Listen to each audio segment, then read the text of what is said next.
All right. Good morning, everyone. My name is Joaquin Esquivel, Chair of the State Water Resources Control Board. Today is Tuesday, March 4th. It is 9:02 a.m., and I'd like to call this meeting to order. I'll begin by introducing my fellow board colleagues. Joining us remotely is Vice Chair Doreen Diadamo, and here in person we have Board Member Nicole Morgan, Board Member Sean McGuire, and Board Member Laurel Firestone. We're also joined by our Executive Director, Eric Oppenheimer, our two Chief Deputies, Karen Mogus and Jonathan Bishop, our Chief Counsel, Michael Loffer, our Assistant to the Clerk, but acting clerk today is Margie Argel, and assisting her is Meredith Thomas. As you can see, this meeting is a hybrid meeting with both in-person and virtual components. If you're viewing us virtually, you're either viewing us through the YouTube Live website or the Cal EPA website. But if you intend on commenting on any of today's items, you need to be on the Zoom platform. There is a link at the top of the agenda with instructions on how to get onto the platform. If you are having any challenges doing so, though, please do email the clerk of the board at board.clerk@waterboards.ca.gov, and she can help get you onto the platform. Once you are on the platform, your camera will be off, you'll be on mute until it's your turn to speak on the item you've indicated. For everyone in the room, good to see you all here. Good morning. We're in Sacramento in the California Environmental Protection Agency building. A few announcements for us as well. Please do observe the exits. If we happen to have an emergency, we'll calmly file out to Cesar Chavez Plaza and await further direction. Also, if you intend on commenting on today's items or in public forum, there is a QR code at the side of the room and a laptop as well to sign up. Once you are at the podium, please do introduce yourself, any affiliation, and lastly, please do silence any phones just so we have an uninterrupted discussion this morning. As we always customarily do, we'll begin this morning with public forum, and I think we have a few public forum commenters, and I think the first person we have up this morning is Mayor Saul Ayon, be followed by Dr. Donna Miranda Begay, and then Marie Scarian. Mayor, good to see you this morning. As you come up, the microphone will probably be cold, so there's just a button there at the base that you need to turn on. Looks familiar. Good morning, Chair Esquivel and board members and staff. Thank you for allowing me to speak this morning and your continued attention to the city of McFarland. McFarland is a small, underserved community struggling to keep its water system operational. Right now, out of the 5 wells, only 3 are working to serve our residents. We are relying on a 50-year well and a temporary treatment facility that just to meet the demands. The temporary facility was installed in 2024 to remove nitrate contamination that exceeds the state's acceptable limits. This is essential to ensuring safe drinking water for all of our residents. However, it's costing the city nearly $100,000 per month.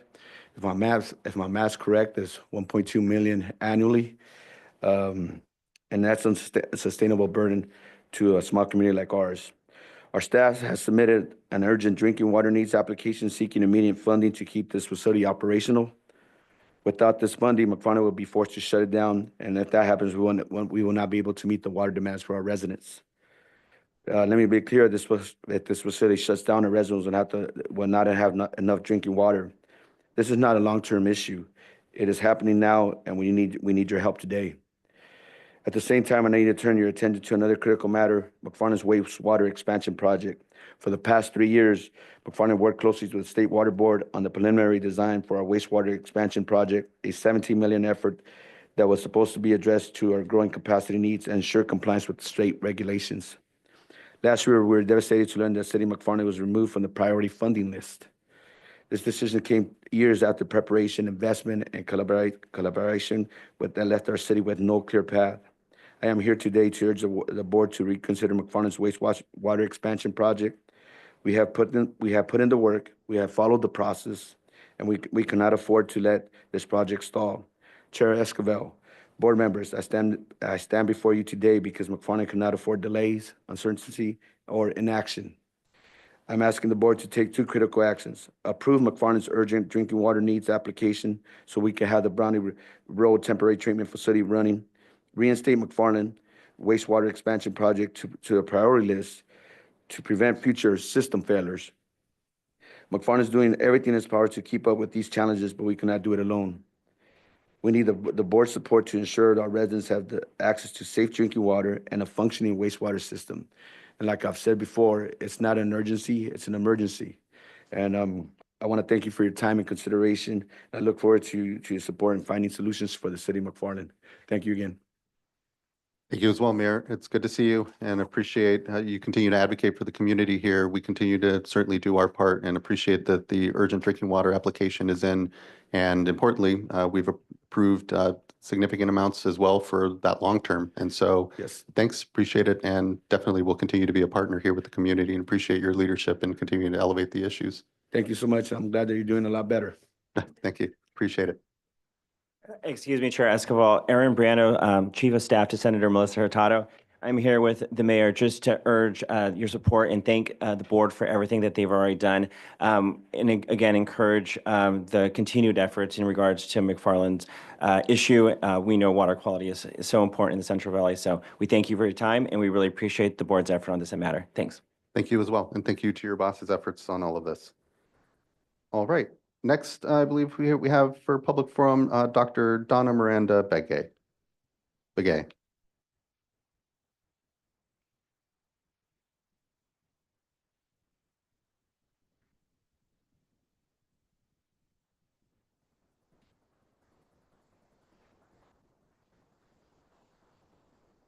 Good morning. Good to see you.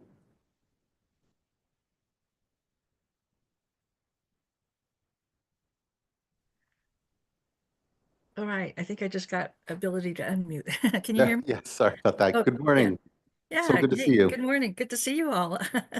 Yeah, again, thank you so much for the opportunity to provide a public comment. Tuma Duck, good morning, Tuma Duck. State Water Resource Control Board members, I'm honored to be able to make a public statement with you guys. My name is Donna Miranda Begay. I'm a member of the Tabata-Labals of Kern Valley, and I'm a tribal affiliated with Tule River Indian Reservation Tribe, Paiute, and Dene. I reside in Kern Valley on a tribal allotment village land called Yiddion Up, where the Flatwater lives. I'm also CEO for the California Tribal GIS Geographical Information Systems tribal nonprofit. And I've been working with tribes for probably the last couple of years in regards to providing GIS solutions and support and trying to address some of the challenges they have in that area. But a lot of good knowledge build. I want to take time out today to thank the State Water Board and your Tribal Affairs Office representatives for their support for a very important and historic tribal event. On July 31st and August 1st of this year, we will be hosting our first California Native American Tribal GIS Summit at the Cal EPA building. The event will be a combination of on-site and virtual workshops and topics that we'll be talking about in regards to GIS. This event is free, and again, portions of the event will be both on-site and virtual. Our planning team has been working on the event for just about 1 month, and we extend an invite to your board and those who may be interested in the current state of the uses, needs, solutions, and challenges of California Tribal GIS. And we have some update slides that I provided. I think you see the first one on the screen with the date, identifying that the event's going to be free. Registration will start around mid-April. We have various major topics. We're going to be focusing on these natural resources and protection of cultural landscapes, very important. So I know GIS is used in a lot of other avenues of business, economic development, housing, health, but we're going to focus on natural resources and environmental protection and cultural resource protection. So you can see by the major topics that this has come about. Again, our planning team is assembled with federal, state, local, tribal, nonprofits. They have all kind of helped out and providing a number of topics, and we use the help of a professor at Redlands University to create these 5 or 6 major categories. Next slide, please.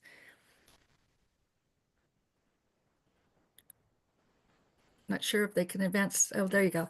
Yeah, so our planning right now, the summit planning, we're pretty much moving forward with this. Let's see, we need some artwork and photos. We'll be working on that. We have a meeting scheduled for next Wednesday.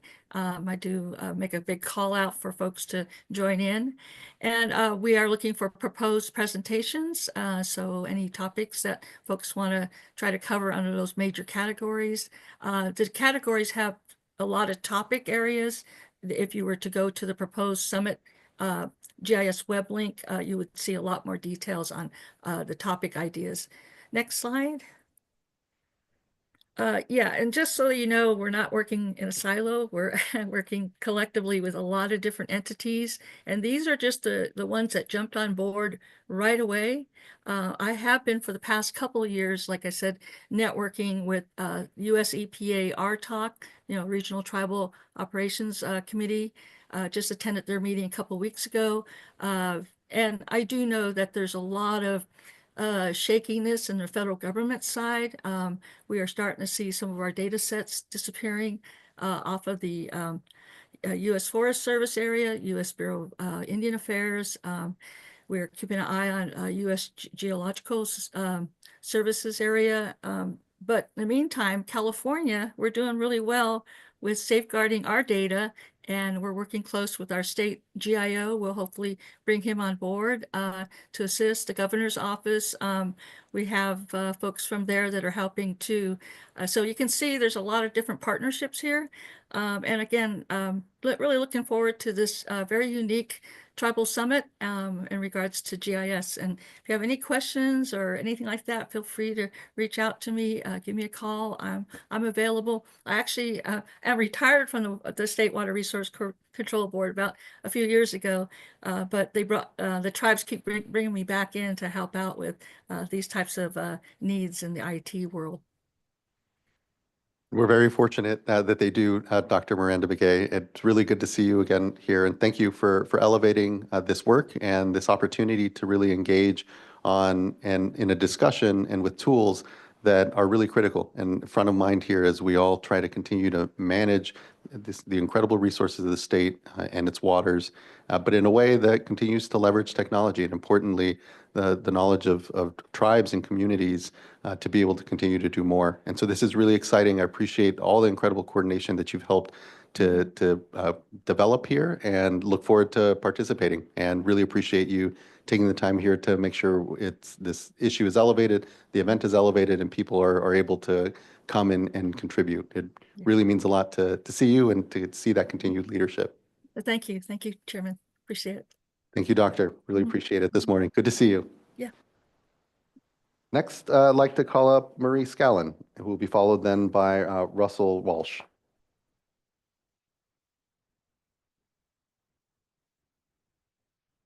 And Chair Escobar, we have not seen Marie Scallon show up on the Zoom platform yet. Thank you. Thank you for spotting that. Next, then, I will go ahead and call up Russell Walsh.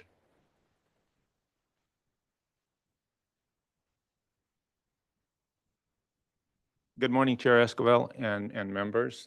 Thank you for being here, and executive team here. Thank you very much for being here. Can we have my presentation up, please, Meredith?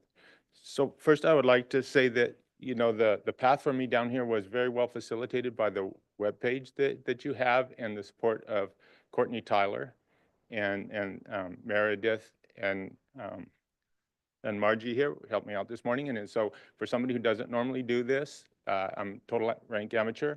I really appreciate that support, and it's helped me quite a bit. And there's my presentation. So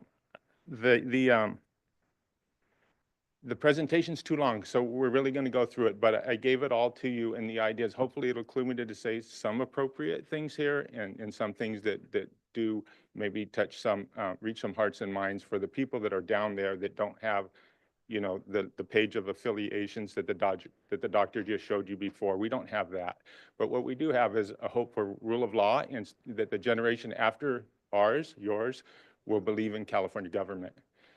And so it's a pretty sad story of what happened here at Loveland Reservoir.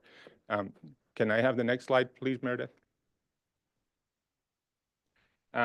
So this is something I made with help from other advocates down in San Diego for executive officer. David Gibson of Region 9, and he met me at Loveland Reservoir and encouraged me that we could get back what we lost and what I wanted, but we couldn't go through, state channels, DOJ, because it would take too long.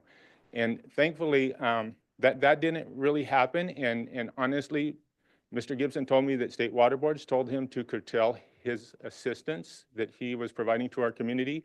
And so that brought me, thankfully, to be in touch with Chief Counsel Loffer. And I really appreciate that. I think it's amazing that I'm in touch with Chief Counsel Loffer now, and he's committed to use resources to reinvestigate what was going on here and what can be done about it with his staff and with the Enforcement Division. So I'm asking you to please support Mr. Loffer, and hopefully, we'll see that there's good reason to do so through these slides, which I'll go through. The next one, please, Meredith. So this is something I came upon since meeting Mr. Gibson, Executive Officer Gibson, or if it's Director, I'm sorry.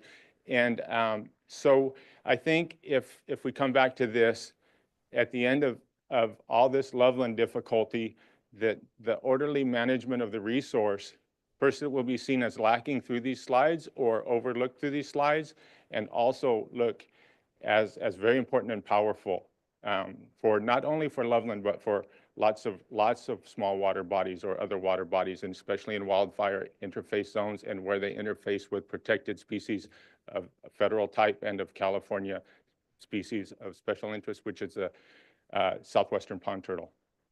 And next slide, please. This is the region that it's in, and Loveland Reservoir is about 7 miles long, 400 acres when it's full surface acres, and it's in a wildfire interface zone. It used to be Cleveland National Forest property. That's how we got our fishing program guaranteed, was through the land swap priority fishing program. And then, as you can see, fires burn through here all the time, and they've often gone almost all the way to the coast, like the fires did recently in Los Angeles. Ventura's had some over the last few years where they just go all the way to the harbor, and you're like, this is nuts. But that's our situation. I've lived through a fire, and some of the slides later will show some more fire-related issues with the complete dewatering of this reservoir, and how it will fill out with invasive weeds like this and take down this fire barrier between the communities and the wildland interface. So next slide, please, Meredith. This was our, I don't want to dote on this, but this was our priority fishing agreement from 1996, perfect plan, along with the minimum pool, just a perfect plan, very well thought out, going back all the way to the 1984 diversion license, which this fishing program was built on, and it was destroyed. Mr. Gibson was going to use his legal resources to ask the federal government to help us verify that this fishing program is mutually compatible with the water licenses of the state. Next easement, next. There you go. So here is the cautionary tale. We have this wonderful place. We have disadvantaged people too. We have subsistence fishermen. We have people, single dads that actually right now cannot afford a fishing license. It's $80 in California, who fish out of this for food. And in the fire hazard picture, you can see how fast these weeds take over the area when the water is out. Next slide, please. This is what happened, and this was despite my 2020 Cal EPA complaint actually asking for an actionable threat to be considered to the environment and to public trust issues. And a small amount of dead fish here, but most of the fish in the lake were killed. The lake was drained down to 0.5%, 0.5% for the first time in 75 years. That black sediment that you see right there in the left-hand picture went out into the wildlife protection zones that have been invested in for both federally, the County of San Diego with SANDAG, and California for over 20 years. Arroyo toads and the southwestern pond turtle. And I have some documentation. It's a lot to get into, and I won't get into that, but this is kind of holding this, it's actually kind of helping support my defense for this lake, this intrusion of this black sand into the wildlife interface zones. And next slide, please. This erosion would never have happened had the minimum pool been in. So here is another example of disorderly management of the resource. This is not the result any of us want here. That was a HUD-funded fishing pier that was funded by Congress, facilitated by Congress about 15 years ago. And this sand is now at the dam at the level of the water outlet, the only water outlet for the dam. And some of it also went out into the downstream area of the river water basin. Next slide, please. This is a retired, very highly skilled member of the environmental community. He was a marsh director for UCI, Mr. Bretz, and he gave this information to a community planning group board that he's on, and it's witness to what happened with the wildlife, the protected species. And again, this is, it's before SANDAG, San Diego Association of Governments, and I'm asking them to take some accountability measurements to help all of us think about what that minimum pool does for everybody, every organization. It just so broadly impacted what good people are trying to do. Next one, please, Meredith. If we need to go to the end and make a conclusion, I'm glad to do that. That sand that eroded caused the water district to make a claim for multi-millions of dollars to FEMA. FEMA wisely rejected it when they learned that the water district triggered it. Next slide, please. Could have been a cost to our country. Fire protection, of course, that's key right now. There's lots of articles in newspapers in my community about the value of this as a water resource and also as a fire break. And scooping planes and helicopters can use it. Next one, please, Meredith. This was taken from roughly my house. The fire came through. I kicked my family out and stayed there and made sure my two houses don't burn down. The two across the street burned down from me. Water resources from Loveland Reservoir were used for this fire. The CAL FIRE captain, who was outraged by the draining of the lake, spoke at a public meeting, and he's got a lot to say about the importance of this resource. Next one, please, Meredith. Everybody wins from a balance of uses, and I believe really we can all see from these slides that a lot of people lost, a lot of wildlife investment lost, a lot of protected species investment lost, hearts were broken unnecessarily. So I ask you today, if we were to file a Cal EPA complaint for an actionable intent to do all this today, would that Cal EPA complaint be honored with regulatory powers and your powers? And I think we do need to do it again because the water board says they can still drain 99% of the water out of that lake anytime they want. And we just don't feel that they can with the licenses that I'm talking to Mr. Loffer about.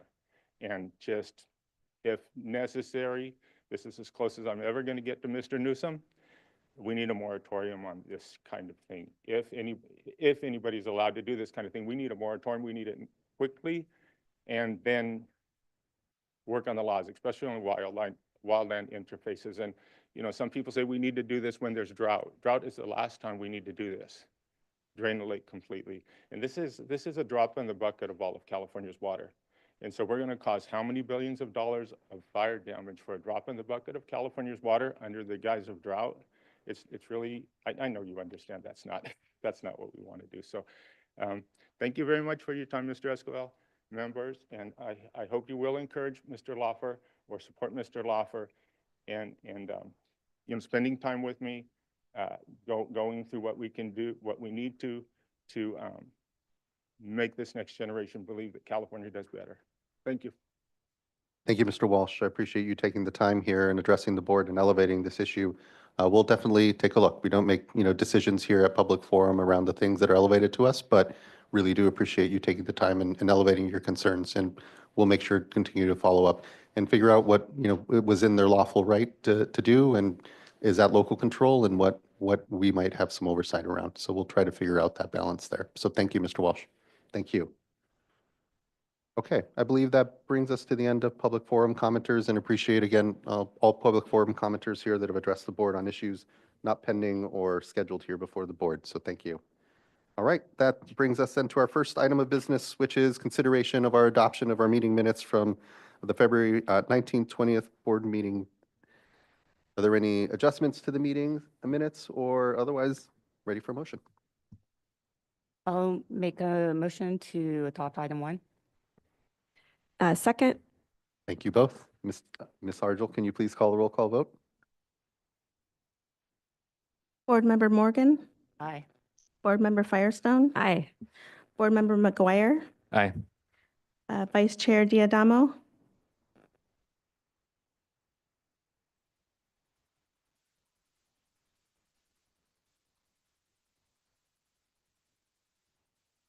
Chair, oh, Aye. thank you. Thank you. Much appreciated, Ms. Argel. And for the record, Vice Chair Diadamo's vote will be recorded as not present. Thank you. All right, that brings us to our tranche of informational items. The first being an update on current hydrologic conditions and response. Wait a moment and welcome up Miss Bean. Good to see you, Miss Bean.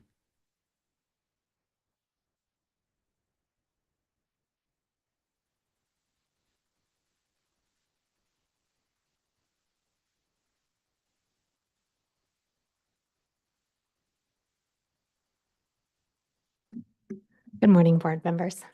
So I'm going to do a brief update on our hydrologic conditions today. Next slide, please.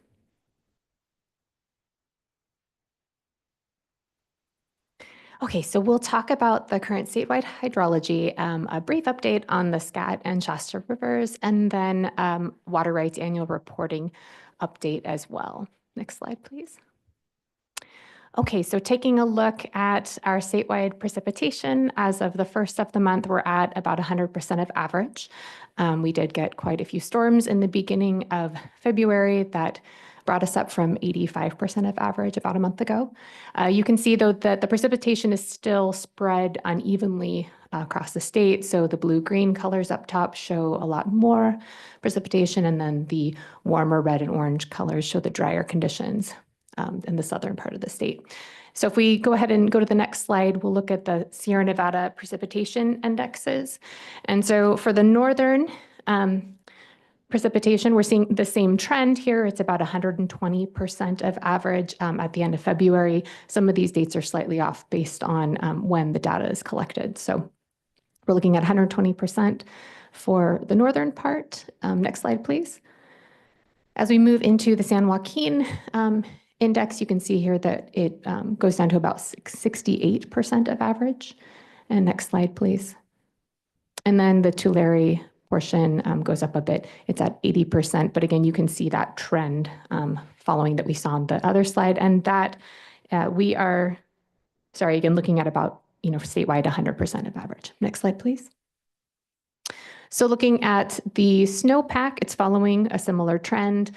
In the northern portion, we have about 101% of normal. Moving to the central area, you have 78% of normal. And then the southern portion, we're looking at 70%. And that brings us to a statewide average of 82%.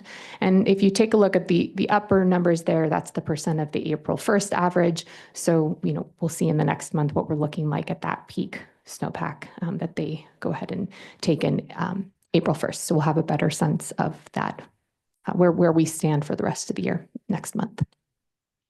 Next slide, please. So for our reservoir conditions, all of our major reservoirs are at or above average, and we're looking at about 120% of average statewide when we're looking at the reservoir conditions. Next slide, please. So moving into a brief update on the Scott and Shasta rivers. Again, we did, or you did, excuse me, readopt the emergency regulations for the Scott and Shasta rivers. We have the flow requirements listed here at 125 CFS for the Shasta and 200 CFS for the Scott. Both of these curtailments are suspended right now based on the flows that we're seeing. The snowpack measurement has not been completed yet, so that hasn't changed from when I was here last month. But we did hold a groundwater local cooperative solutions meeting at the end of last month. It was very well attended, and there was a little bit of interest shown in getting some funding for meters. So that's just, something to note there. We'll be looking into. Next slide, please. So looking again at the Scott River here, you can see, you'll recall the red line is our emergency minimum flows. The blue line there is showing the flows, and the green bars are precipitation. And so the flows do remain above the emergency minimum. For the Scott, as of this morning, we were at about 1,600 CFS. Next slide, please. Shasta River showing the same, and this morning we were at 455 CFS for still again showing above there. Next slide, please. Okay, I'm going to wrap things up just giving you a brief update on our water rights annual reports.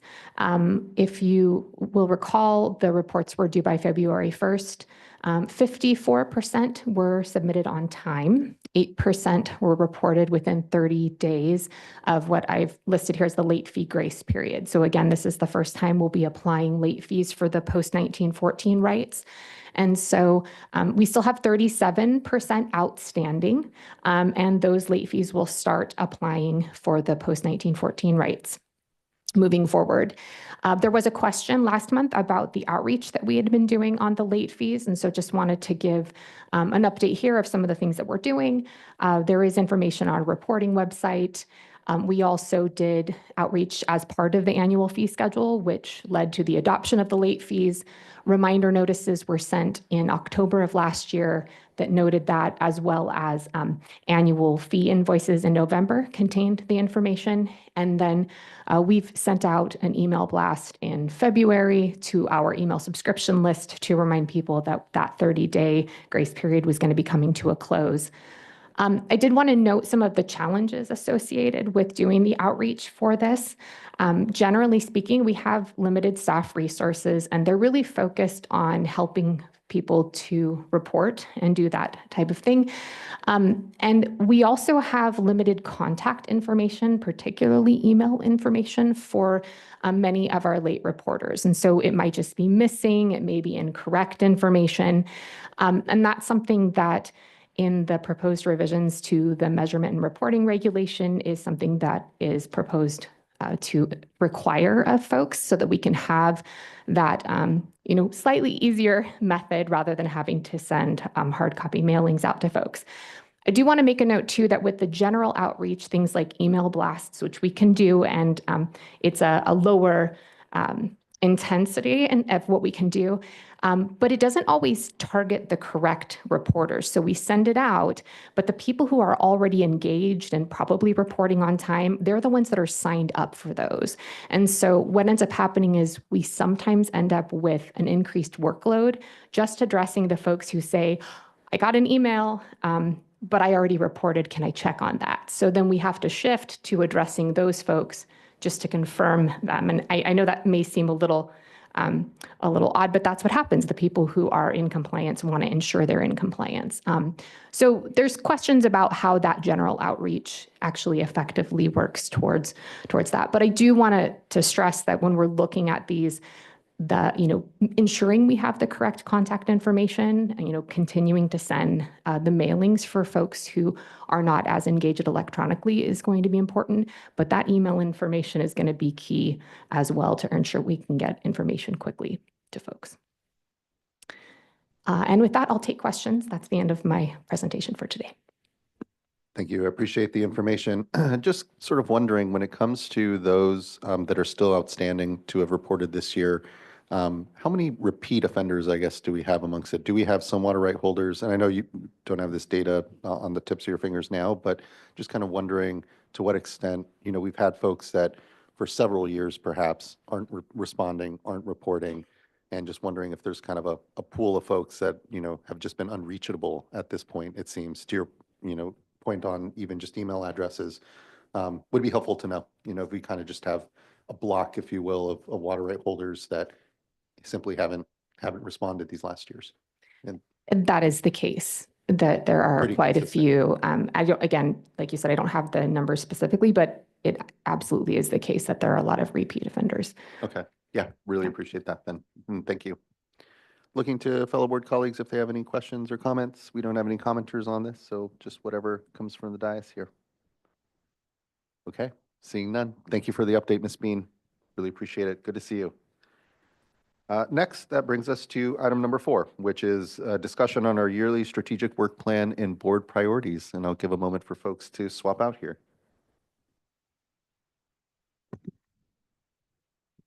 Good morning. I don't think there's much swapping out. I think we're going to handle. Oh, you're going to handle it over there? Okay. Yeah. I didn't know. If, James we is have here. folks. James Okay. Knockbauer to help as well. Good morning, Chair, Good morning board to you. members. Good morning. So as you're aware, this is our annual update of our strategic work plan.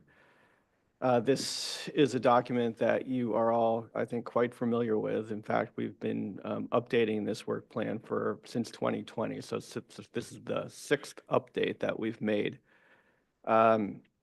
It should look familiar from past years. It's still organized in a similar way.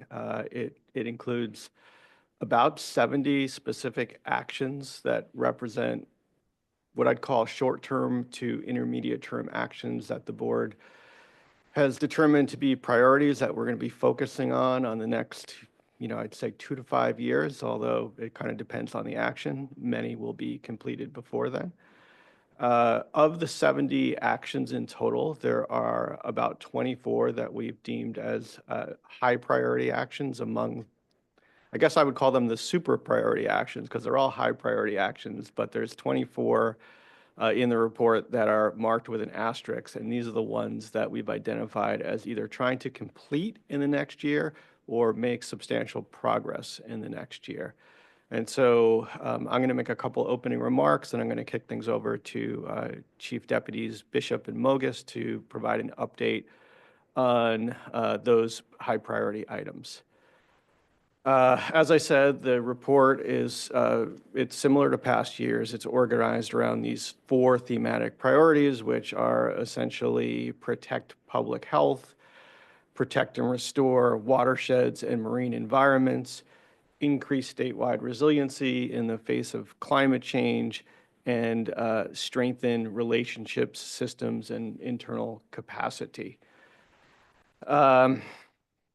What the report doesn't include is an expression of our core workload. And so this is really the focused actions that you have identified in consultation with staff as discrete actions that we're going to focus on. And when I say it doesn't represent core workload, it doesn't include just more general work that's very important, but that's ongoing year after year, things like permit writing or inspections or enforcement actions, things of that nature. From my perspective, it's a really important report because I view it as an agreement between staff and the board as to what you want us to focus on to make sure we're spending our resources on the things that you believe are most important and the things that we as staff believe are most important as well. I also think it's an important communication tool to the public for us to explain what we think is important and what we're going to be spending our resources on and focusing on again over the next 2, 3, 4 years.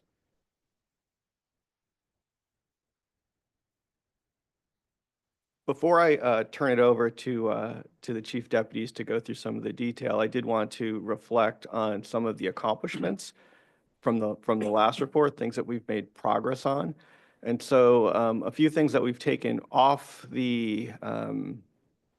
last year's report include the Making Conservation a California Way of Life regulation that you adopted last year in 2024.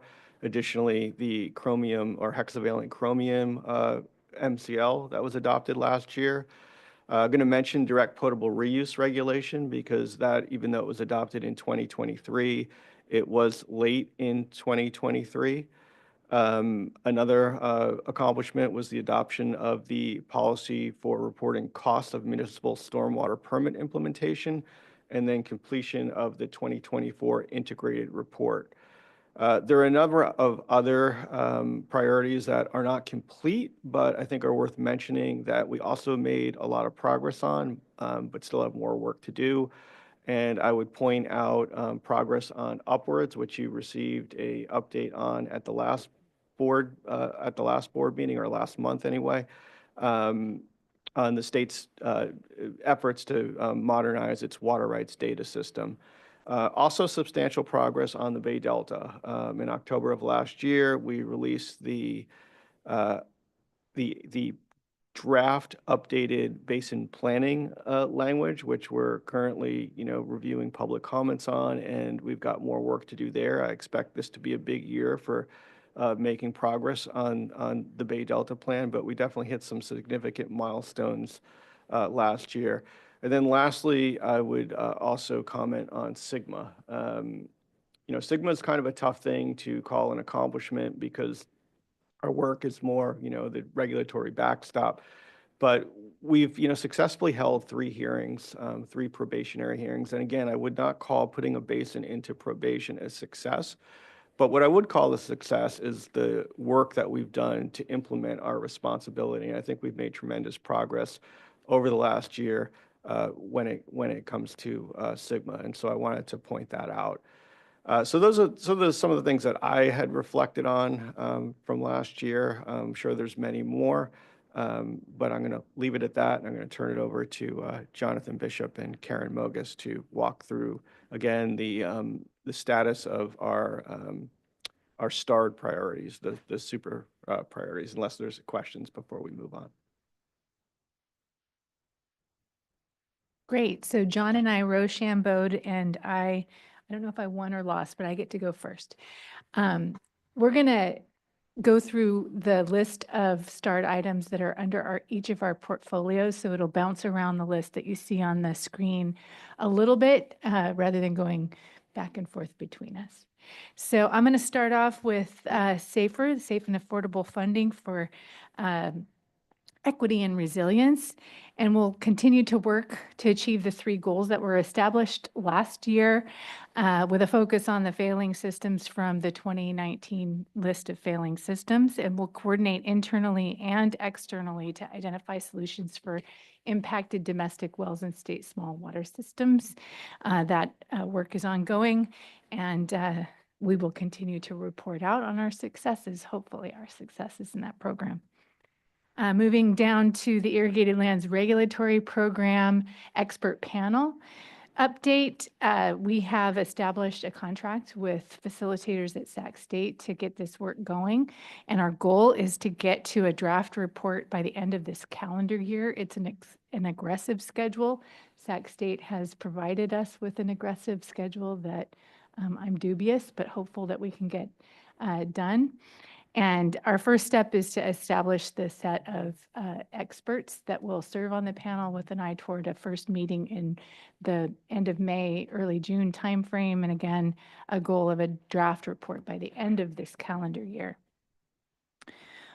Move down to priority petitions, and I'll just mention one of them that are on our list for getting over the finish line this year is the dairy order.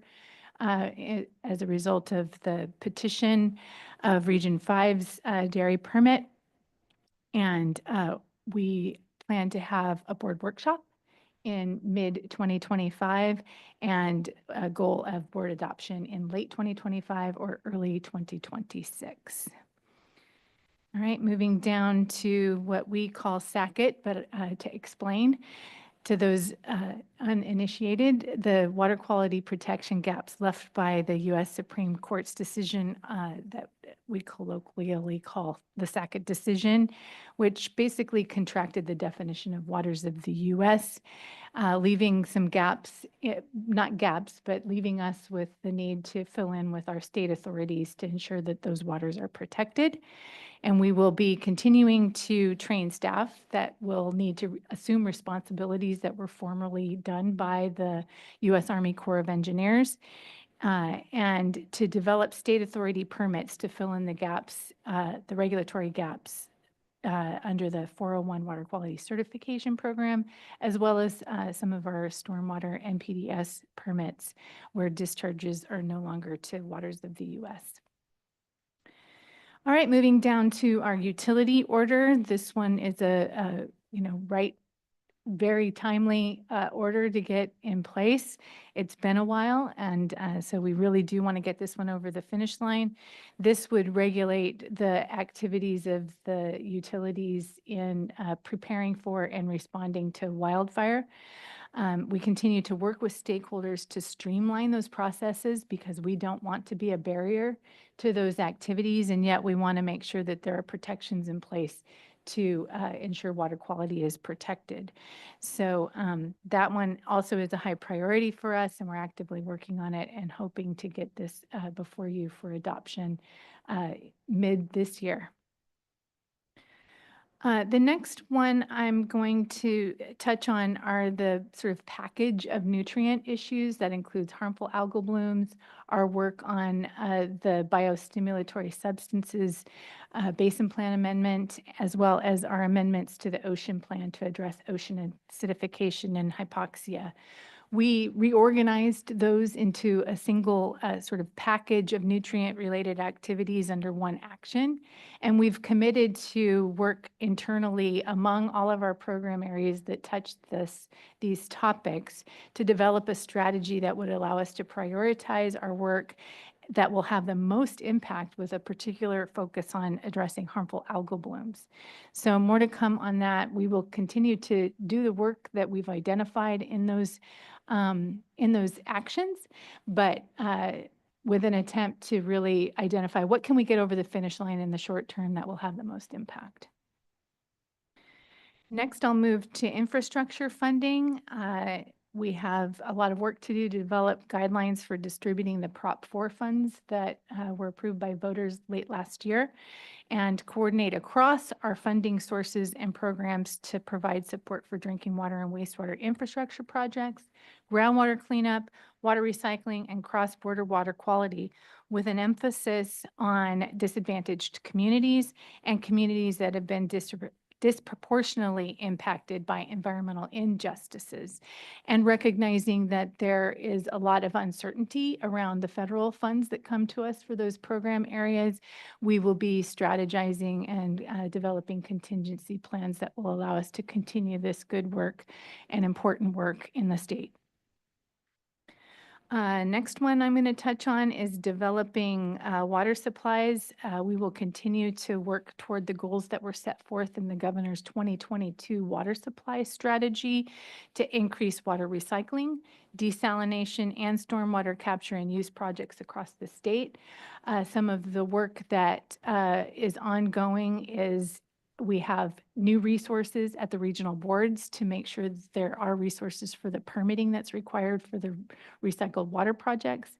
We're looking at amendments to the desalination provisions in the ocean plan to make that process more clear and to applicants as well as to regional boards and other agencies, and coordinating closely with other agencies on the permit, not streamline, sequence for those kinds of projects. So that work is ongoing and continues, as well as our work on stormwater capture and use projects, identifying what is feasible, what amount of stormwater is available for capture across the state, and how can we support those projects. And the last one I'll touch on before turning it over to Jonathan is the Racial Equity Action Plan. You'll hear a lot about this in the next item, so I'm not going to talk too much about it, but we do continue to prioritize our programmatic activities to increase equity internally as well as externally in our actions. And again, you'll hear more about this at the item that's coming up after this. Any questions on those? No? Great, thanks. Well, good morning, board members. I'm going to then start it back towards the beginning of the list and touch on the ones that are in my portfolio and give you a quick update. The first one I'm going to talk about is the PFAS. We had update recently from Division of Drinking Water on their regulatory programs.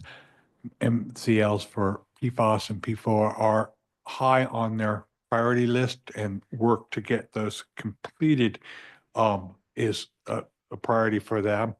They'll be working first on the MCL for PFAS and then PFOA.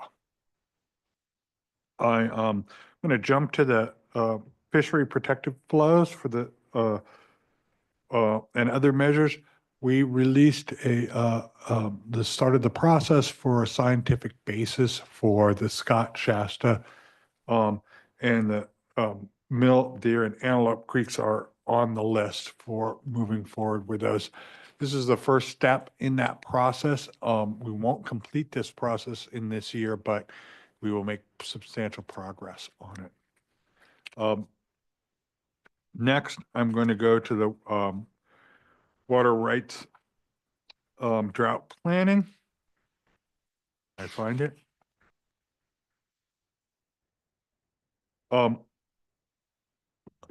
We've had great success in the cooperative solutions in the Russian River, and we will be continuing that work in the Russian River, and continuing the development of tools for assessment during droughts, and methodologies and models for curtailment and water unavailability. Next, go to the our wildfire support and emergency management. As you all know, we stood up an emergency management group. That group is our lead for responding to all of our fires and other emergencies. And their job is to interface with our partners at CalAIS and FEMA and ensure that water quality is protected during the response and cleanup efforts.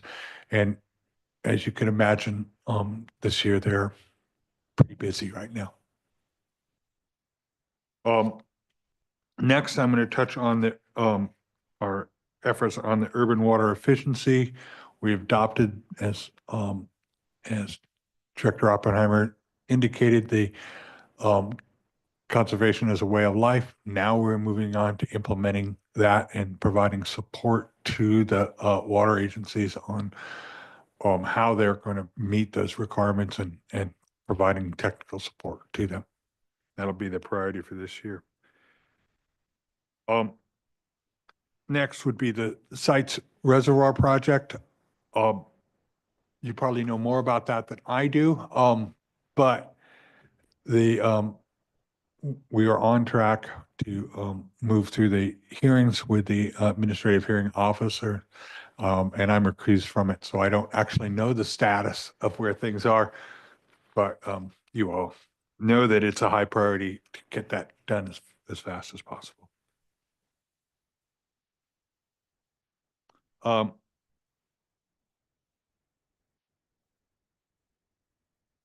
Eric already talked a bit about Sigma. I just want to add that, we have 6 priorities that came in basins. We have been working through those. We have a path forward on a path forward on most of those basins. We are continuing to work with all of the GSAs as we move forward. We would like to see those remaining basins, the 3 that are and the continuance of the current, all completed this year. For an update, we did get a new basin coming our way just last week, and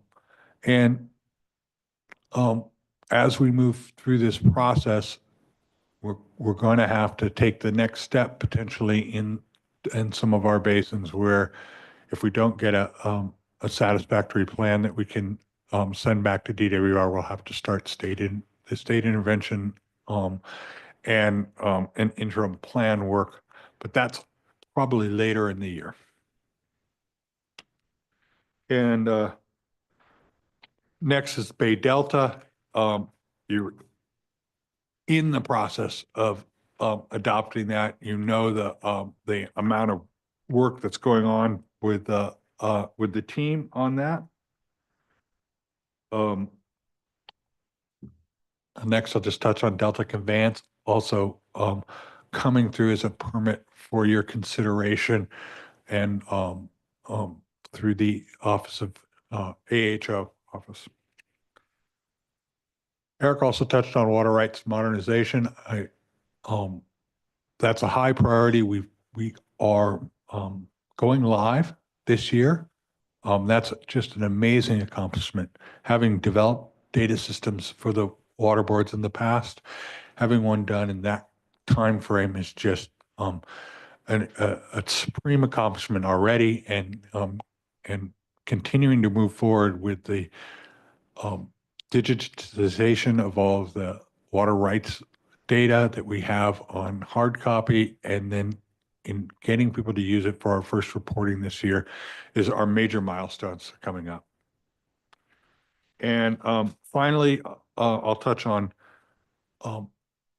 our climate resolution that staff is working cooperatively with our offices, our region boards, and our divisions and our management committee meetings to refine and develop that. We'll be having a workshop in front of the board this year on that, and hopefully adoption next year with a new resolution to update our climate policies. And I think that covers all the starred items. I will say that there are lots of priorities that didn't get a star and many that could have. And we are still going to continue to be working on all of these priorities plus many other things as we move forward in the next year. Thank you. Thanks, John and Karen.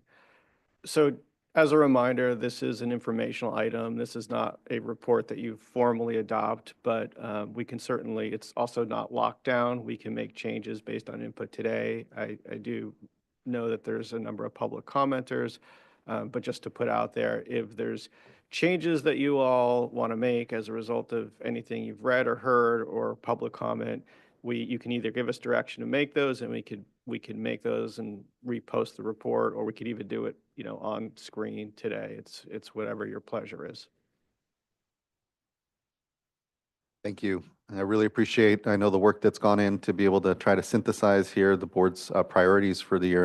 And to your point, Executive Director, this isn't everything. It's impressive. I know the amount of productivity that this agency is engaged in, and just all the pressing issues that are out there. So even if you don't necessarily see an issue that you really care about that are listed here in the strategic work plan, there's likely still work that's going on around it. And so really encourage folks to engage here with the boards and its processes, and importantly, really appreciate having this discussion with everyone, just so that we lay out what our expectations are for the year's work, where our priorities are.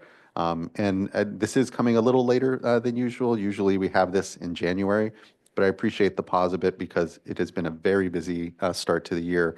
And we've been able to fold into here as well priority around wildfire response, and knowing that that's taking a lot of our time now, and will, as LA recovers and as we prepare and respond to other wildfire necessities, it's taking a chunk of time out of our emergency management program and staff, but it's really critical work. And just to really appreciate, again, the opportunity to have some discussion around priority. We do have a few commenters here, and looking forward to hearing feedback on where folks feel we should be adding emphasis or adding items, or otherwise have opinions about the strategic work plan. But looking to my fellow board colleagues if they have any comments and questions off the bat, and look to Board Member Firestone. Thank you. I just wanted to use this time to reflect on how grateful I am to be part of this agency and the work that we do. This is a really difficult time. And I think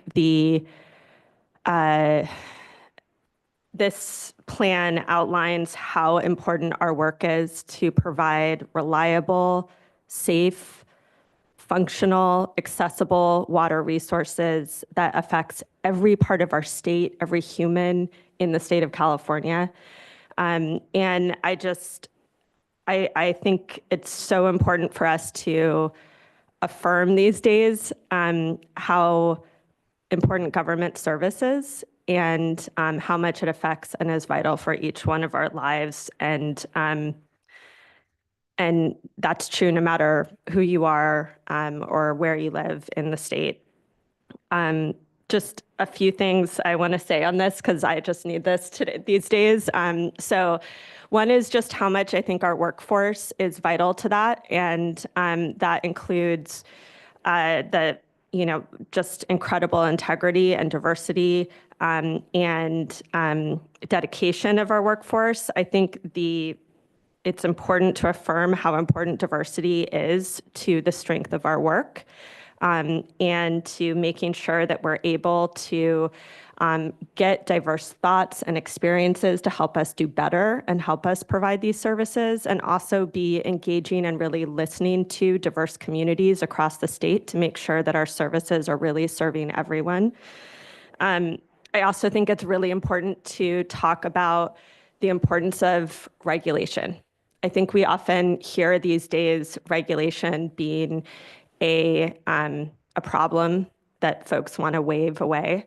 And the reality is we need to have rules in our society that provide basic protections so we can have reliable, safe, functional, and accessible water resources, for example, across our state. And without that, we really, I think all of us suffer.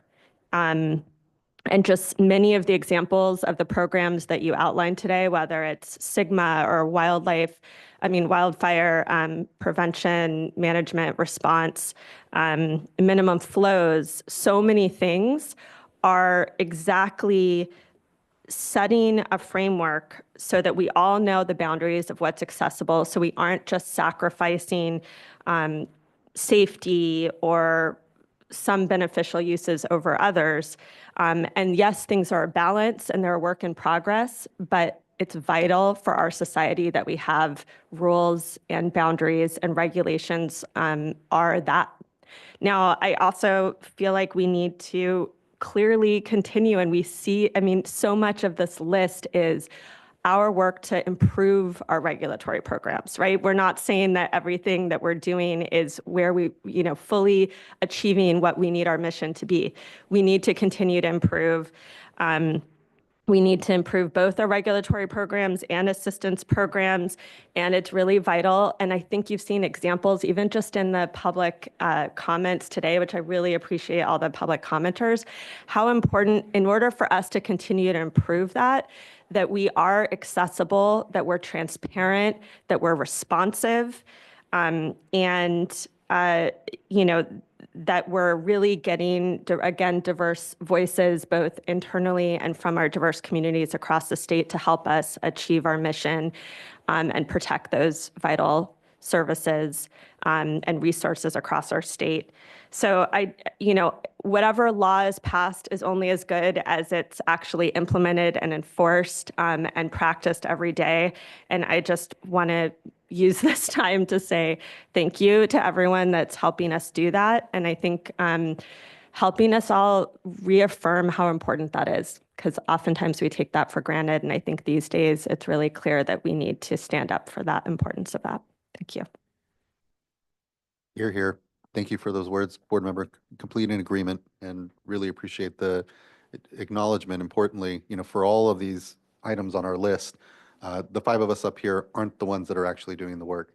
And we're incredibly fortunate for a workforce and an institution here of highly dedicated and incredibly talented individuals that help us carry all this out. So huge thanks to that. Looking to fellow board colleagues, if there's any further comment or question. Seeing none. We'll definitely hear from folks and then see we have further discussion. So let's go ahead and start hearing from our commenters. I believe first we have up is Eric Orellana, be followed by Angela Islas, and then Dr. Donna Miranda Begay.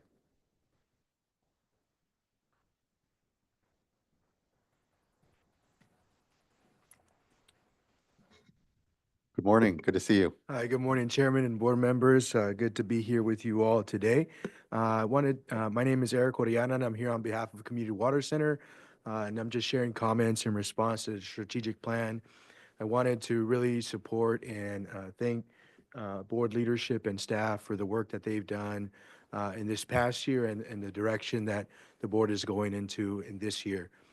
We really see the board as a leading agency in addressing a number of issues that our communities have faced. And so we thank you for your support and how the strategic plan seeks to prioritize those communities this year. I think one of the things that's really good to see in this strategic plan is that the first item that's top of the list is the addressing unsafe drinking water for the communities, particularly the 2019 Human Right to Water list. And so that's a big priority for communities across the state of California, but it's encouraging to see the board and this administration prioritizing that. I wanted to just provide some comments and suggestions in terms of how the strategic plan could be improved. And one of the ways that we wanted to do that is to share, just to ensure coordination and alignment with the Safer Fund Expenditure Plan that was adopted this past year. And one of the ways that we're hoping to do that is to ensure that the input that was given in the Safer Advisory Group meetings and the input that was given by stakeholders is adequately represented. And thanks to staff's work last year, they allocated a significant portion of funding towards solutions for domestic well communities. And I think that is something that is a continued priority for Community Water Center and a lot of the communities that we work with. And while that has been the case in the fund expenditure plan, I think there's a gap here in the strategic plan in terms of what the State Water Board's role this year is for domestic well communities. One of the things that's identified is, I think there's very soft terms in terms of, it says to have domestic well communities know the quality of their water. And then it says coordinate the solutions with other groups, and coordination and transparency about water quality data are fundamental portions of solutions to communities, but there also needs to be tangible solutions for them. And we see consolidations and long-term solutions as a critical aspect of the support that the State Water Board needs to provide for these communities. SB 200 was clear in directing the State Water Board to consolidate domestic well communities as well. And so we really feel like that would be a way to better improve this strategic plan, make it more clear and concise that domestic well communities and long-term solutions for them are a priority for this year. In addition to that, just wanted to also flag that there's been a ton of great work from stakeholders, Mike Downey, DFA, and others as part of the SRF Stakeholder Advisory Group.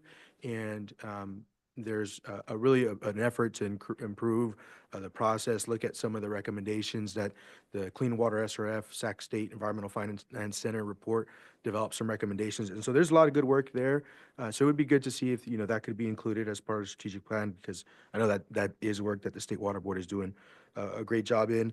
And then also, I think one thing that was missing or that I didn't see too clearly was in the board's role in AB 805 implementation, and that is something that the board has already began to work on, and so we're thankful for the board's direction and leadership there, but to also include that as a priority for this year in the strategic plan to ensure that communities who don't have access to their human right to water, which includes access to basic sanitation, is aligned in the strategic plan. So these are just some comments we had.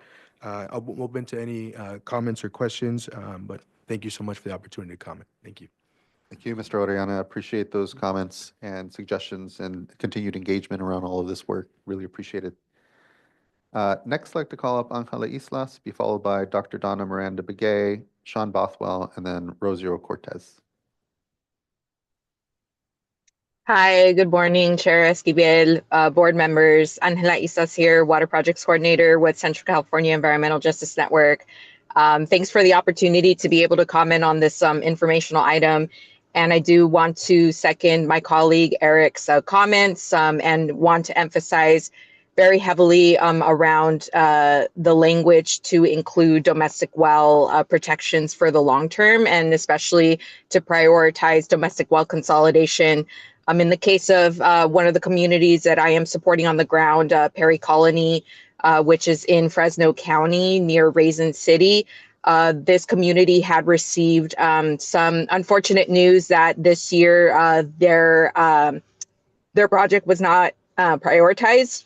And, you know, that's understandable. We know that last year's funding expenditure plan had already made some kind of already decisions around high priority projects. And, you know, that is out of respect, like, you know, we understand that decision. But many of these residents really were, you know, struggling to really try to understand the long term in terms of their project not being prioritized for this year to look into consolidating with Raisin City. So, you know, there's definitely just a lot of uncertainty with the community residents, just not really knowing like what to expect. But a lot of those residents, you know, are looking forward to hopefully having some conversations in the state with you all to just kind of really, you know, show you just kind of the impacts that many of these residents are facing, with some that have high nitrate contamination in their private well. And then there's others who have had their well dried. Unfortunately, last week I dropped off an application for one additional resident whose well is already about less than 10 feet. So that resident should be getting emergency services here soon. But we're seeing here a pattern already that Perry Colony is still under a lot of risk with dry well impacts. So again, just elevating this on the ground kind of impact that we're seeing still. I do also want to emphasize around just the protection of public health. I'm supporting two communities right now in Fresno County as well. San Joaquin, that's the city of San Joaquin, as well as Five Points.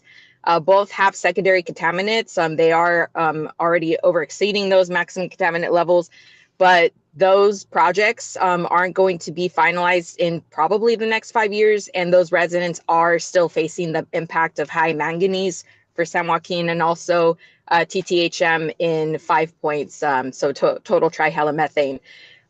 So again, I think that I wanted to maybe hopefully see a very clear language for protection of public health, to also consider secondary contaminants and what we can do to kind of also include them in short-term solution support, because a lot of these communities, you know, we're trying to support them with possibly providing them reverse osmosis filters through a lot of funds that, you know, we're kind of like searching around to see what we could do to help them in the short term before their long-term solution comes to fruition. So those are my comments. Really appreciate the opportunity to elevate those here in this space, and just looking forward to just using the strategic work plan. Thanks. Thank you, Ms. Islas. Appreciate your leadership and continued work and engaging with communities here to help bridge to the state board's programs. I just often just struck, of course, by the overwhelming need that we know we have out there, and the very, you know, relatively limited dollars compared to that need, and always the need to prioritize. So I appreciate and know the frustration of feeling like we're not able to completely address all systems all at once, but do appreciate the work you're all doing to help line communities up, and appreciate the note on trying to create clear expectations from folks as we try to manage with the resources we have, and continue to advocate certainly collectively together to ensure that we continue to have additional resources to meet this incredible need. But just want to thank you for the continued leadership. It means a lot, and engagement here, Ms. Islas. Next, I'd like to call up Dr. Donna Miranda Begay, who will be followed by Sean Bothwell, Rosario Cortez, and then Jared Boskel. Of course, so apologies. Board Member Firestone. Sorry, just because I know other commenters will bring up other things, and I think these two comments are really helpful, and ones that are very much on our radar. So I think just first of all, well, thank you for bringing up kind of real life examples, because I think that's really helpful in these circumstances and helping us understand that. And I also will say we're very focused on the need to develop a clearer goal and expectations and strategy around priorities for domestic wells. And I think that we are committed to doing that over the next few months and in the fund expenditure plan. So whether or not that's in the exact language in this, I just want you to know that we are. There's many things, as they said, that aren't enumerated, including, for example, the wastewater administrator, different things that we are doing and committed to, and not all of those are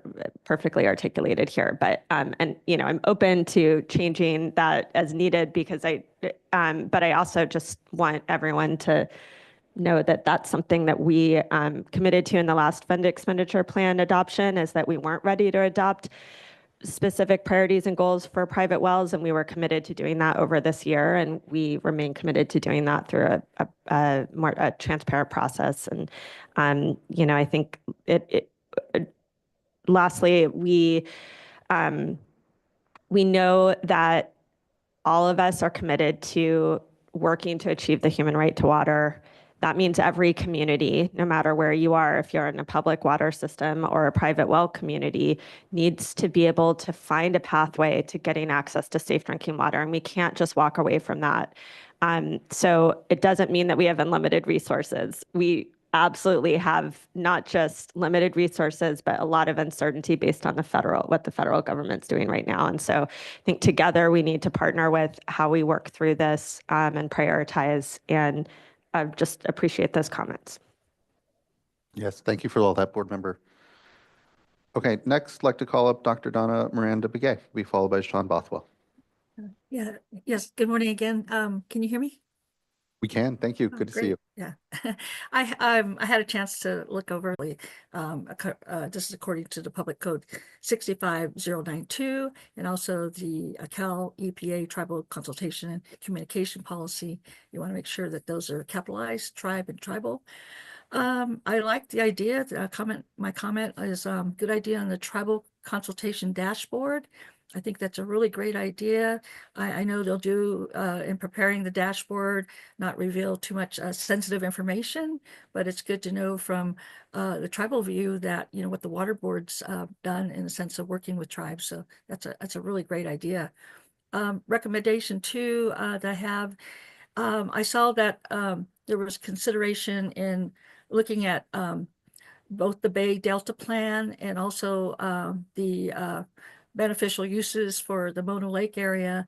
And I would just say be consistent with all 3, tribal tradition, cultural, and tribal subsistence fishing for both of those, the plan and the Mono Lake area basin plan.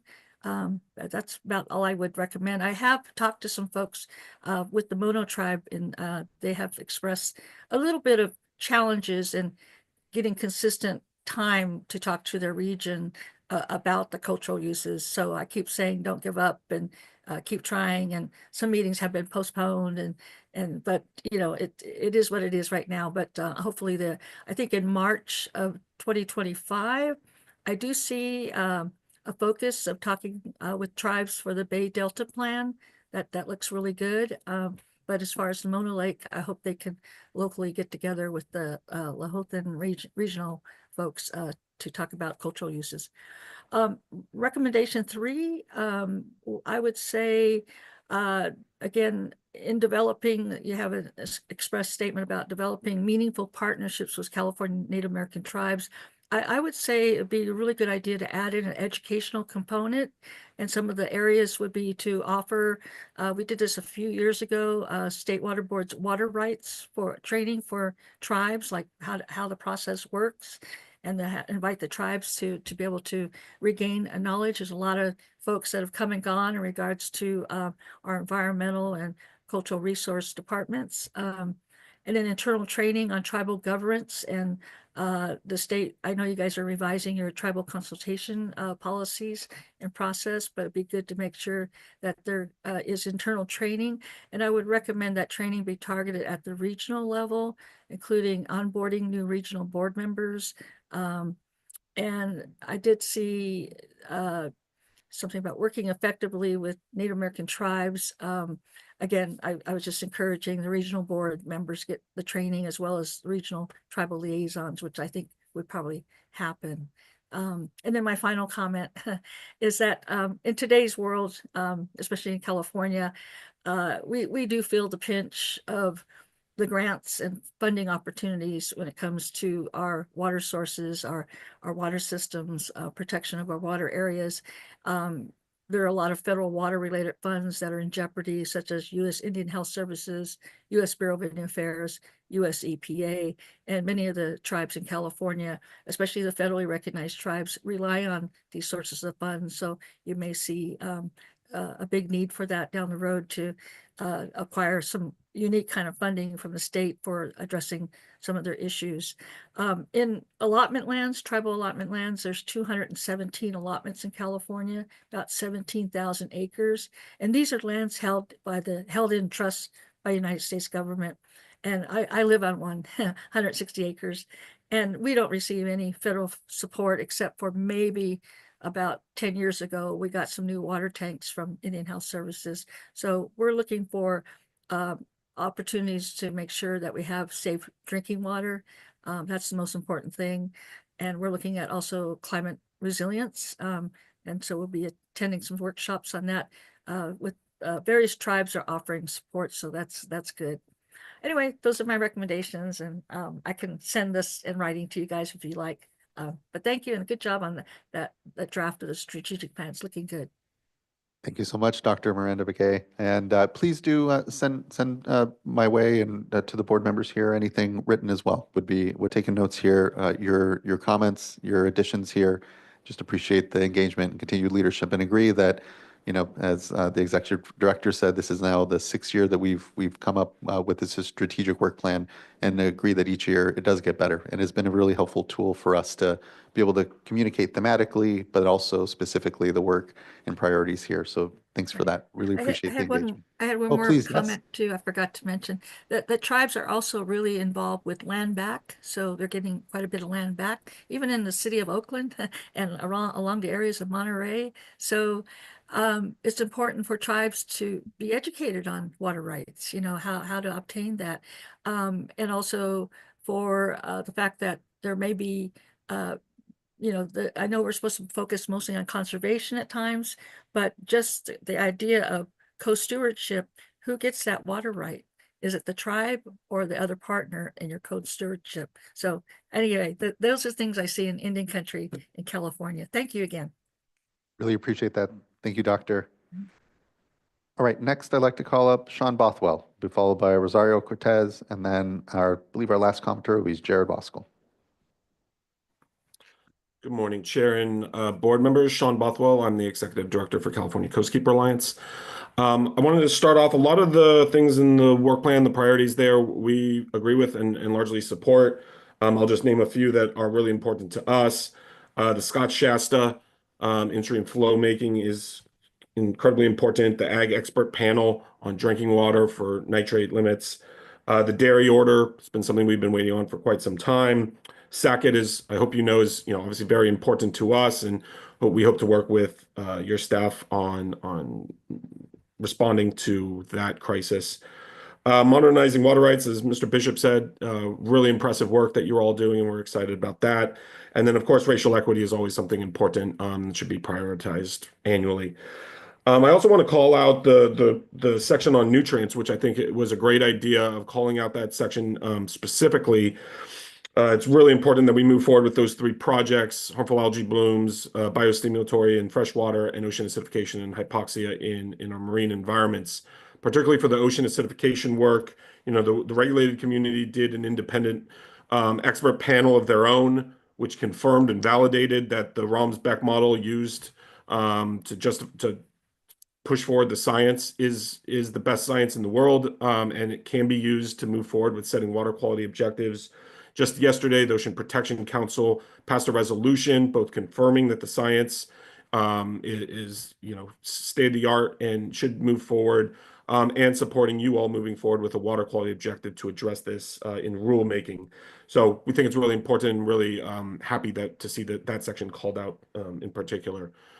On section 324, which is kind of the water supply section of things, One, I want to support, us moving forward with as much potable reuse as possible. It's part of the ocean acidification strategy, but also just helps overall with water supply. On the desal front, I don't know if it's that big of a priority. I don't see a ton of projects, waiting for permitting, but I understand that it's a priority of the administration. On the stormwater side of things, I've said this before, and I just want to emphasize it again. It would be really important and helpful for the water boards to come up with guidance on how to do, I'm going to call it stormwater credit trading, but we see it in the Los Angeles CII permit. It's technically in the industrial stormwater permit, and I think it would really help the industrial stormwater permit to build that section out, essentially allowing private properties, whether it be industrial or commercial, to help pay for local governments, municipalities to do their stormwater capture regional projects. There's a lot of concern and confusion right now on how those contracts are going to work. How much does a private property pay to come into compliance? Is it annually? How long do they do it? Is O&M included? What does just the contract itself look like? I think that would go a really long way in encouraging and incentivizing stormwater capture, both in Los Angeles and statewide. So I really think on 324 that should be something specifically called out. The one section I do have disagreement with, though, is section 3.4, the stormwater section. The first two projects, site-specific objectives for metals, and then the implementation of the cost of compliance policy. Those are both starred as priority projects, and yet projects 3.4.4 and 3.4.5 are not prioritized. And those are the reissuance of the industrial stormwater permit and the reissuance of the phase 2 permit. The phase 2 permit is 13 years old now, so we're 8 years past the reissuance date. To highlight what Member Firestone said earlier, I completely agree that implementation of strong laws is the most important part, or else the law really is just a paper exercise. And I'll call out the attention of the trash amendments. Those were adopted in 2015, and yet we haven't reissued the phase 2 permit to incorporate the trash amendments into that permit. So we're 13 years past, and it's not a priority in this year's plan.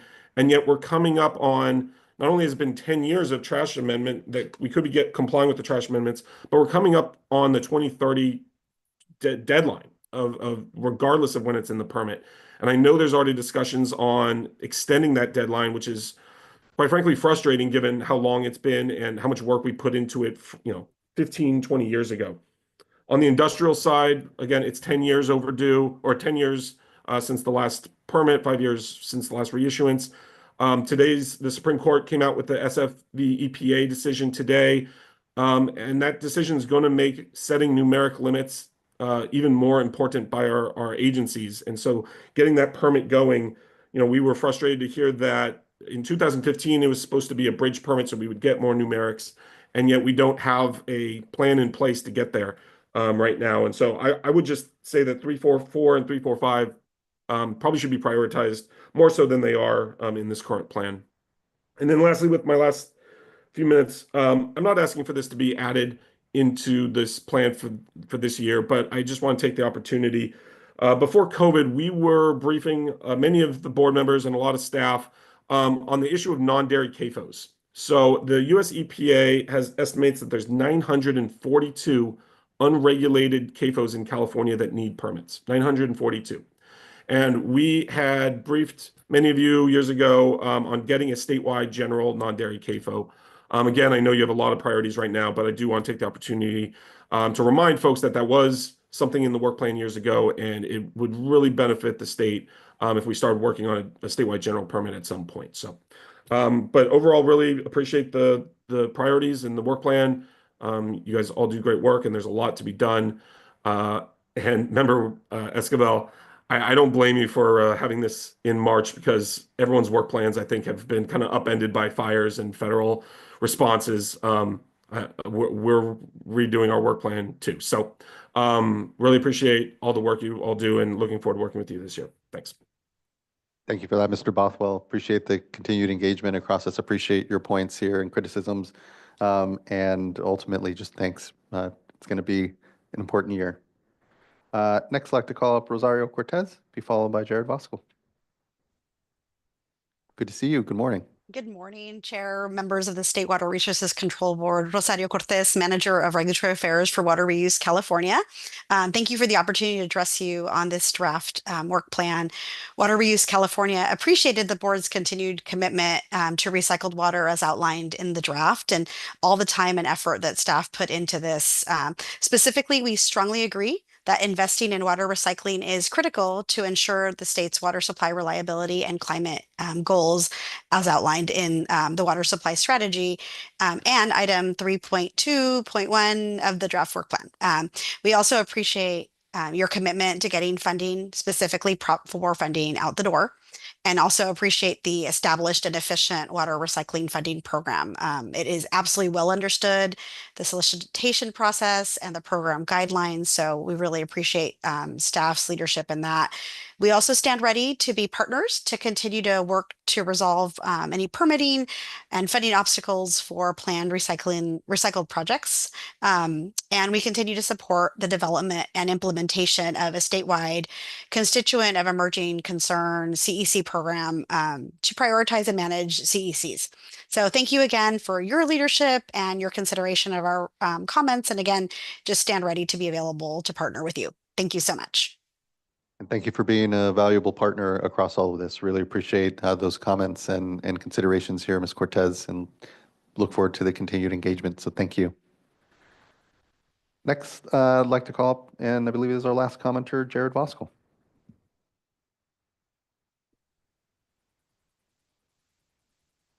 Hi, good morning, board members.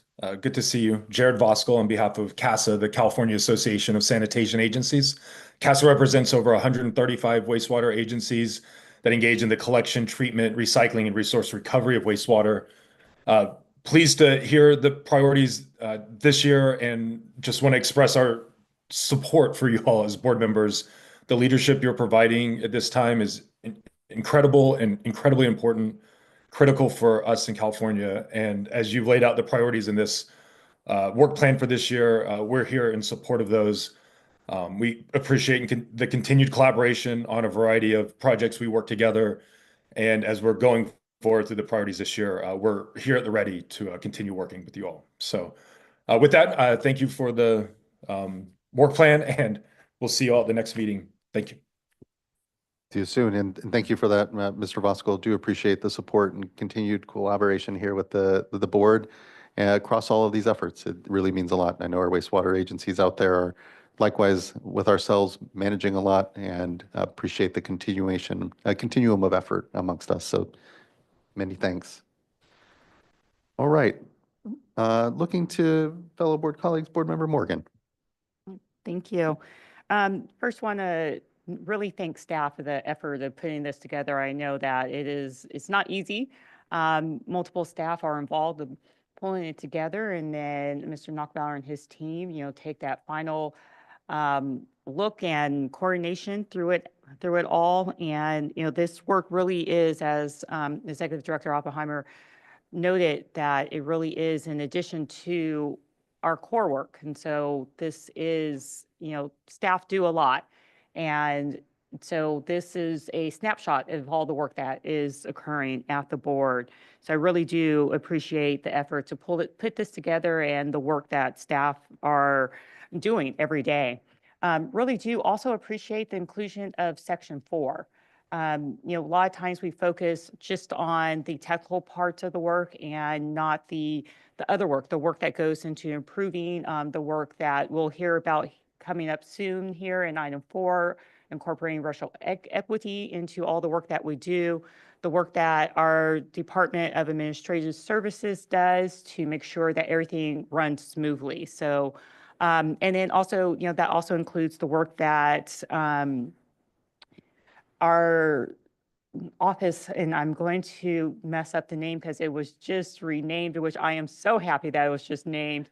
And we are calling it, which I do not like these abbreviations, but I'm going to use it right now just because I am not going to remember all of the words in it. That it includes their work, and our work is so critical to everything that we do and engaging with our tribal partners. And so, just that section there just really want to just really highlight and note that the inclusion and the recognition of that section. That's something that I feel that years ago would not have been highlighted as much as it is today. So just with that, I do want to note, Dr. Miranda Biggie's question, comment to just making sure that we do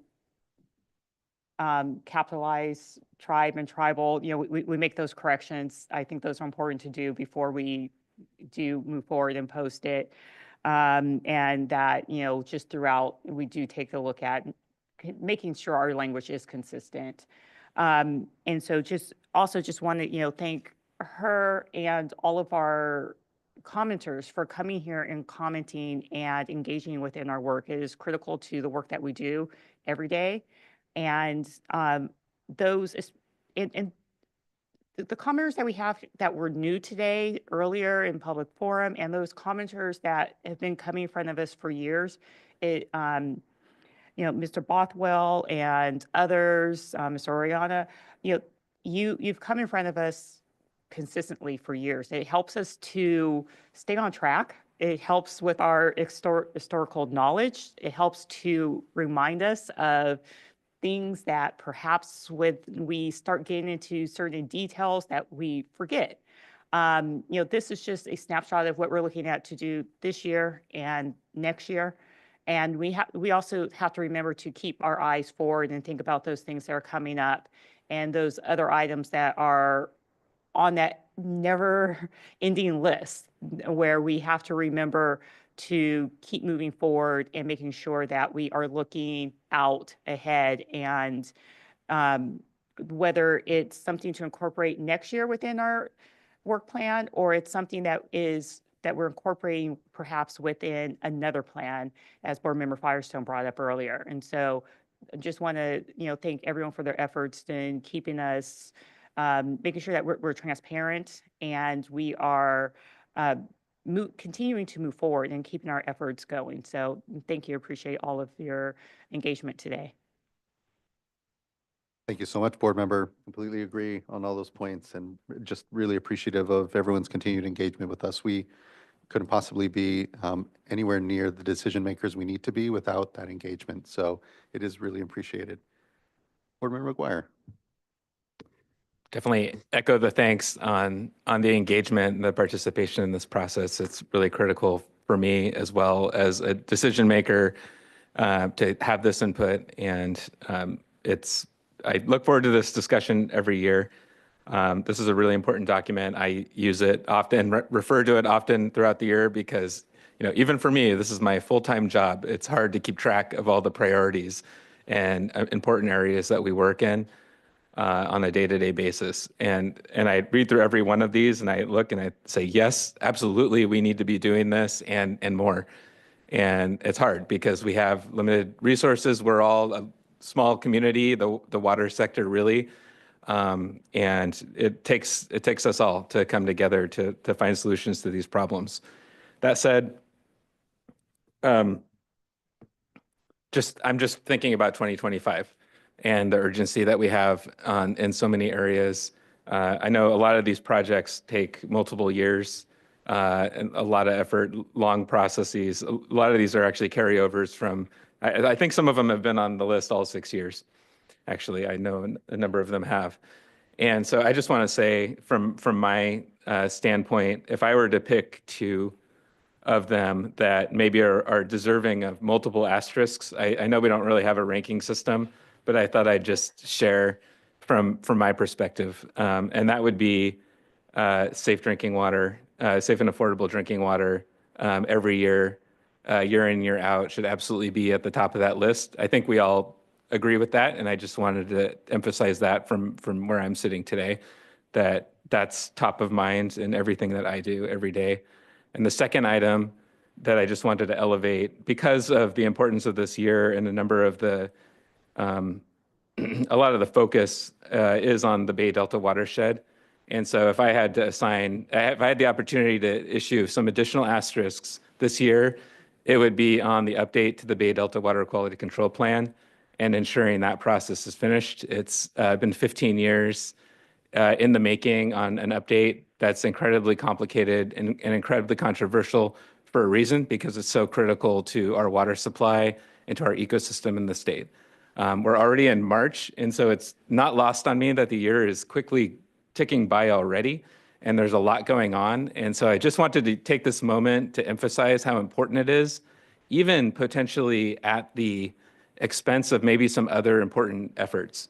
I really do think it's that important to make sure that we have the resources and that we as a community and as a state are standing up to finish critical planning processes. Because I agree with you, Board Member Firestone, in terms of the need for rules, clear expectations, and regulations where appropriate, because without those, we're not going to have a system for future generations. We're not going to have an ecosystem that's thriving. We're not going to have a reliable water supply. So all these things are very important, and this is the moment, I would say, to lean in on that and ensure that we're doing everything that we can to finish that process. Now, there's a lot that needs to happen, but nonetheless, I'm all in on prioritizing those two items for this year.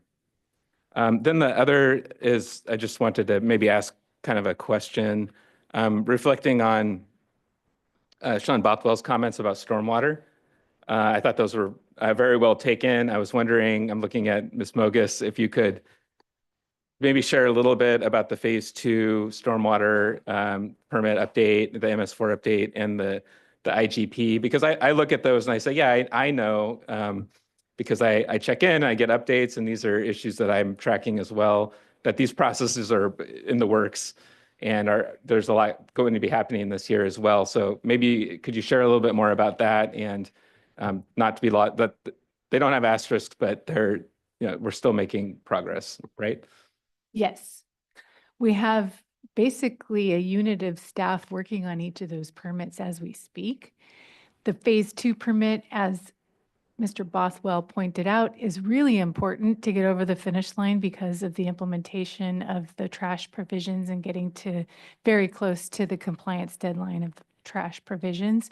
So that will be a driver for us, and we have issued the informal draft. We're looking at the comments now. Our plan is to get a formal draft out by this summer and hopefully get this one over the finish line. If not by the end of this calendar year, very early in 2026.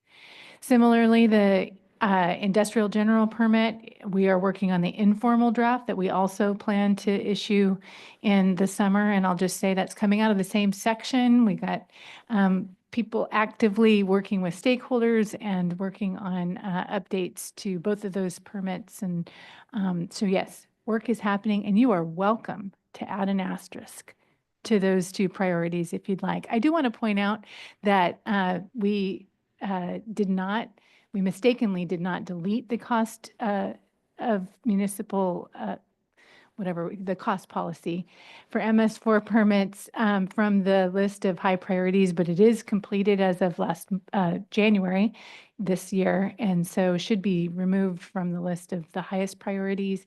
And then the site-specific objectives for copper and zinc is one that has been a priority for a while, has taken a back seat to the cost policy, waiting for that to get over the finish line. But that one's equally important from the storms strategy perspective. So, and we anticipate getting that one over the finish line this year as well. Thank you for that. I appreciate the update. And one of the things I've learned is that if you add something to the list, you have to find something else to take off the list before you can add more to the list of priorities. So in my view, since the cost of municipal stormwater permit implementation, since that is completed, I would definitely support at least adding the phase 2 MS4 permit as an asterisk item for this year, considering we're a little bit farther along on that. But I'd be open to adding the other as well, if the industrial general permit, if there's space. But again, going to my initial comments about the top priorities, I just don't want to lose sight of the permitting efforts that we have underway, you have dedicated teams working on that. We've got a lot of resources at the board focused on different areas. So I just appreciate the update there. Thank you. Thank you, board member. Appreciate all that and agree that among, if we could prioritize our priorities, certainly clean drinking water and the Bay Delta plan really come front of mind. And support, I know, we try to keep a rule here where if we are adding priorities, we have to take something out because if everything's a priority, then nothing's a priority. But hopefully there's a little room there to perhaps just go ahead and asterisk it and see if we can get something across the finish line sooner rather than not across that without sacrificing any of the other priorities, which there are a lot. And so appreciate that balance. Looking to fellow board colleagues, if, again, this isn't a vote, so if there is, we will have a final strategic work plan that comes out with the corrections, the removal of the priority on the cost of compliance for stormwater, and some of the feedback that we've heard from board members here as well. And Board Member Firestone, I agree, there is a tremendous amount of work already ongoing when it comes to domestic wells, and I hear the need and desire for there to be goals around domestic wells. I think it is important that we communicate what can we get done, because we know that the cost of consolidations around domestic wells, the challenge of domestic wells are huge, and amongst and here a continuum certainly of the human right to water, but we have less resources than we can to live up to all the work that's out there. So prioritizing and figuring out how we continue to move the needle and manage what are scarce resources, I think will be important. So I appreciate that note. Vice Chair, please. Thank you. I just thought I'd use this as an opportunity to also chime in. The great thing about being on this board is that we work so well together and see eye to eye more often than not, and just really want to express my appreciation and ditto some of the things that my colleagues said. So I'll just align myself with what Board Member Firestone said about staff and the team. It takes a big team, and thanking everyone for being part of this team and moving these priorities along. And I'm just so grateful that this strategic plan improves every year, and that we really are in a position to be able to show our work transparently and show progress. We always want to do more, but I think in light of the resources that we have and the heavy lifting that's involved with some of these significant projects, that everyone should feel, really good about the work that's been done and energized to move forward to the future. I want to align myself with Board Member Morgan and what she said about the stakeholders. This has been, really an interesting discussion today. We're seeing more and more stakeholder input with respect to the strategic plan, and I also definitely appreciate that. And then just aligning myself also with the comments that Board Member McGuire made about the Bay Delta plan, and Chair, what you just commented on the Bay Delta plan, but then also on safe drinking water, and really doing a good job communicating priorities for domestic wells and making sure everyone understands, the limited resources that we have, but help us to prioritize with what resources we do have. So thank you all, and thank you for the opportunity to just share a few thoughts. You're here, and thank you, Vice Chair. Yeah, I'm completely and continually reminded how fortunate we are in this space. I know that there's often questions sometimes from the public, is government working? Are we being served? Are our interests being reflected? And just very fortunate for this very transparent, open, and public discourse that this board always has around very difficult discussions and decisions, but with that engagement to continue to build that public trust. And so just feel very fortunate to be part of the leadership here amongst you all.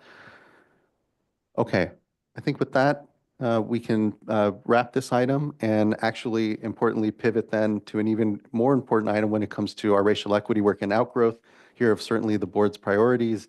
And so let's give ourselves a quick 10 minutes. I know we have interpretation services for our next item, and so just want to be able to provide a moment for folks to transition. So let's bring ourselves back here at 11 a.m.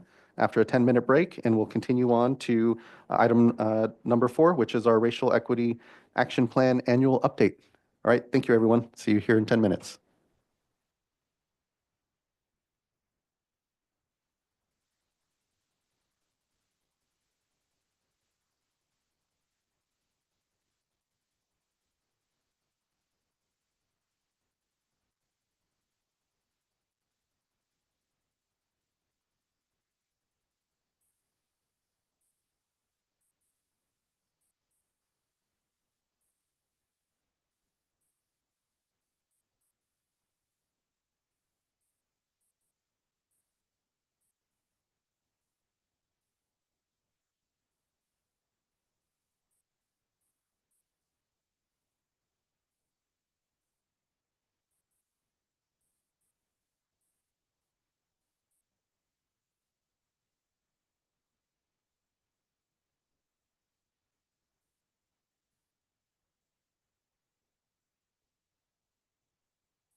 All right, everyone, we're at 11:03 and I believe we can begin. And so just want to thank everyone here. Before we start, we do have some just announcements here around Spanish interpretation. So we are providing Spanish language interpretation services for item number 4, including simultaneous broadcasting of this meeting in Spanish. We ask all presenters, board members, and individuals providing public comments to speak slowly and pause occasionally to allow the interpreters to accurately capture your remarks. This applies to both English speakers and Spanish speakers. If you speak too quickly, we may ask you to slow down or pause. For in-person participants, if you are present in the meeting room and require Spanish interpretation services, please do just raise your hand and a headset will be provided to you. For Zoom participants, to listen or comment in English or Spanish, select the language interpretation channel by clicking on the globe icon in the meeting controls at the bottom of your screen. Choose English or Spanish and mute original audio. For Zoom participants, to display the presentation in English or Spanish, click on View Options at the top of your screen. Select Presentation in English to see the presentation in English, or select Presentación en Español to see the presentation in Spanish. And I'll now hand it over to our interpreter here. Good to see you this morning. Apologies, I think, yeah. 2, 1, 2, 3, is that on now? Thank you. We'll provide the same instructions for the benefit of our Spanish-speaking listeners, both in person and those attending remotely. Buenos días. Para aquellos que nos acompañan en español, queremos dejarles saber que tenemos interpretación al vivo disponible para el día de hoy. Si está usted en la sala y necesita interpretación, por favor, levante la mano y mi colega o yo le asistiremos para proporcionarle un dispositivo para escuchar el programa en su idioma. Si nos acompaña remotamente, por favor, busque en la parte inferior de su pantalla un icono de un globo terráqueo que dice Interpretation o Interpretación. Selecciónelo y de ahí seleccione su idioma Spanish o español y podrá escuchar el programa enteramente en su idioma. Adicionalmente, puede asistir también la presentación en español por tocar la parte superior de su pantalla que dice View Options y seleccione Presentación en español para poder seguir la diapositiva en su idioma. Muchísimas gracias. Thank you, Chair. Back to you. Thank you so much. Now, I'd like to hand it over to our panel to start. But as we do, I just want to thank everyone for the incredible work that continues to go on in this space. It was several years ago, obviously, that the board first passed the racial equity resolution, really reaffirming ourselves to the work of equity here. And I say reaffirming because when you really look at the 50-year arc, say, of this institution, the State Water Resources Control Board, so much of the work that we're doing, it is a recommitment of the values that were expressed 50 years ago nationally. And when you think of the challenges that we were facing within our watersheds, the unchecked sewage that was in Dominguez Channel, the real harm that was being done to communities, not just on water but air as well, was at a time when nationally the Civil Rights Act was being passed, and then the Clean Water Act and the Safe Drinking Water Act. So 50 years ago, not unlike today, communities were looking around and saying and having concerns about their future and saying, are we headed on the right trajectory? Are we in fact preparing our children and our future for a future that we want to have and embrace? And the answer was no, that action was needed. And so regulatory bodies like the State Water Resources Control Board were created. And so when I think of the resolution that was passed several years ago here by the State Board around, and then now the Racial Equity Action Plan to really implement that resolution, it's our generation's recommitment to longstanding values in this country and in this state. And so I just want to first start off and acknowledge and just thank the work that continues to go on here at the direction of the board, because it is not always easy, and especially when we're talking about communities that for decades still haven't experienced the reach of that national discussion 50 years ago when we created these programs to ensure that there was access to safe drinking water, clean air in our communities. And so just really want to start off here just thanking everyone for the continued commitment and recommitment, and really appreciate and look forward to hearing the progress that continues to go on in this really critical space for the board. Thank you, Chair, for those opening remarks. Appreciate that. I'll just kick things off by starting with stating the obvious that this work is really important. I'll go even further and say I believe it's really critical to our success as an agency.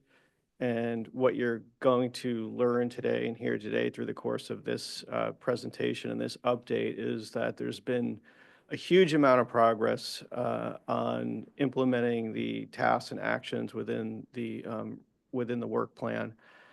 Of course, there's always more to do, and we are committed, as you say, to making good on the resolution and our commitment to advancing racial equity. One of the things that I wanted to highlight, and Board Member Morgan mentioned it in the last item, but it was the reorganization and retooling of what was the Office of Public Participation this last year into what now is the Office of Public Engagement, Equity, and Tribal Affairs. So from OPP to OPITA. That was that to me, that's a change in more than name only, because we've added resources and capabilities to that office, namely increased at a high level, increased staff focused on and increased staff and expertise focused on tribal affairs, focused on racial data equity analysis, focused on workforce equity. And so I do believe that that reorganization does affirm our commitment to advancing this work. And, we are in a time of a time of budget reductions, and the office, OPITA, the Office of Public Engagement, Equity, and Tribal Affairs, we did our very best to preserve those resources. In fact, I don't believe we made any staffing cuts to that program. However, there are substantial staffing reductions as a result of the budget situation we find ourselves in, substantial staffing reductions through our organization statewide. And I think it's important that we acknowledge that a lot of our work around racial equity, addressing environmental justice issues, improving tribal relationships and tribal affairs, a lot of that work happens within OPITA, but even more happens by necessity throughout the organization, and it's distributed. And that's how this work becomes effective, is to incorporate it into our conventional work and distribute that work. But again, we are in a time of budget reduction, and so I think it's important that we acknowledge that. And some of our functions, including this function, will see challenges due to these reductions. And so I wanted to point that out, and I want to now turn it over to the panel. And we have quite a comprehensive update on the work we've done over the last year for you. Thank you very much.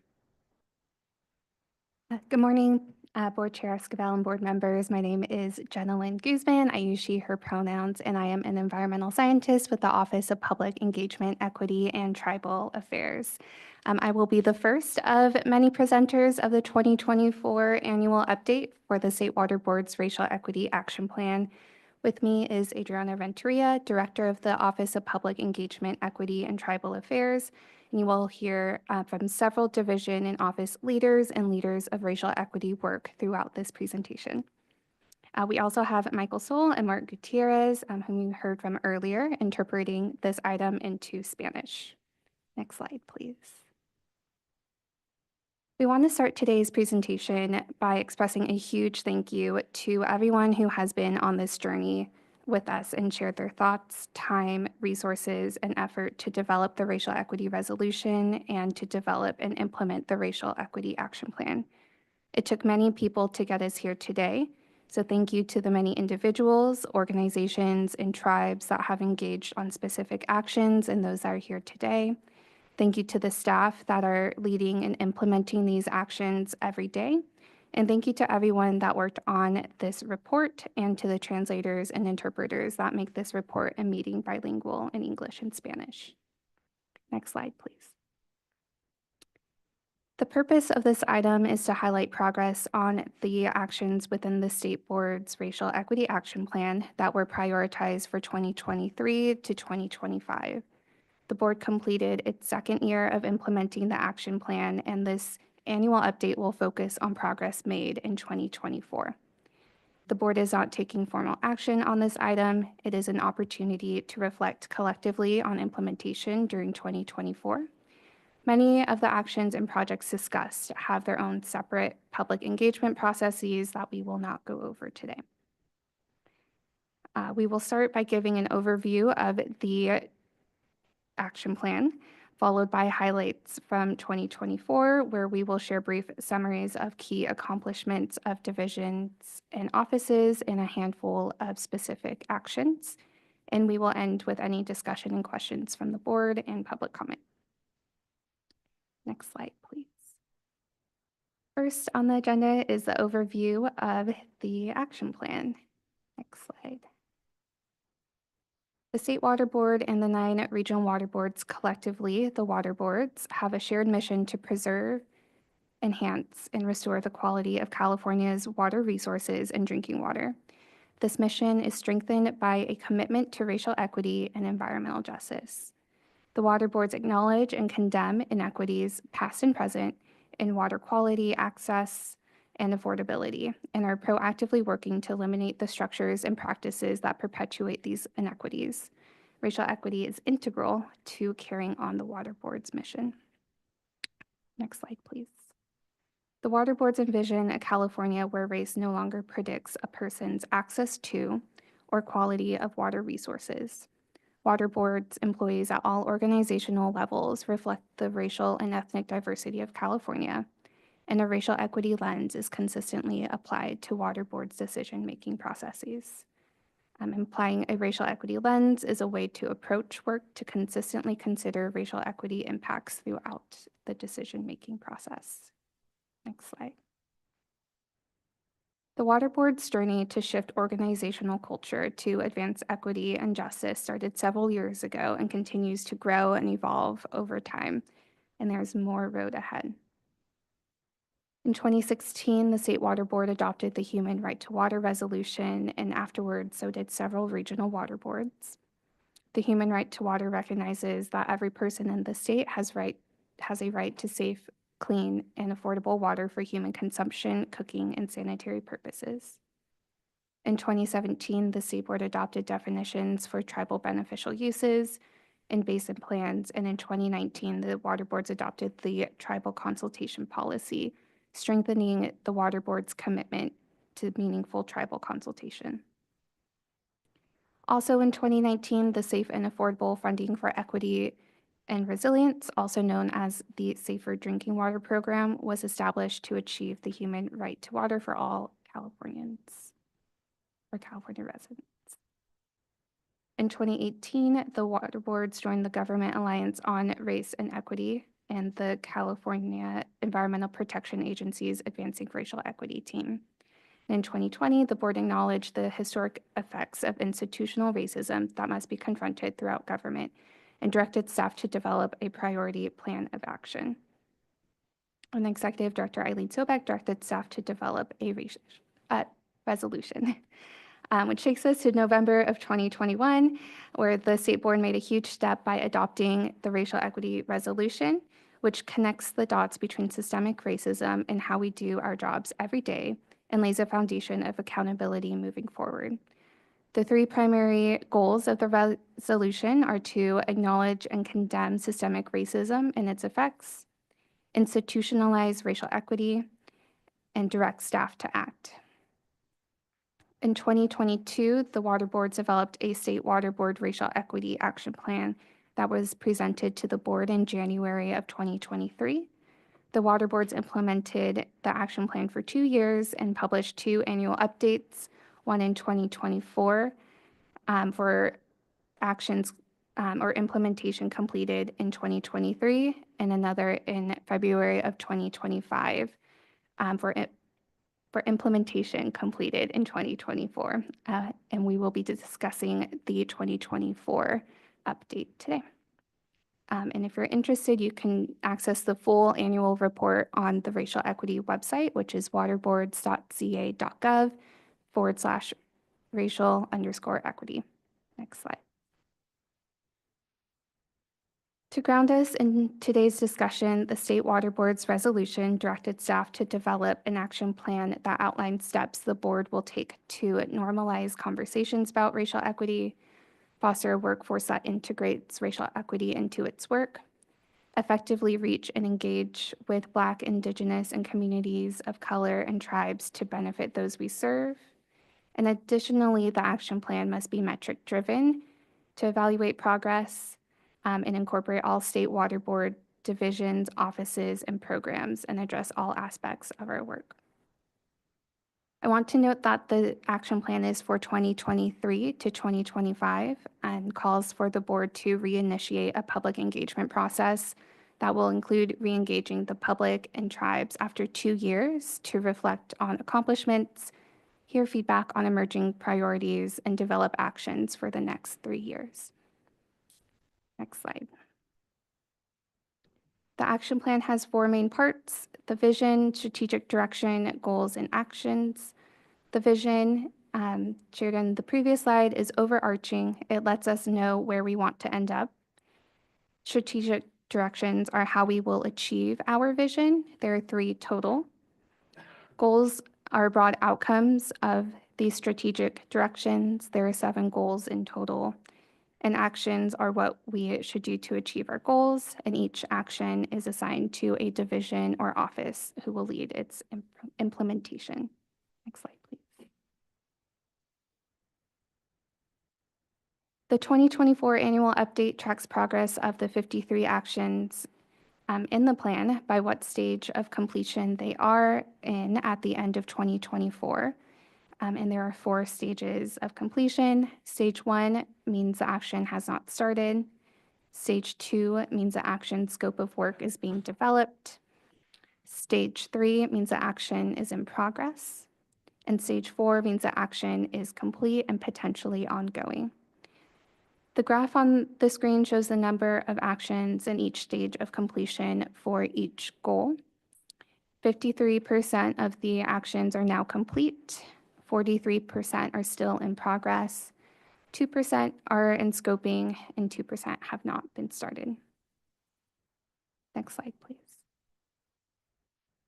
This graph compares the number of actions in each stage of completion at the end of 2023 versus the end of 2024, so you can see where we are making progress. Overall, we completed the same number of actions in 2024 as we did in 2023, which shows that we continue to implement the action plan at a steady pace. Next slide, please. This version of the annual report does a deeper dive of key racial equity and environmental justice efforts happening at the regional water boards, including if the regional board established a racial equity working group, if they adopted a racial equity resolution, and if they developed a racial equity action plan. As you can see on this table, most of the regional boards are well on their way towards completing all 3. And we encourage people to connect with the regional water boards to learn more about their racial equity efforts. Next slide, please. Now we will present highlights from 2024 for the 3 strategic directions. Division and office leadership will present a high-level summary of progress their division or office made last year. And we will also do a deeper dive on 6 specific actions. We have limited seating up at the presenter's dais, so we will be pausing periodically to switch seats and presenters. Before switching, we will pause to see if board members have any questions for the presenters. We will be presenting strategic directions 1 and 3 together because they both contain actions that build capacity for advancing equity in water boards' work. Afterwards, we will present on strategic direction 2, which includes actions that build capacity for workplace inclusion and equity. Next slide. So to start, strategic direction 1 is integrating racial equity, measuring impact. It aims to infuse racial equity throughout the water board's policies, programs, and practices, and measure progress toward goals and adapt when necessary. There are two goals under this strategic direction. Goal 1A is water boards data are accessible, equitable, and culturally relevant. Goal 1B is programs and policies are evaluated and realigned to address racial injustices. And the 22 actions between these two goals generally explore using data to identify inequities in water quality and incorporating equity in water boards' policies, programs, and practices. Next slide, please. Strategic Direction 3, Activating BIPOC Community Wisdom and Sharing Power, aims to foster open communication with voices of Black, Indigenous, and other communities of color. Share power with these communities by cultivating authentic relationships and partnering with them. Offer education and resources to raise awareness of the water board's work and incorporate their wisdom in decision-making processes. There are three goals under this strategic direction. Goal 3A is engaging with BIPOC communities by providing effective language access services and accessible communication. Goal 3B is removing barriers for community access and participation in water decision-making by providing resources for capacity building, including funding, training, and education. Goal 3C is consulting, collaborating, and partnering with BIPOC communities in decision-making processes. And the 22 actions between these three goals prompt the water boards to shift towards equity-centered community or communication and engagement to reduce barriers that prevent engagement in decision-making processes. And with that, I'll pass the mic on to Adriana Renteria. Thanks so much, Jenilyn. Good morning, board members and board chair. My name is Adriana Renteria. My pronouns are she and they. I'm the director for the Office of Public Engagement, Equity, and Tribal Affairs, and I'm going to be providing a few high-level highlights from our office. The first one I want to begin with is to highlight and celebrate our new office transformation that our executive director mentioned at the top of this item. For some contextual background for the public, our office was formerly known as the Office of Public Participation. And in 2021, the board combined the Office of Public Affairs and the Office of Public Participation underneath a new communications office. This is a structure that made a lot of sense at the time. And as recent developments like new executive orders, legislative changes, and board priorities evolved, this expanded the office's work beyond what this original structure was intended to support. So the new office is no longer housed within the communications office and now reports directly to the executive director. The new office is named the Office of Public Engagement, Equity, and Tribal Affairs. Our acronym is OPETA. And we ask everyone to give us grace as we're all practicing and trying to remember our new name. I want to share a little bit about how we came to the name itself. So we chose the words public engagement instead of public participation to reflect our commitment to two-way dialogue and collaboration, and to emphasize the board's commitment to building relationships and engaging with the public in its decision-making process. We chose the word equity to highlight the board's focus on addressing systemic inequities and ensuring that all voices are heard. This also reflects the board's commitment to workforce equity and to creating inclusive and welcoming environments for all employees. Finally, we chose the words tribal affairs to acknowledge the distinct political and sovereign status of California Native American tribes. It was important for us to separate tribal affairs from public engagement to recognize that tribes are not stakeholders. Tribes are sovereign nations. And this also emphasizes the board's dedicated efforts to build and continue to build government-to-government partnerships with tribes. Like our executive director mentioned, in 2024, in addition to the transformation of our office, we also reclassified a number of positions to refocus them on critical efforts such as tribal affairs and undertaking equity impact analyses. We hired Nathan Blacksmith as our new Tribal Affairs Program Manager, Vanessa Soto as our new Tribal Affairs Specialist, Megan Kung as our new Equity Data Specialist, and you will also hear from Veronica Farwell, who is our Workforce Equity and Inclusion Advisor later today. So this office change that we have just completed happened as a response to the feedback that we have received from employees, from members of the public, and from California tribes. So we thank everyone for helping inform this process and being part of this change. And like our executive director mentioned, this change in our office reflects an overall transformation in our agency's culture, and it helps reinforce the board's commitments to environmental justice, public engagement, workforce equity, and strengthening tribal relations. So it's a change we're really excited and really proud about. An additional accomplishment I want to highlight here is the updating of our public engagement websites. So this was done in order to make it easier for the public to learn about the water boards and engage with the water boards.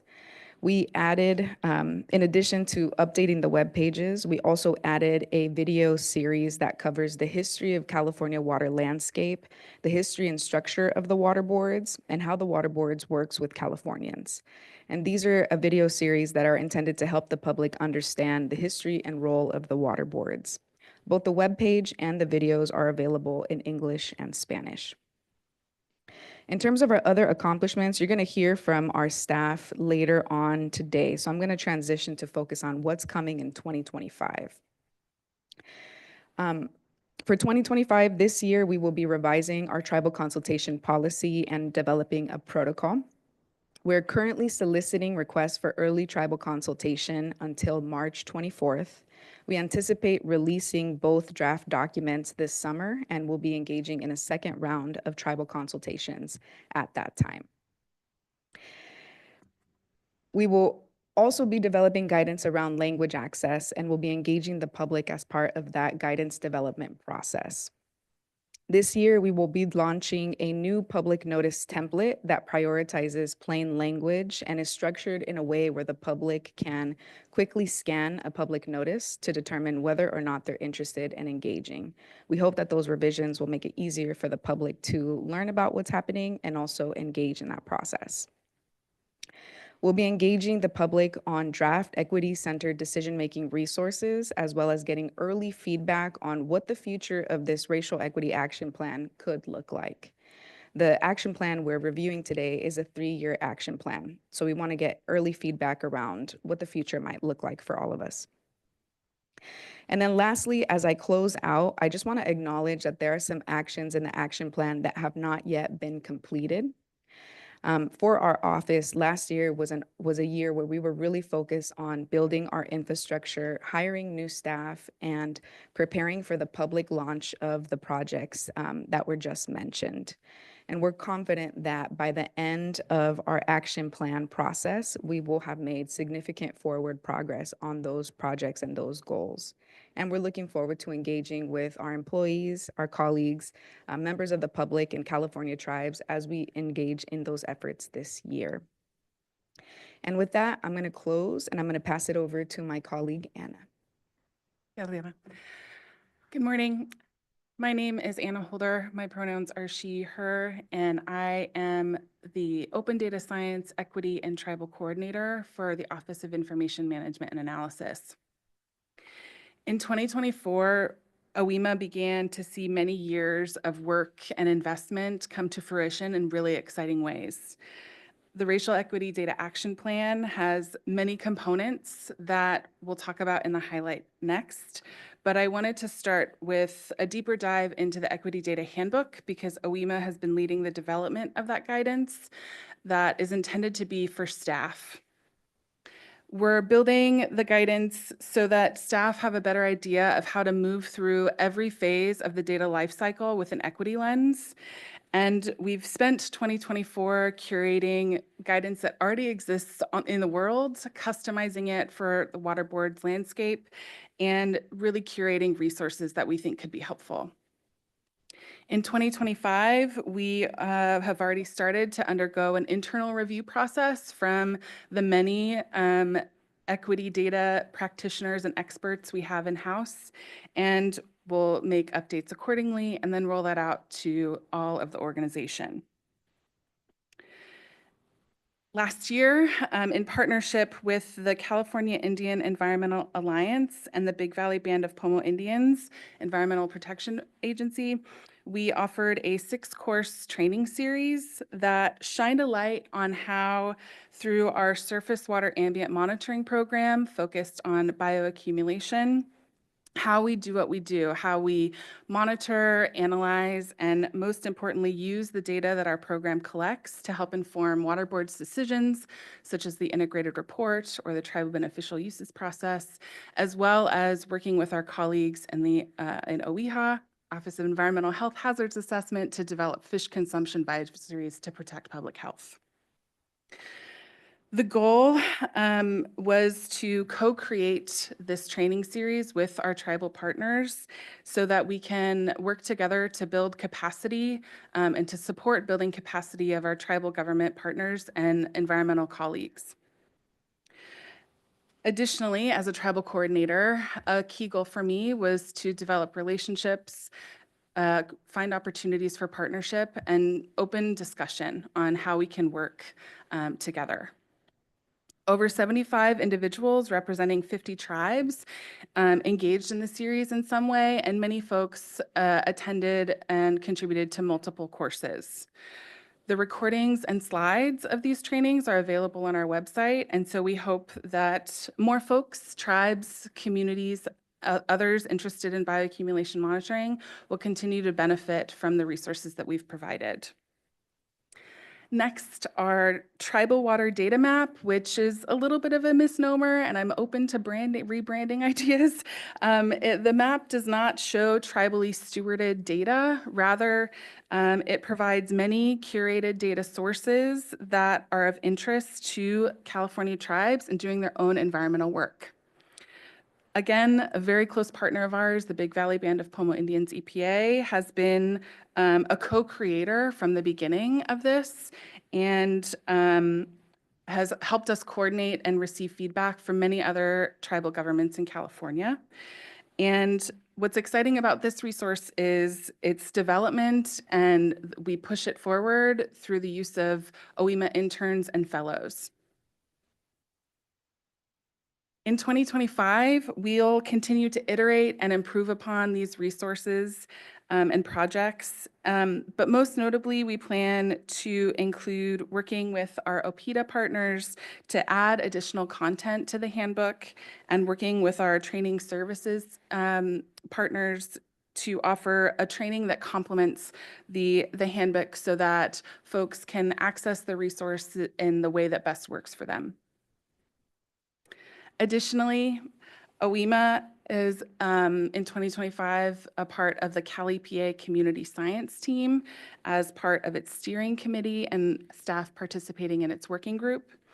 That team has developed a funding guide, a staff guide, and a practitioner's guide, each with its own objectives and audience, but all of those resources are providing guidance on how Cali PA and all of its BDOs can work with partners on community science projects. OEMA will be involved in the review process and supporting that, as well as the development of training modules to complement those guides. Lastly, but not least, we are committed to supporting our OPEDA and Cali PA partners in developing, analyzing the third racial equity workforce and change model survey. And I'm going to pass it off to my OPEDA colleague online, who's going to dive in deeper to the Racial Equity Data Action Plan. Next slide.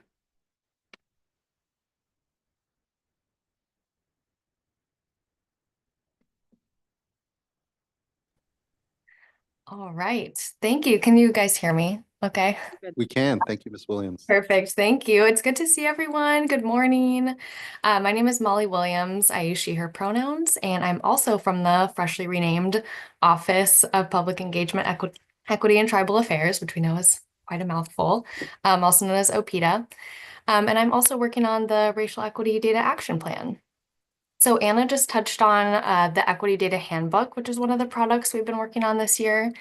And in addition to that, another tool we've created is the Data Resource Hub. So This is a collection of internal and external resources that are all hosted on a GIS platform that are useful in understanding equity-related impacts of our work.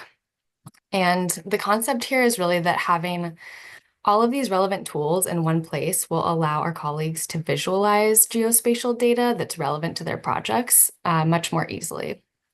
And in 2025, we'll be doing an internal rollout of this platform. And the idea is to continuously update the platform with new resources as they become available and relevant, whether they're external or created internally. All right, and the third concept here on our slide is another exciting endeavor that we're working on, which is the Racial Equity Data Subcommittee, which I get to co-chair along with Anna. And this group evolved from the data task force that started in 2023, which was outlined as one of the goals in the Racial Equity Action Plan. And this past year, 2024, we transitioned the group to a new subcommittee, the only subcommittee of the EJ Roundtable, the Environmental Justice Roundtable group, that brings together folks from all of our regions, divisions, and offices. And the idea there was to get more exposure and involvement from all of our staff across these different RDOs. And the purpose of the subcommittee is to really create this working and sharing space for staff throughout the agency that are working on equity-centered data projects. And during our meetings, we share tools and approaches that use an equity lens in the data-intensive work that we're doing, with the eventual goal of helping to operationalize it across the agency. And this year, we're going to delve into how these resources we've developed, like the handbook and the hub, will be used in practice along with the equity impact analysis guidance. We'll use the space to document our understanding of impacts so that we have a record of how we've used these tools in practice and what we found from using them. And as I said, continue to iterate on the resources to advance the goals of the action plan. All right, and I'll pass it back to Anna, who we're so excited to have on board with the subcommittee to talk a little bit more about the culture that we're working to build within that space. Thanks, Molly. So contributions to the items from the Water Board staff outside of OEMA and OPIDA on these resources is largely voluntary. Many of us, as we've talked about today at many times, are doing this work in addition to very full workloads and are operating at the limits of our bandwidth and capacity. Doing this work can be logistically, technically, and emotionally very difficult. And in situations and times like these, morale and work and team cultures are critical to people wanting to make time, space, to opt in to contributing to this work in meaningful ways. And Molly and I really want the subcommittee to be a positive and productive space where we discuss hard truths and find solutions together, so that we want to be explicit about our guiding principles and expectations of folks all throughout the water boards that participate and engage with the subcommittee. And those principles include inclusivity, kindness, reusability, learning, and longevity. And with that, I will pass it off to the next presenter. And as we transition, I just want to come in just to say how foundational and incredible the work that you are all doing is in this space. I really want to thank you, Ms. Holder, Ms. Williams, Ms. Renteria.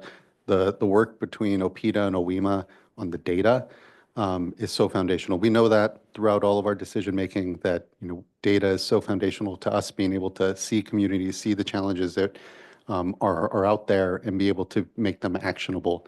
And just want to have to highlight and acknowledge just how incredible the work is that you all have been doing, and how critical it is to being able to even have any of these conversations. And given the attacks on information and data we sometimes are seeing out there from other government agencies or organizations, our commitment to making sure that data is available, transparent, follows fair and care principles, but importantly, how it is just the foundation to so much of these discussions. I just want to acknowledge and just thank the leadership, because to your point, It's not like we have a lot of extra resources. This is all being done in an incredible way and is not just, really technical and important, but there is the human and emotional side that comes with it too. But had to note and interrupt and just say thank you for that work. It is so foundational. I also want to note, I'll be passing the gavel over to Board Member McGuire here in about 10 minutes. Unfortunately, I have to go over to something at about noon, but I will be coming back thereafter. But just wanted to make that note as well for folks as we continue on. Thank you. Nick. Thank you, Chair. Next slide, please. My name is Nick Martirano. I use he, him pronouns. I am the newest Assistant Deputy Director for the Division of Water Quality. And while it's my pleasure and honor to talk about some of the accomplishments in DWQ, I just want to be transparent. I had no direct influence over a lot of this great work. But I do look forward to supporting and the continued and intentional efforts to center equity within the culture of the Division of Water Quality. Along that vein, one of the big key accomplishments was the establishment of a Division of Water Quality Advanced Racial Equity Subcommittee, which consists of staff and management across all levels, with the goal of facilitating operationalizing equity within our programs and our work by creating guidance and tools, including developing tools and materials to support racial equity and environmental justice discussions within our roundtables, which is our main venue for coordinating across the regions and within our own State Water Board program staff, and trying to really create a brave and safe space for staff to discuss the opportunities and barriers to operationalizing this work at a program-specific levels, and just learning from that process. Another big accomplishment was we developed, and through a lot of coordination with the Division of Administrative Assistance, developed a racial equity and environmental justice related duties for our duty statements. It's began incorporating those across our division-wide classifications, and are working now to also tie those duties into our desirable qualifications and our interview questions so that we ensure that we are creating as diverse and equitable a workforce as we can. So those are two big accomplishments from the division. Looking forward, we are looking to complete a list of contacts for division staff to implement AB 2108, which is the 2022 effort to engage in equitable, culturally relevant community outreach. It says completed tools and materials. It's not really accurate. It's more an expanded list of tool sets and materials available for racial equity and environmental justice discussions. The work's never complete. It's just always evolving. So just a little, actually my notes are different than the slides. That's good. And then also to kick off additional projects to support capacity building, especially related to engagement and outreach with communities that we haven't historically done a great job of engaging with. Building additional tools and resources with my colleagues in the Office of Information Management Analysis and Office of Public Engagement, Equity, and Tribal Affairs, and providing input on training resources, and then just tracking our progress and reporting back to you all and learning from our wins and our losses in the space. And next slide, please. All right, some of our bigger accomplishments within the division, or more targeted, I should say, was the creation of the beneficial use attainment mapping tool, which was really a big GIS effort within our integrated report program that allowed us to identify water segments for consideration of future tribal beneficial use designations, which we've heard repeatedly from our tribal governmental partners is a huge priority for them.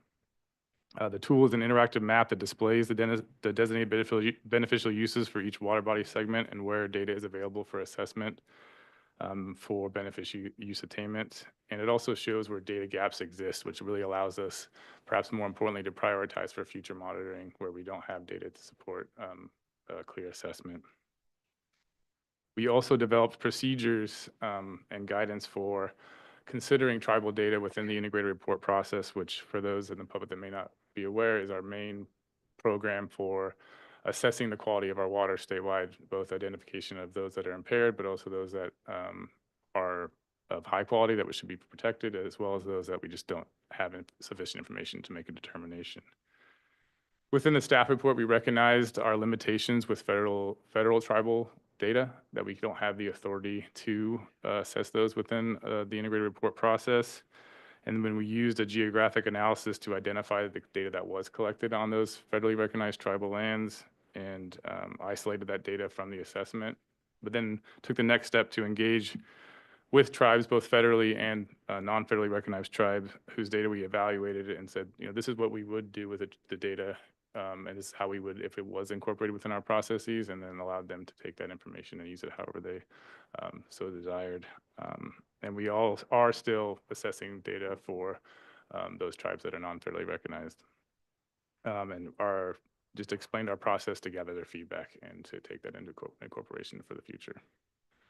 And with that, some of the things for the future, I will say, sorry, is for the integrated report, our focus is to calculate performance indicators consistent with the Racial Equity Action Plan, which is really to characterize where the water quality impairments are in relation to the Black, Indigenous, and people of color communities and disadvantaged communities as well.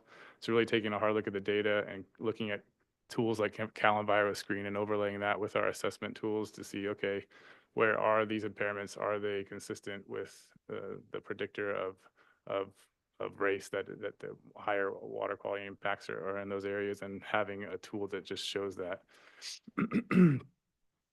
We expect to release that initial version of our analysis as an interactive map within the next few months, and we'll be actively soliciting feedback and suggestions from the public. In addition, multiple programs within the division are building capacity for equity data analysis. For example, staff are adding environmental justice and racial equity data layers to our IT systems, for example, GeoTracker. The non-point source program is developing criteria to direct resources to communities that have disproportionately been affected by water pollution. And the Division of Water Quality team is collaborating with the Office of Public Engagement and Equity and Tribal Affairs data specialists to explore and test data analysis methods to integrate demographic data within our water quality data, and hopefully evaluate those potential disproportionate effects of poor water quality on disadvantaged communities. And with that, for real this time, I'll pass it on to my colleague, Eric. Thank you. Thank you, Nick and others. My name is Eric Ekdahl, Deputy Director for the Division of Water Rights, and I want to give a couple high-level overviews of what the division has been up to the last year or so. And just maybe even before we start getting into the details and the bullets, give a step back and give a little bit of an overview. Water rights, I think, sometimes struggles to figure out where exactly it fits in the racial equity lens. We get a lot of comments that are along the lines of, the water rights system in California is inherently inequitable and racist, and you should change it. But we don't have that authority. Staff or even the board itself doesn't have that ability to go and change existing water rights laws. That belongs to the legislature working with the administration, and that work has to occur in that space.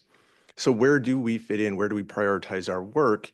And we've had to think, I think, really carefully about what our progress on the Racial Equity Action Plan looks like. And so with that little bit of context, a lot of the things that we do don't necessarily fit some of the goals of the action plan directly, with the exception of one that fits very, very well. I'll talk about data in a moment.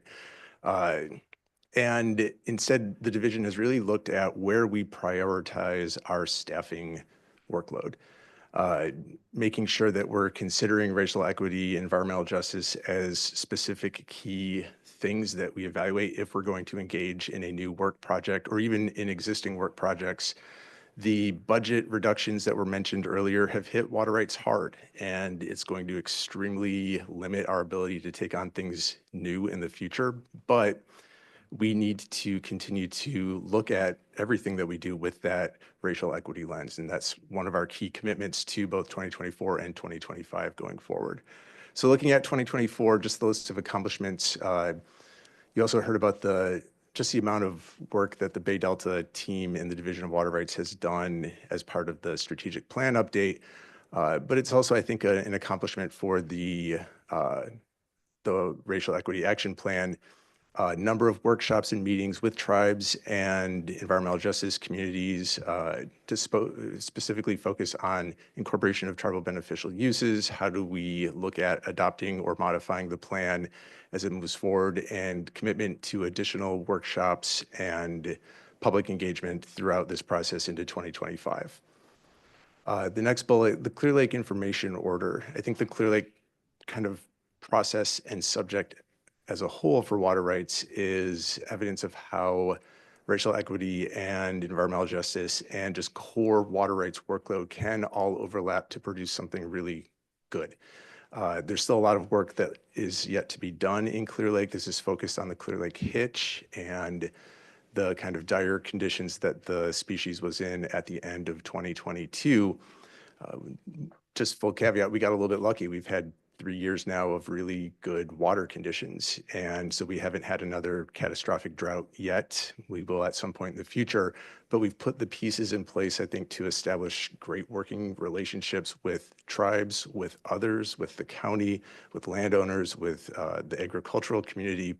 And it, I think, in a sense, provides a model for how water rights can look at other watersheds or other topics in the future when we have the right combination of willing partners and resources to do so. And a huge acknowledgement to the tribes in the Clear Lake region for, one, just facilitating the initial tribal summit at the end of 2022, but also working both with us and the community to highlight that the hitch is an important issue and prioritize it for everybody. And then lastly, the Scott Shasta emergency flows and regulations and implementation. The board recently readopted another extension of the emergency regulations for 2025. And we continue to work through the long-term scientific basis and understanding for what longer-term flows would mean in that watershed. Looking to 2025, we do anticipate the public release of the new water rights data system in July, with a more formal kind of rollout in the fall, timed to the start of the new water year, but the system will go live earlier than that. We're also doing supply demand assessments. One of the things that we took out of the last drought was, a barrier in establishing in-stream flows is a lack of understanding of what an in-stream flow would mean to the people on the ground, the existing diverters, and how that would affect their businesses, their economies, their livelihoods. And so we've been taking a step, looking at what we did in the Russian River, applying it in other watersheds, saying if we know we have a certain supply based off hydrology and precipitation, and we can match it up with diversion data, that will give this basic level of understanding to everybody, not just board staff, but to the people in the watershed that are actively managing and using that water. And so we're hoping to have some initial results for our first 3 pilot project watersheds at the tail end of 2025. It may go into 2026. And then, as mentioned earlier, Bay Delta workshops and updates. Next slide, please. And so we did want to focus on the, mentioned earlier, the one place where I think water rights really does have a great connection with the goals in the action plan. There are other places too. I don't want to say it's the only one, but this one is just really kind of tailor-made. I think it was action 1A that was highlighted earlier, that I want to make sure I read it correctly. Data is accessible, equitable, and culturally relevant.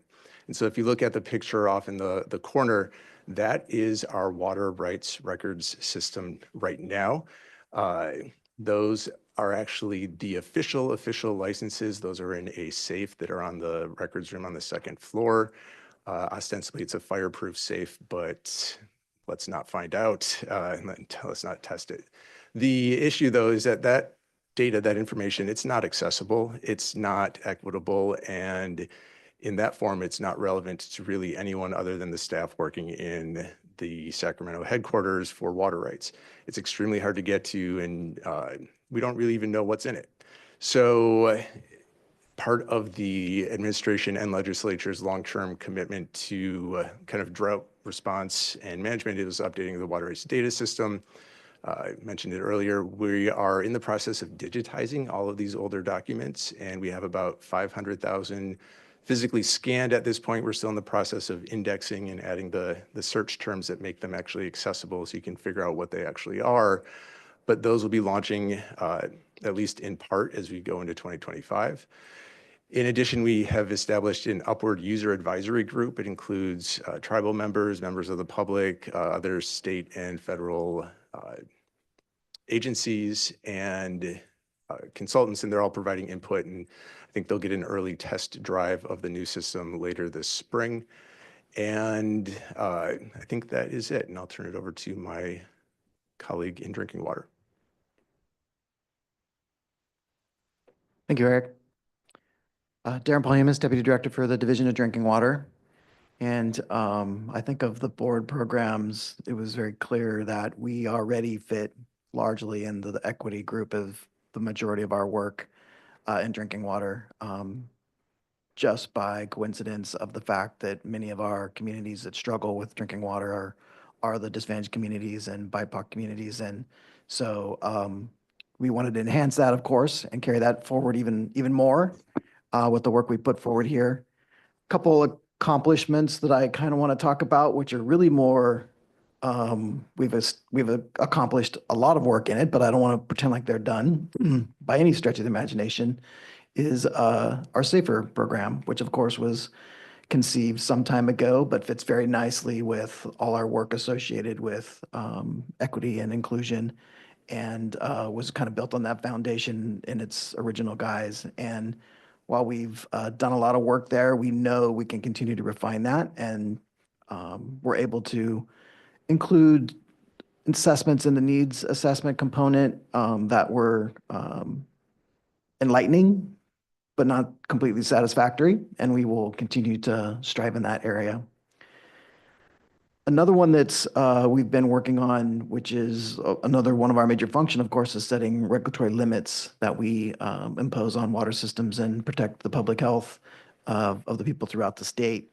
And we were able to make some significant progress there with the aid of, let me make sure I get our person's name right, Dr. Pacheco Oremus, who did a fantastic report for us that actually was eye-opening and will provide direction for us going forward, because it really pointed out that we were probably looking in the wrong place for how we move forward with considering equity in our regulations. And that we really, instead of thinking about it in a particular MCL setting, we should contemplate it actually in which MCLs we are pursuing in the future.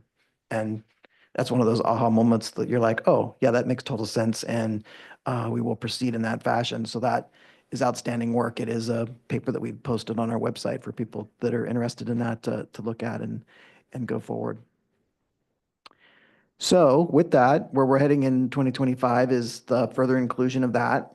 There is a struggle with data, of course, and it's how refined it can get and what we can learn from that. And while those are often points of frustration, that does mean then it gives us something to build on to try to make sure we incorporate that necessary increase in data and the lens that it provides us going forward.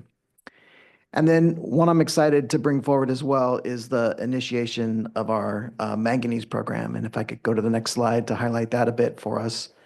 I think anecdotally, we've all seen that have worked in the area of drinking water that manganese has disproportionately impacted communities of color. We then, of course, wanted to make sure that we could back that up with data, and that gets to be a bit difficult.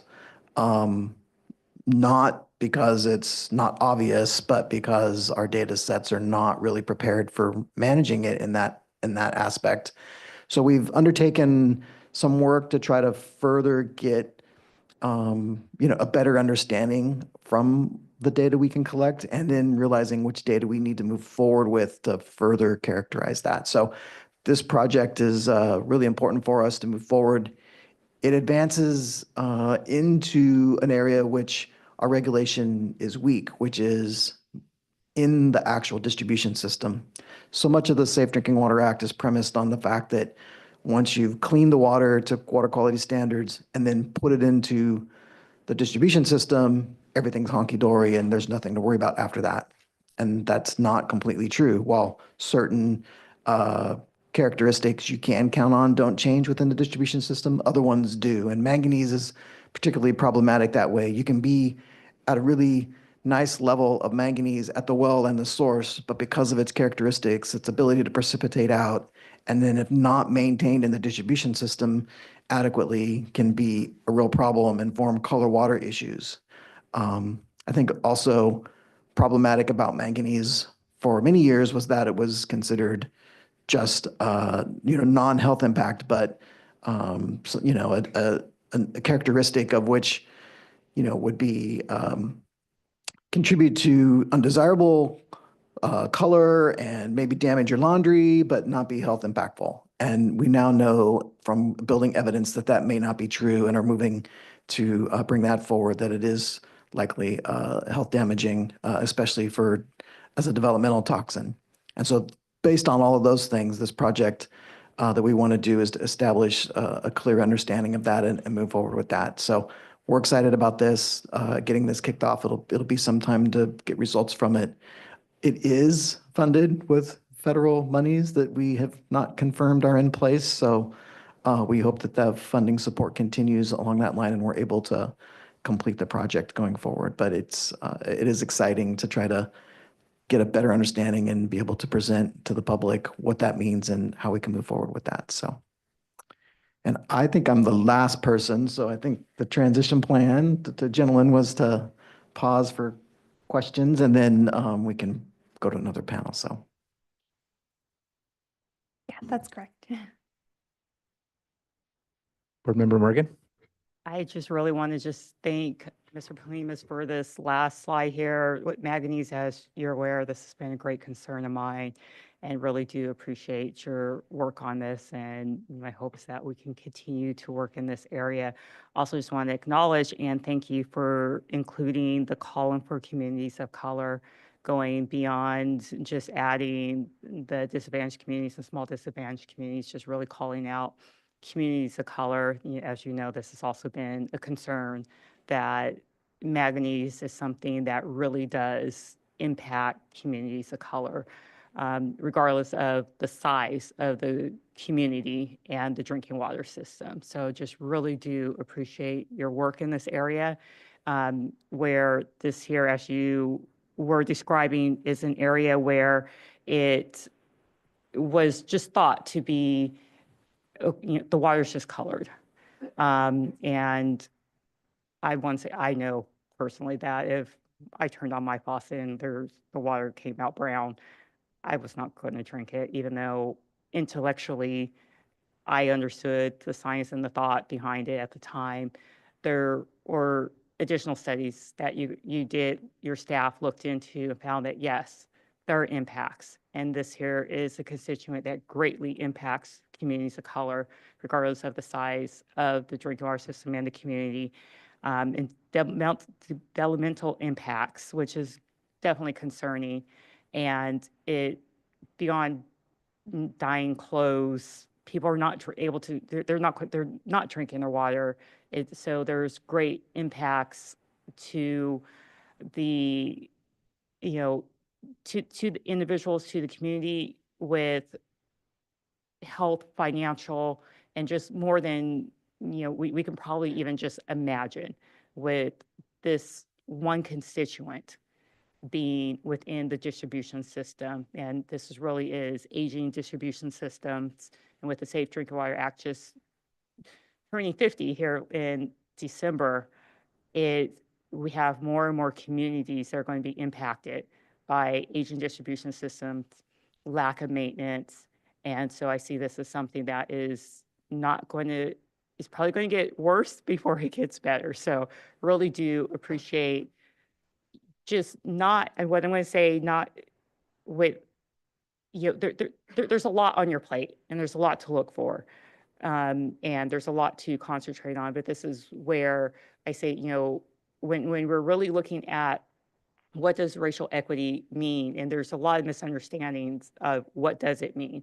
This is an area of, to me, that's dear of what it means. It's to take that step back and look at the bigger picture of, what is the latest science telling us, and where do we have additional concerns, and how do we address those concerns? These are real health impacts that are impacting communities, and how do we address these real health impacts? And so thank you for this work. Yeah, I appreciate that, Board Member Morgan. And I always found it completely unacceptable that, there's perception that since it's secondary and it's not a problem, that we're going to accept it in certain communities, and that is completely unacceptable. We now enforce it as if we do anything else. We've always had authority, but we've tried to amp up that and trying to, now discover more about it and how we're going to address it is very key. Thank you for those comments. Any other board members have comments? No? So I think we can hand it back. Thank you to this panel of presenters. We'll take a moment to transition to the next set of presenters. We will have Mike Downey, Jackie Carpenter, Yvonne West, Natalie Stork, and James Nachbauer.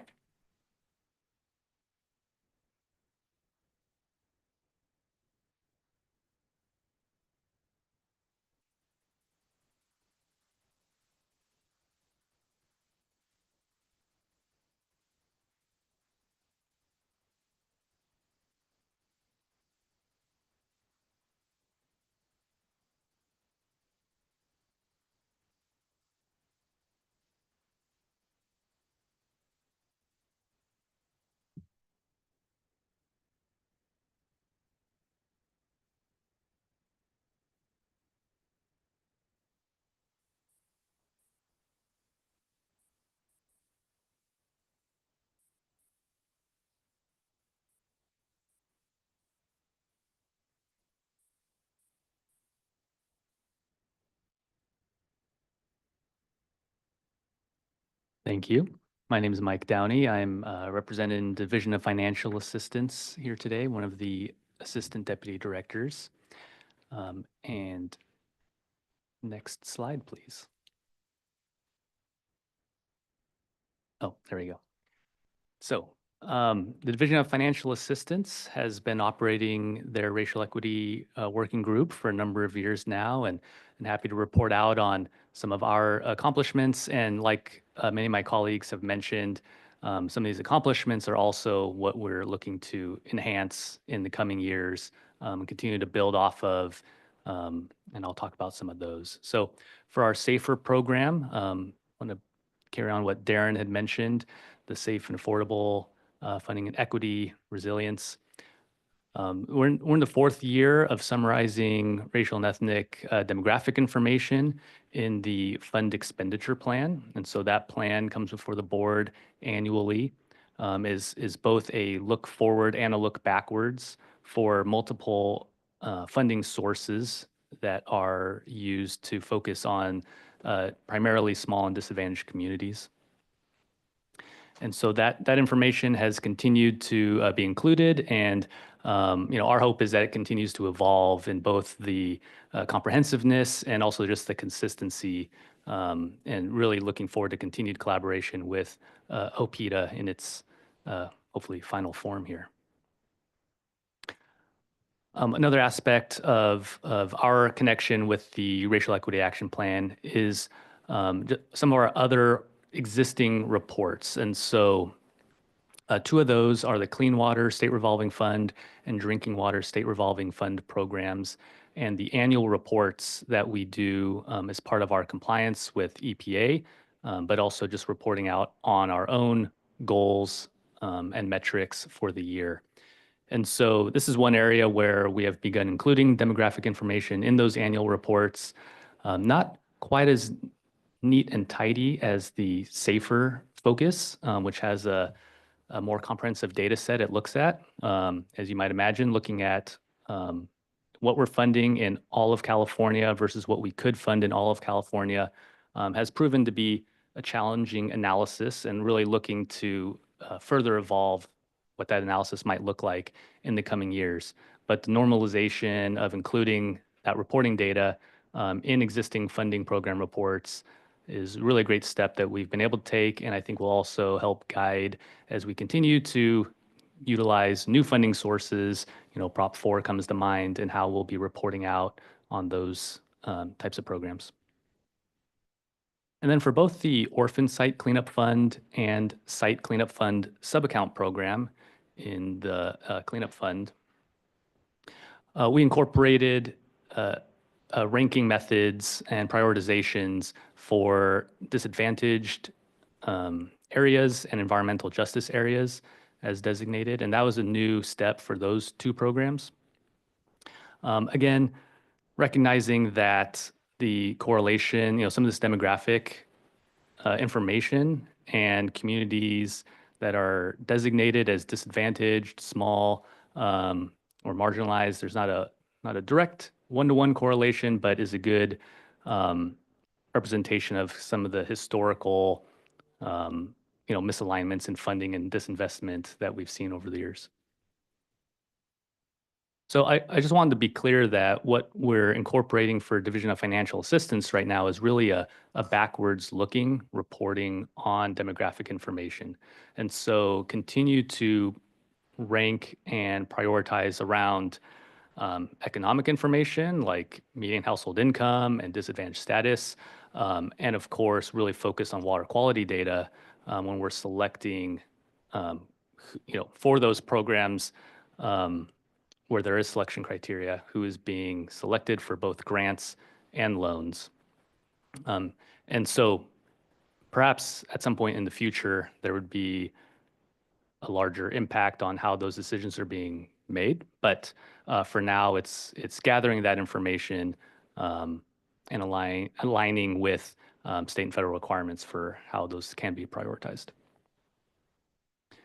So like I mentioned, what's coming in 2025, I think we're really looking forward to just aligning with OPITA and OEMA on, not only the data sets we're using to represent what we're funding, but also what are the questions that are being asked so that we can daylight, how our funding programs fit in with the statewide landscape.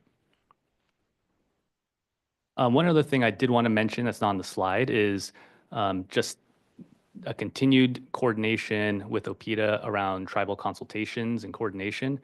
For almost all of our funding programs, we have robust not only requirements, but expectations around tribal coordination from an environmental perspective when we're going either through CEQA for state requirements and also for federal requirements, especially for our SRF funding programs. And so we've been very involved in tribal coordination for decades on the funding side and looking forward to just continuing to collaborate and have it be more incorporated and consistent across the board. No pun intended. Next slide, please. This is an example from the fund expenditure plan on how we're reporting out some of this information. You'll notice that the DDW, Division of Drinking Water section, is how some of this information is organized. And we can benchmark this against the failing water systems and the 2019 number of failing water systems that we're using for some of these safer metrics. And so one thing, part of our takeaways as we come annually before the board is, both the number of water systems and the number of failing water systems and where most of our funding is going, kind of based geographically, generally seems to align, and there's no huge misses in places that are being underrepresented. But it is a place that we continue to look for additional input, feedback, and guidance. And one way to do that would be on this year's fund expenditure plan and intended use plan, as they'll come before the board probably in that July-August timeframe. And with that, I'll pass it over to Jackie. Good afternoon, board members. I'm Jackie Carpenter, Communications Director for the State Water Board and leading the Communications Office, which just was restructured, as you were hearing earlier from my colleagues in OPITA. We're responsible for all external communications for the State Water Board, but also all 9 regional boards. So it's a rather broad portfolio. And I just wanted to make a general comment at the beginning that part of our office, we're a support office. So we're really supporting all of the divisions, regions, and offices in communicating about their work and integrating how they communicate about racial equity as well in their work. So trying to make sure we mainstream that into the external communications we're already doing. So I'm happy to say that one of the main things that occurred last year for our office is that we got 3 new positions: a dedicated social media, dedicated writer and editor, and also a dedicated position to the Sustainable Groundwater Management Office that is bilingual. So by expanding our capacity in general, we're also expanding our capacity to support racial equity goals in particular. So to carry on there, I just wanted to say that part of what we've been doing this past year is carrying on what we started in the first year, which is outreach to local and ethnic media. We're seeing a little bit more, I think, results from those efforts.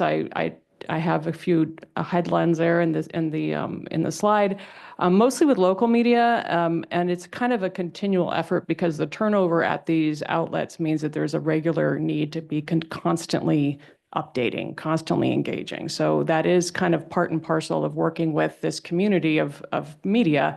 But we are seeing, especially in our financial assistance promotion, which we've really geared up over the last couple of years, and which spotlights, disadvantaged communities and communities of color, especially with access to safe drinking water.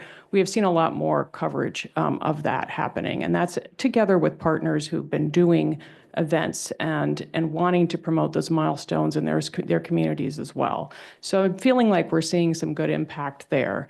And also part of that is communicating what the impact has been on these communities to not have safe drinking water too. So it's not just celebrating, but also educating about what the overall sort of situation has been and continues to be in many communities. So we're continuing to move that ball forward. But we're also trying to, at this point, consolidate the communications office because, as you heard, we're restructuring, we've gotten some new positions, and that means developing our protocols and procedures, updating them, and also integrating racial equity, consciousness and concerns into how we do our work, not just the output. So that's also ongoing. As part of that, we've drafted an editorial style guide. This is something the new writer-editor has worked on.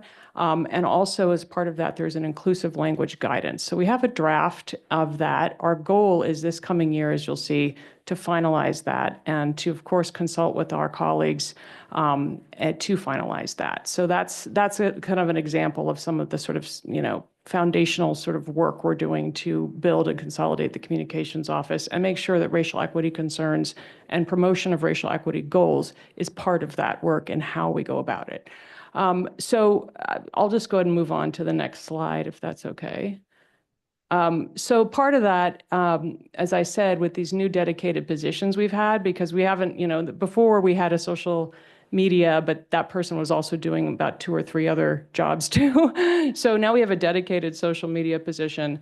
That's really helped us leverage social media to promote our projects, to promote activities that are going on that impact and also benefit communities of color and disadvantaged communities. It's really helped us sort of gear up and increase the frequency of that on our social media channels and also expand our social media channels to LinkedIn we already had, but it's become a much more vibrant channel now, especially with what's going on in terms of the changes in the social media environment in general. But it's helped us sort of, promote different things that have gone on and different initiatives by the State Water Board and also get, by promoting it, we're also inviting more awareness about it and likely more input into it. So that what we have on the slide right now is a post that went out about the project for the San Gabriel Mountains. We had the band, San Gabrielino Band of Mission Indians chief was there, and also some of our federal partners. And so that's just an example of the sorts of things we're doing on social media to really amplify, different grants and investments that are going on together with communities. So this coming year as well, I just want to say another thing that we're going to be launching this year is, there is really an unmet need for Spanish, for us to be able to engage with Spanish language media. It is a real need that we have. We have media coming to us asking for Spanish language interviews, and a lot of times we just don't have a way to respond to them in that way. So we're going to be looking at how can we develop that capacity internally a little bit better, so that we can respond to those and reach those viewers and reach Spanish-speaking communities a bit more. So that's also on our agenda for this year, as well as continuing our outreach and also finalizing those documents and the editorial style guide and the inclusive language guidance as part of it. So thank you. I'm happy to take any questions when you're ready. Thank you. I'll move on to Yvonne. Good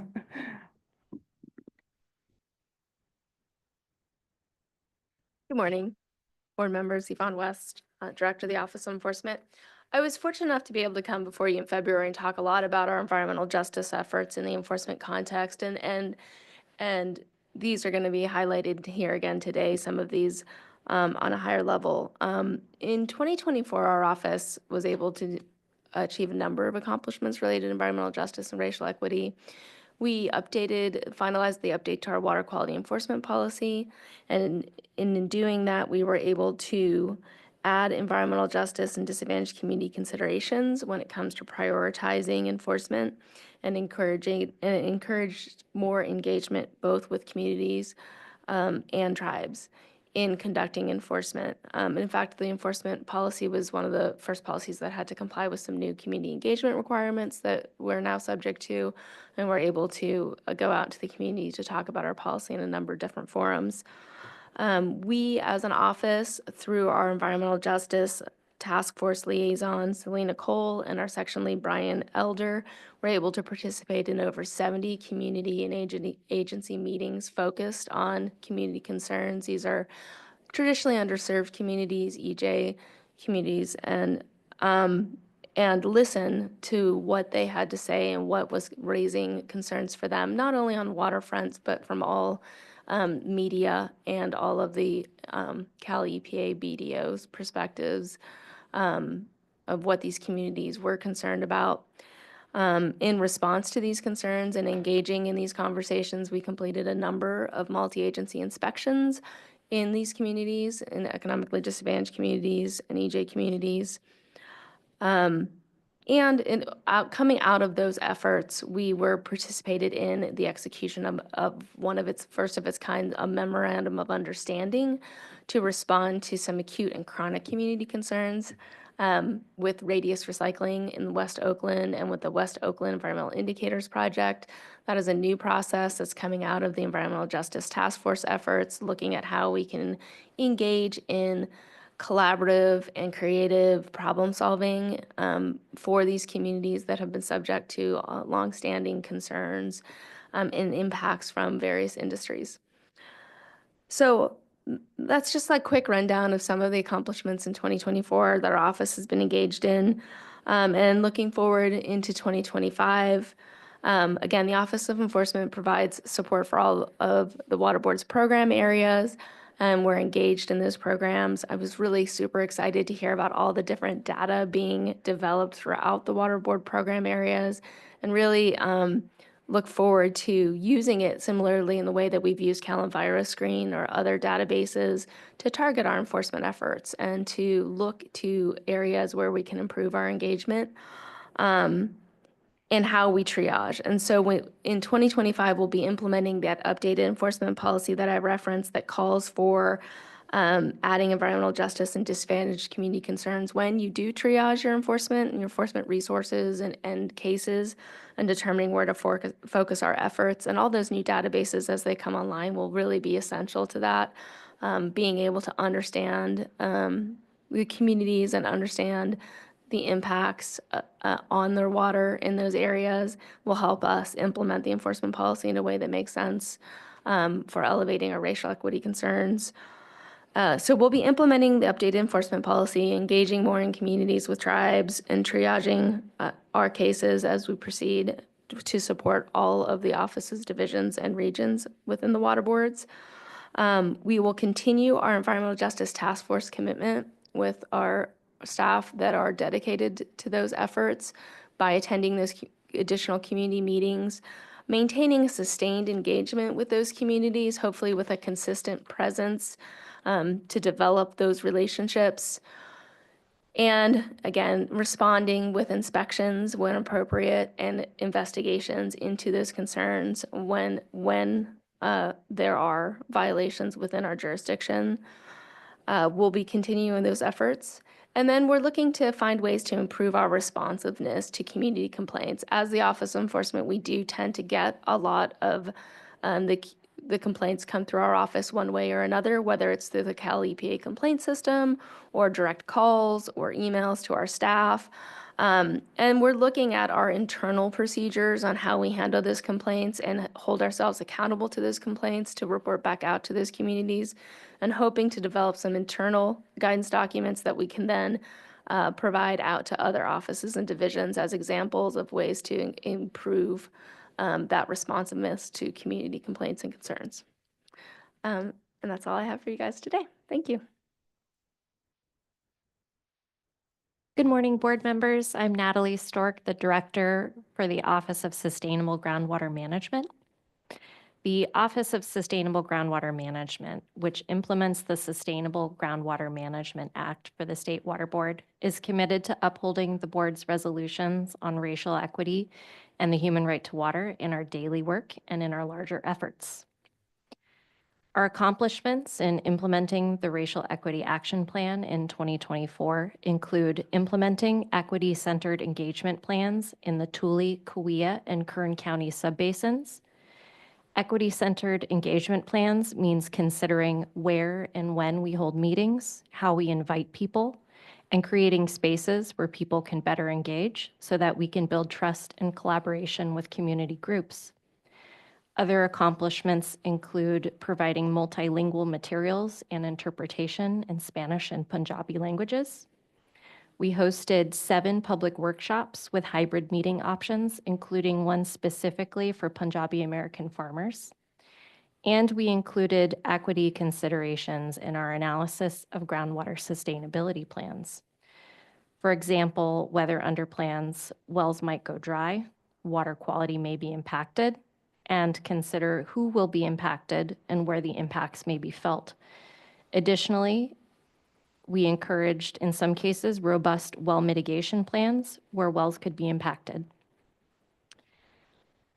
In 2025, we plan to expand multilingual resources for the public, including additional plain language fact sheets and resources in multiple languages, and resources for people reporting their groundwater extractions to the State Water Board.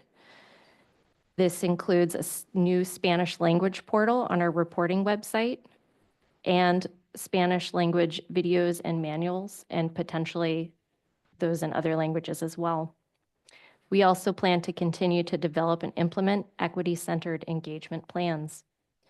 As many of you know, the Department of Water Resources referred the Pleasant Valley Subbasin in the San Joaquin Valley to the State Water Board last week for potential state intervention due to their inadequate plan. We will continue to apply a racial equity lens as we work with the subbasin and as we move forward with SGMA implementation generally. Thank you.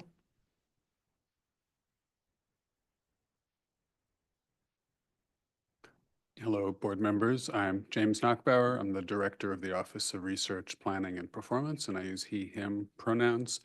I'm going to talk a little bit about our external topics first. We cover in ORPP water use efficiency, several aspects of the regulatory process. We do economic analysis and also facilitate the scientific peer review of regulations. And we work on emergency management and climate change. So as you can see on screen here, we have a 2024 accomplishment. This relates to the board's action in 2024 of adopting the water use efficiency, making conservation a way of life regulation. The action for us in the action plan here was to assess potential equity impacts of the proposed urban water use efficiency regulation. And we did that assessment. with an analysis of costs and benefits and with coordination and discussion with many interested parties and entities that would be regulated. Following that assessment and that engagement, the board included provisions that relate to equity in the policy. For example, urban water suppliers serving disadvantaged communities may qualify for an alternative compliance pathway.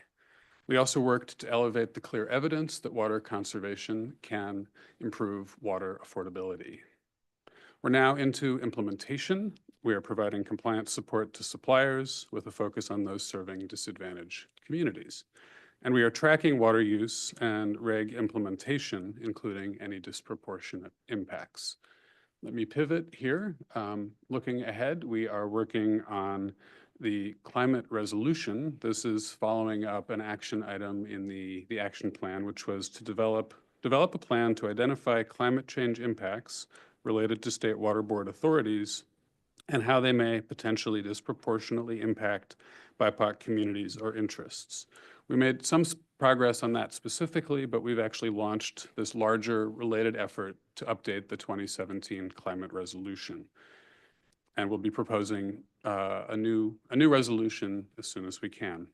We are still developing this, but a core in that work is considering and addressing both our internal processes and the unequal effects of climate change and related policies.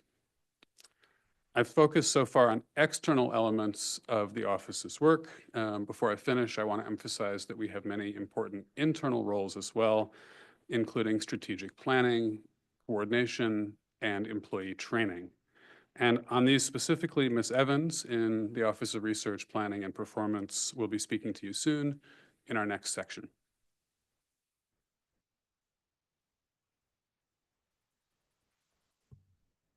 Okay, thank you.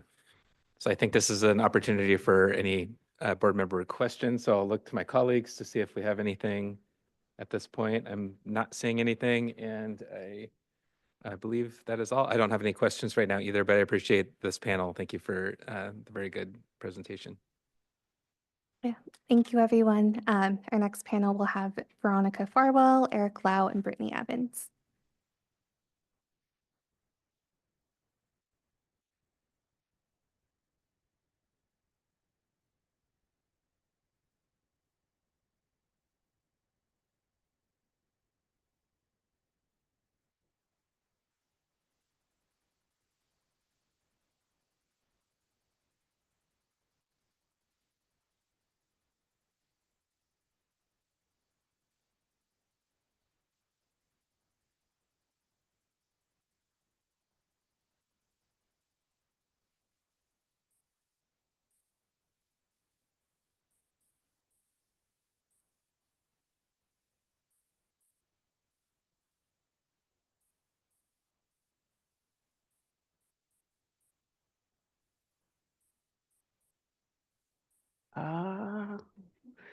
Good afternoon, board members, colleagues, and everybody within the sound of my voice.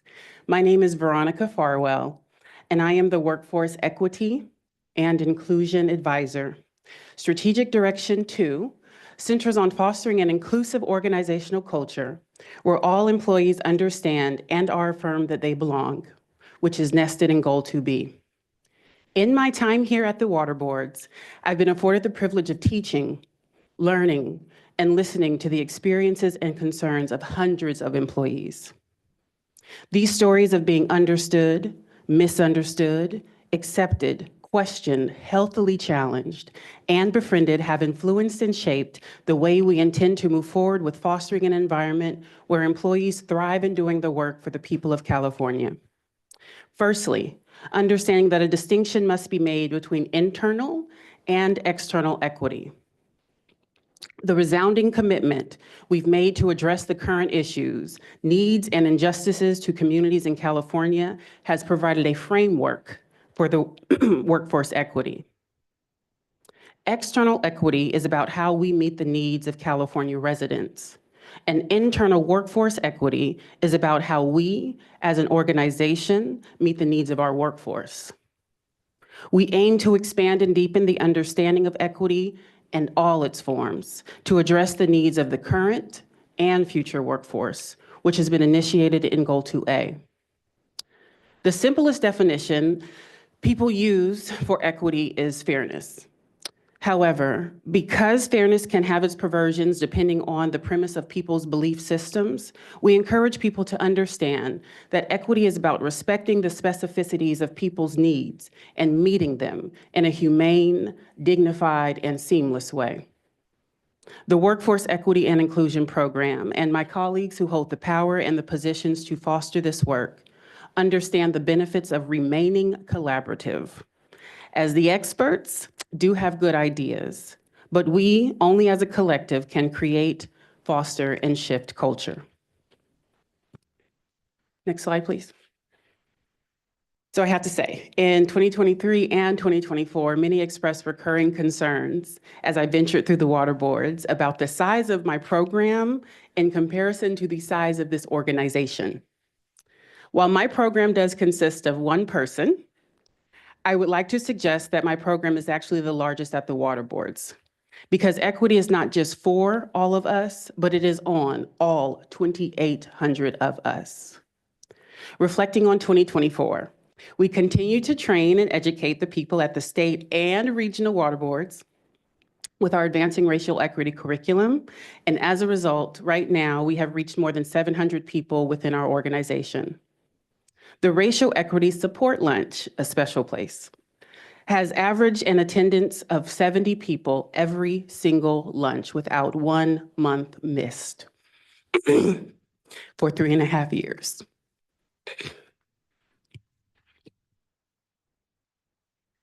It is coordinated by a group of 12 incredible individuals.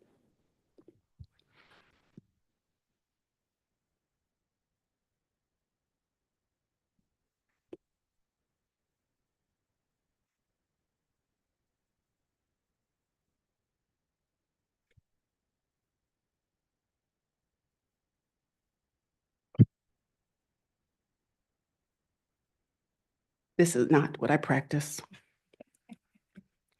Okay.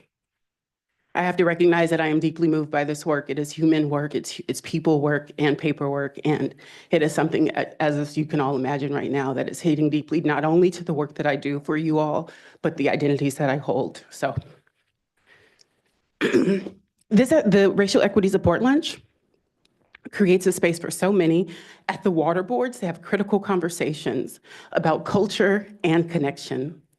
And lastly, I do want to highlight the Welcoming Equity into the Workplace. This was a workshop that we put on for supervisors that provided guidance and a space for discussion to support supervisors as the workforce transitioned into a hybrid schedule. This initiative was greatly supported and by a measure of not only attendance, but by the request for additional series. In the future, in a moment, I will share with you some more about our Workforce Equity Inclusion Plan, but for now, I will be able to pass the mic to my colleague, Eric Lau. Thank you so much, Ms. Farwell. Good afternoon. Can you hear me? Okay. Good afternoon. My name is Eric Lau. I'm the Assistant Deputy Director in the Division of Administrative Services. DAS provides support to the Water Board and Regional Boards on recruitment and workforce development. In 2024, we released the 2024 Workforce Development and Succession Management Plan. This plan was shared with the California Department of Human Resources, also known as CalCHAR. We posted a document in our WaterNet in August.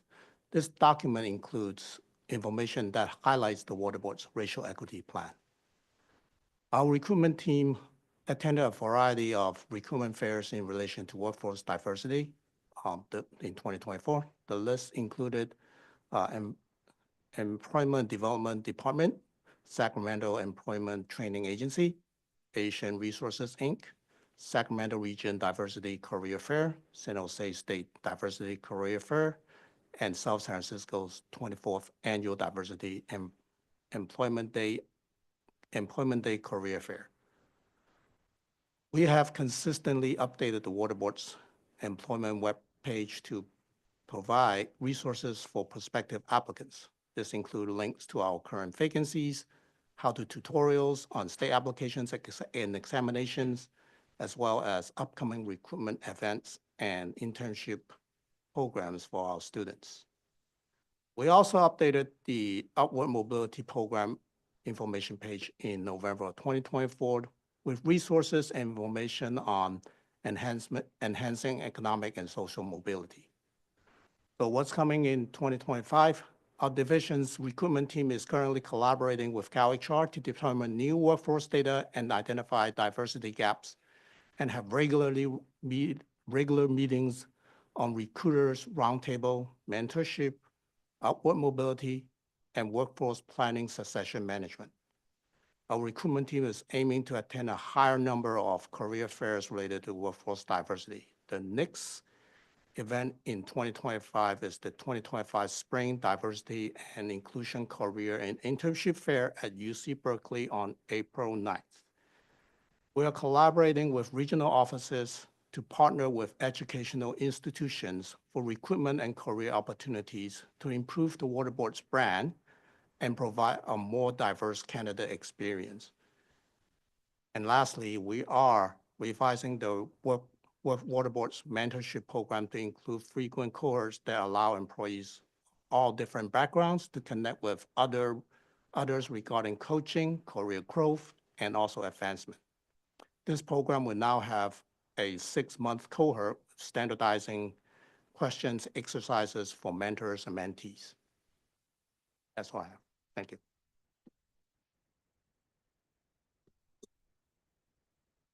Good afternoon, everybody. I am Brittany Evans. I'm the Racial Equity Training Manager here at the Water Boards. I said I wasn't going to cry today. Veronica messed that up, so that's done. I also said I wasn't going to say anything to make people look at me sideways today, so I'll stick to that one today. But just thank you all for being here. I am going to go over some more of our accomplishments in the Office of Research Planning and Performance in regards to our trainings and racial equity efforts that we're doing in there. So the advisory committee that was formed in 2023 continued to meet quarterly in 2024. They helped advise on trainings such as the welcoming workplace, our racial equity competencies. The welcoming workplace was our return to office facilitated discussion. And as Veronica said, it fostered an inclusive workplace, and we have had requests for more trainings like it. It didn't follow the typical facilitator PowerPoint training. It was a discussion, a panel that was facilitated by Veronica and myself.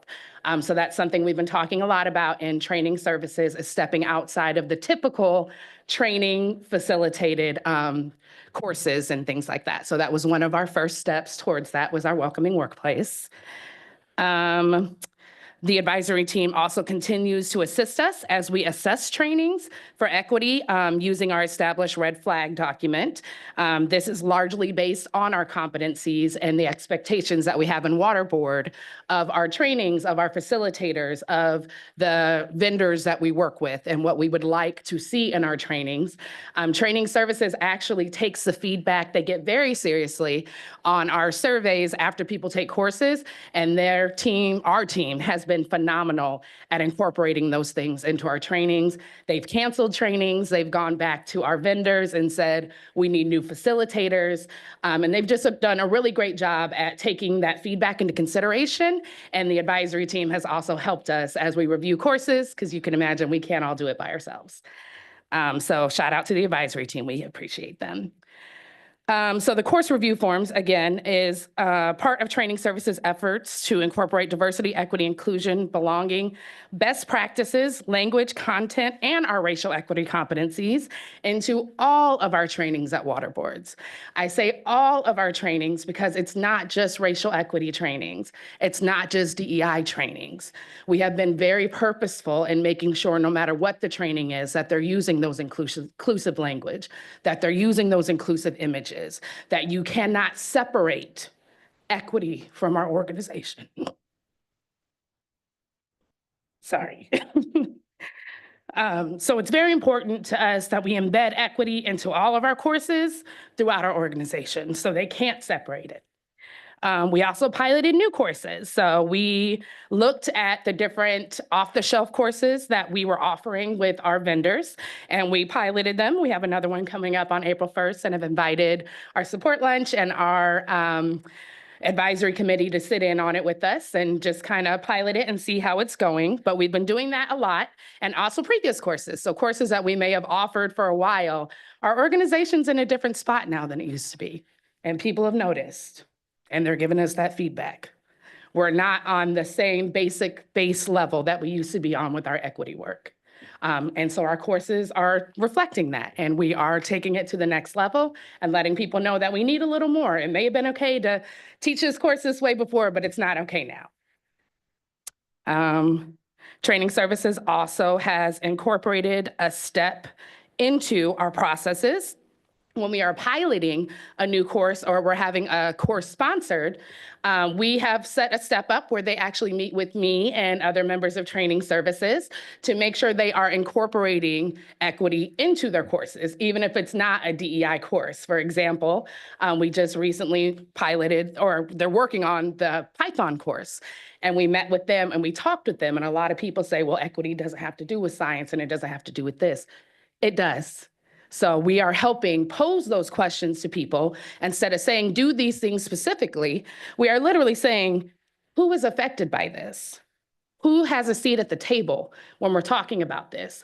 Are you talking on behalf of somebody else? Are you inviting them to the table to be a part of those conversations? Are you summarizing what people are saying in your own words?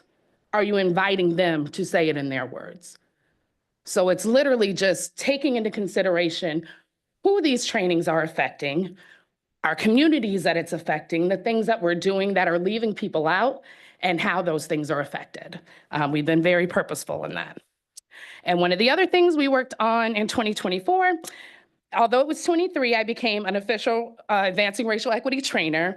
Last year in 2024, I helped facilitate, there were other people that facilitated with me, virtual and in-person Advancing Racial Equity training. So OPEDA is still the owner, the sponsor of this course, but I was able to assist and help facilitate virtual and our first in-person Advancing Racial Equity courses.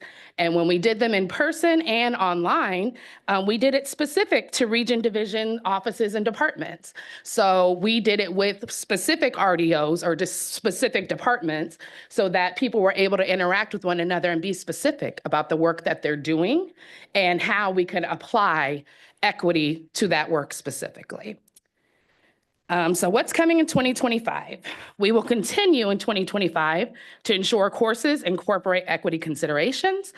We are currently creating playlists and categories in Cornerstone, our learning management system. So shout out to Lindsay and Training Services, who has taken on that very big job of incorporating the learning management system into water boards, and shout out to the whole Training Services team as we all work together and talk often about creating new topics and new competencies so we could try and have playlists. So when people are looking for something specifically, they could type that in now and it pops up everything that has to do with it. But we're hoping in 2025 to have particular playlists where if you're looking for something, it could be our suggestion if you're looking at that, what courses you take in what order. And we also have new topics and stuff such as our new tribal affairs and tribal relations category in Cornerstone as we continue to work with OPEDA on, what our next steps are and what are the right things to do as we navigate this adventure. And then we will also be utilizing our staff and their expertise through our Train the Trainer program. So that includes advancing racial equity at water boards. It also includes new courses like the Katrina Kennedy Train the Trainer course. Both of these teach water board staff how to be facilitators. And the importance in these courses is what we're finding is a lot of courses that are given off the shelf by vendors, even if they incorporate some water board things into it, are not quite water board specific enough. So if we are utilizing our staff and their expertise in these spaces to be facilitators and be trainers, then we will be able to spread waterboard specific information a lot more. We'll be able to do more succession planning and continue those things that are sometimes lost when people retire or they're no longer with the organization. So we want to utilize everybody's experiences and expertise because waterboard is full of experts. And that's it for upcoming 2025 for me. Thanks.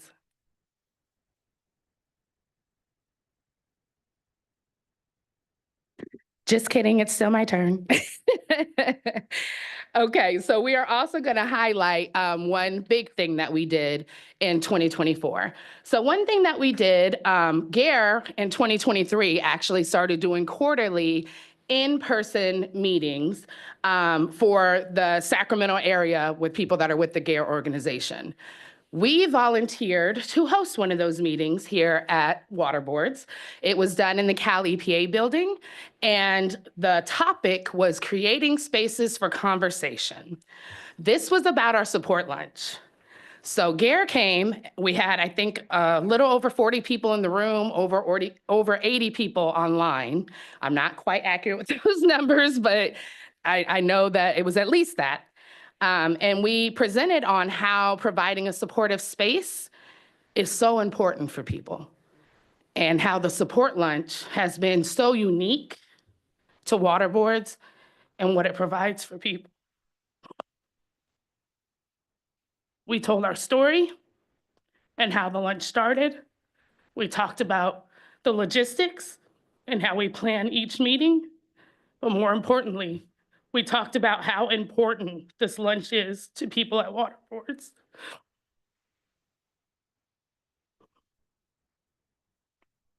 I would just like to ask, if you're in the room and you've ever gone to a support lunch, will you please raise your hand?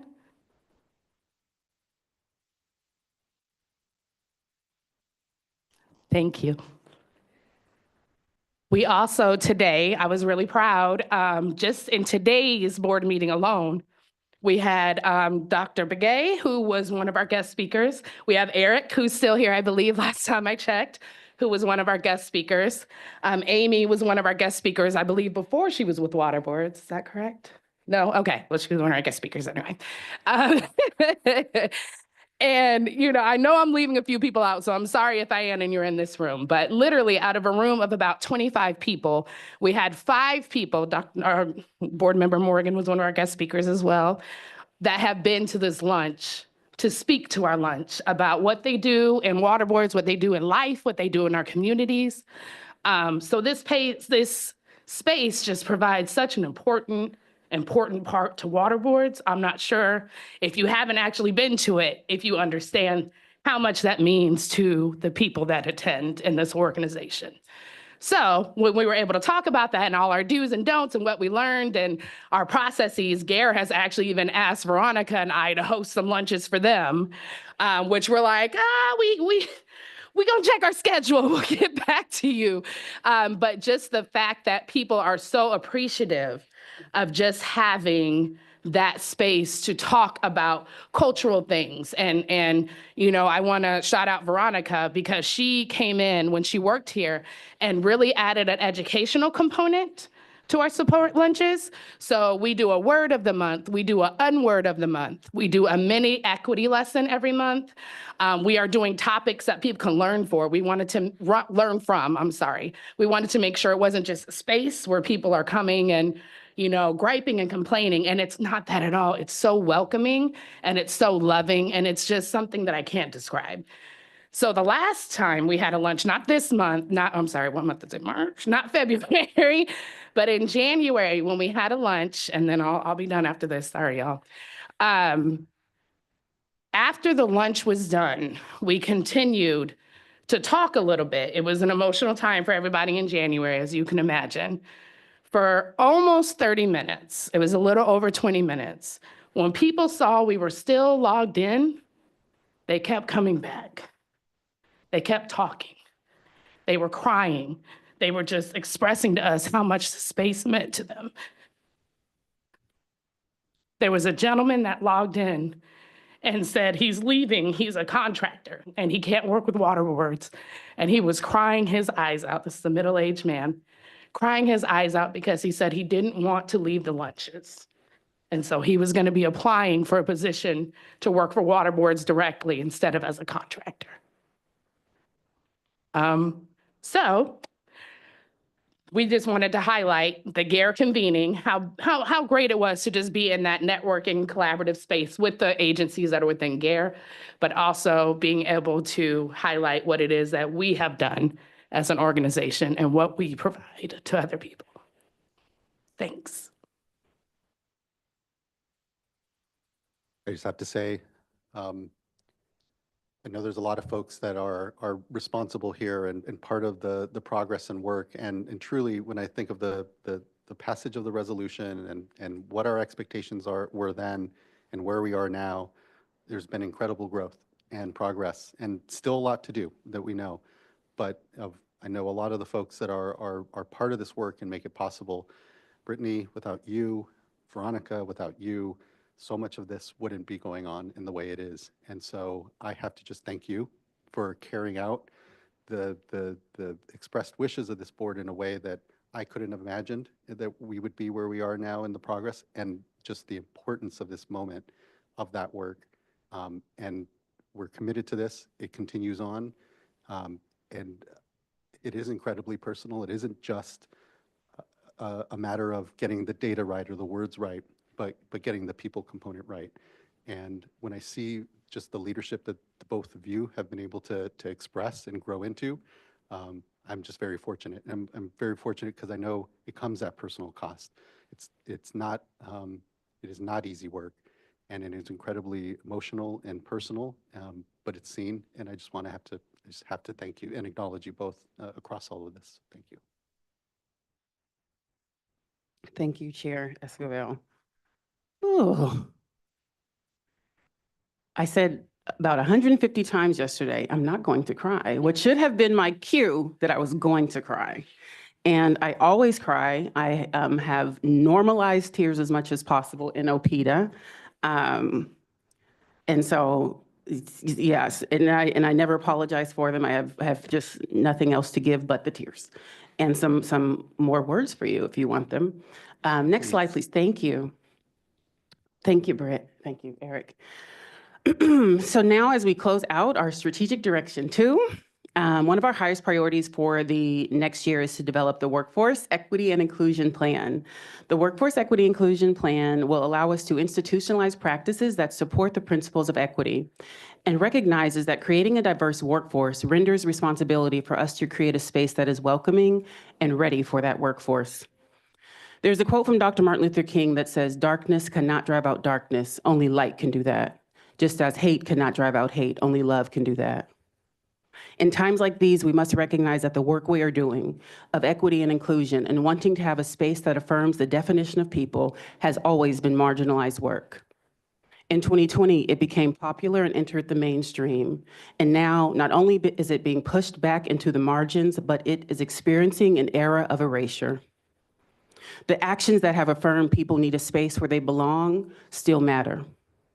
It still holds true that there are individuals who have a racialized experience while at work. In 2025, as we are working through the woes of this world, in times when this work is being challenged and weaponized, it is important for us to recognize that these words matter: belonging, accessibility, dignity, diversity, inclusion, integrity, and equity. And while those words matter, our actions matter most.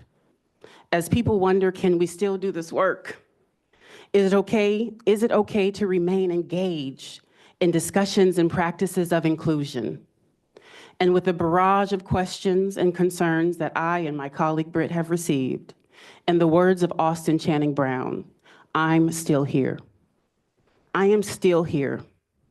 And as we move forward in whatever this world has to offer about equity, inclusion, diversity, dignity, integrity, belonging, and accessibility, it is important that we not only move together, but we move forward with the leaders in mind who are positioned and hired to do it. Thank you.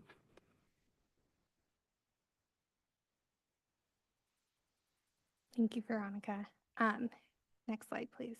Just want to sit with that for a moment before moving on to the themes.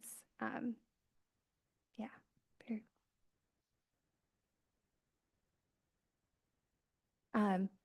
So before, I guess, wrapping up with the themes, we can pause and see if board members, if you have any questions or reflections or comments for this panel of presenters.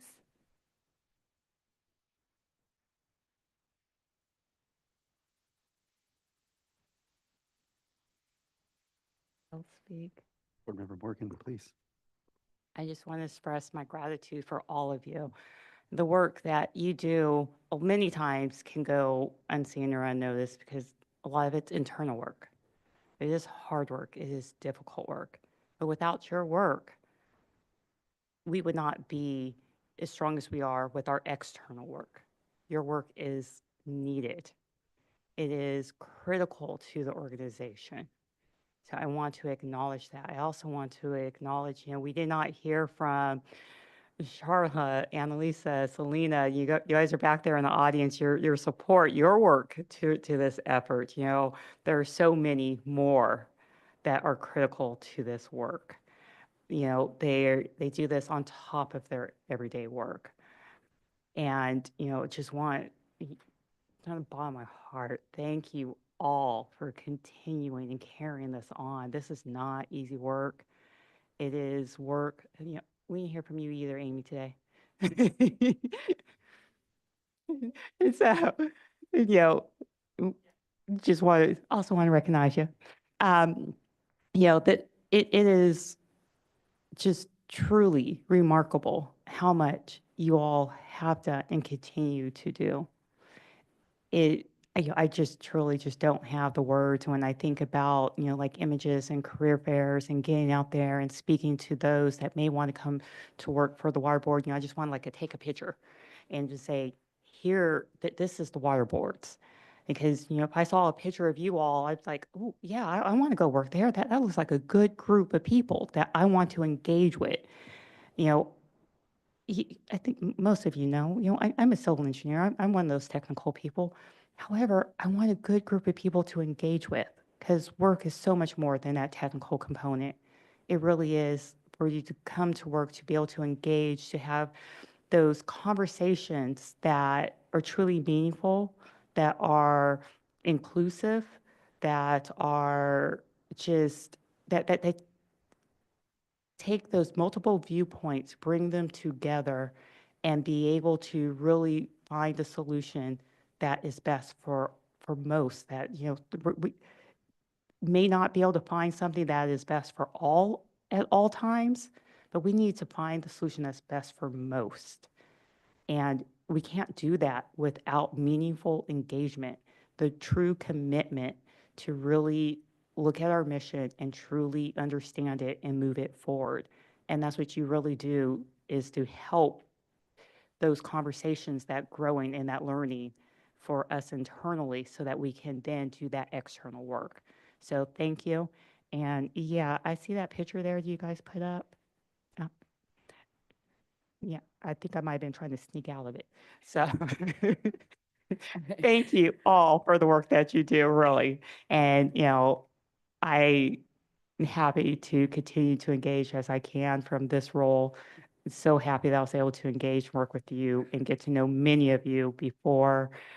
And I just truly just don't have the words. I just want to say one thing before we move on from that. Board Member Morgan, you were the one that convinced me to join racial equity efforts at Water Board. So I just want to say that to point out to the managers and supervisors and execs in the room that you having your employees back and encouraging them to participate in things like this can literally change their career. It could change your organization. So I just want to point that out. I wouldn't be doing none of this without you. You're here. And want to just add my gratitude certainly as well. I mean, the work is incredibly personal, but it is fundamental to us being able to even do and accomplish our mission, as we've said, over and over again here. Think that, again, the expectations when we were first setting out with the resolution and beginning of the action plan are more than just met. And so I can't thank you all enough for the continued work here. And I think my question is actually, what can we as board members do? How can we continue to support you? And, I'm open to all thought on that. Because really what this work is allowing us to do is to have conversations without fear.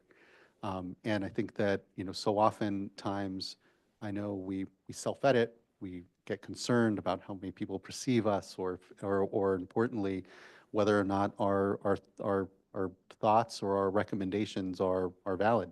And we need every single person within this institution to know that we need them to come forward and see things and say things and contribute and not edit and not feel fear or feel concerned about retribution if something's brought up, or if, I bring up a problem, I be seen as the problem as opposed to highlighting that problem.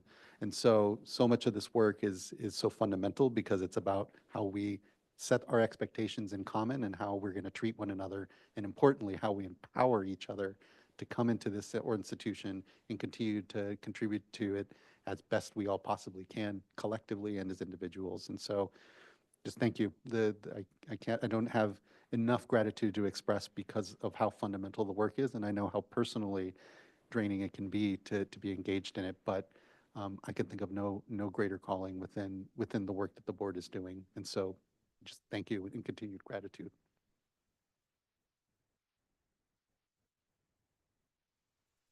Board Member Firestone. Thank you. This is really, I just so echo and just appreciate the words and leadership from both Board Member Morgan and Chair Esquivel, and just all and appreciating the leadership of the folks here and throughout the boards that aren't that are making this work. I actually wanted I wanted to see if Ms. Farwell, you could just say again, because I think your words on what equity is, and I think right now we're in this moment of real assault on core values, and I thought you expressed that really well, and I'd just love to hear that again. Of course. So this definition I use is one that I created after about, I guess, 10 or so years of being an equity practitioner, and I thought I had the right to make my own definition. And so equity is respecting the specificities of people's needs and meeting them in a humane, dignified, and seamless way. Thank you. And I guess I just want to recognize how much that is not something that can be separated from everything we do at the Water Board. It's not a bonus activity or something we're doing on the side. It's something that we have to, that we practice in everything we do. And so, I do think this item is a chance to, reaffirm these values, to recognize that it can't be separated from all of our work, and it's part of everything. And I think the presentations here help to, and the words from our executive director at the beginning, I think help to recognize that this is mission critical for everything we do and can't be separated. And then also, reflect on so much of the work that's done, on so much that we aren't the same as we have as 3 years ago or a few years ago, and also the commitment really to move forward and how we're moving forward, especially when we're in this environment of feeling like we're well, I think both the political, the rhetorical, and the budget environment that we're in, and how we chart pathway forward. So just thank you. I think I just take so much from this. I don't want to take a lot more space here, and I'm really grateful for all the leadership. Here. Thank you, Board Member.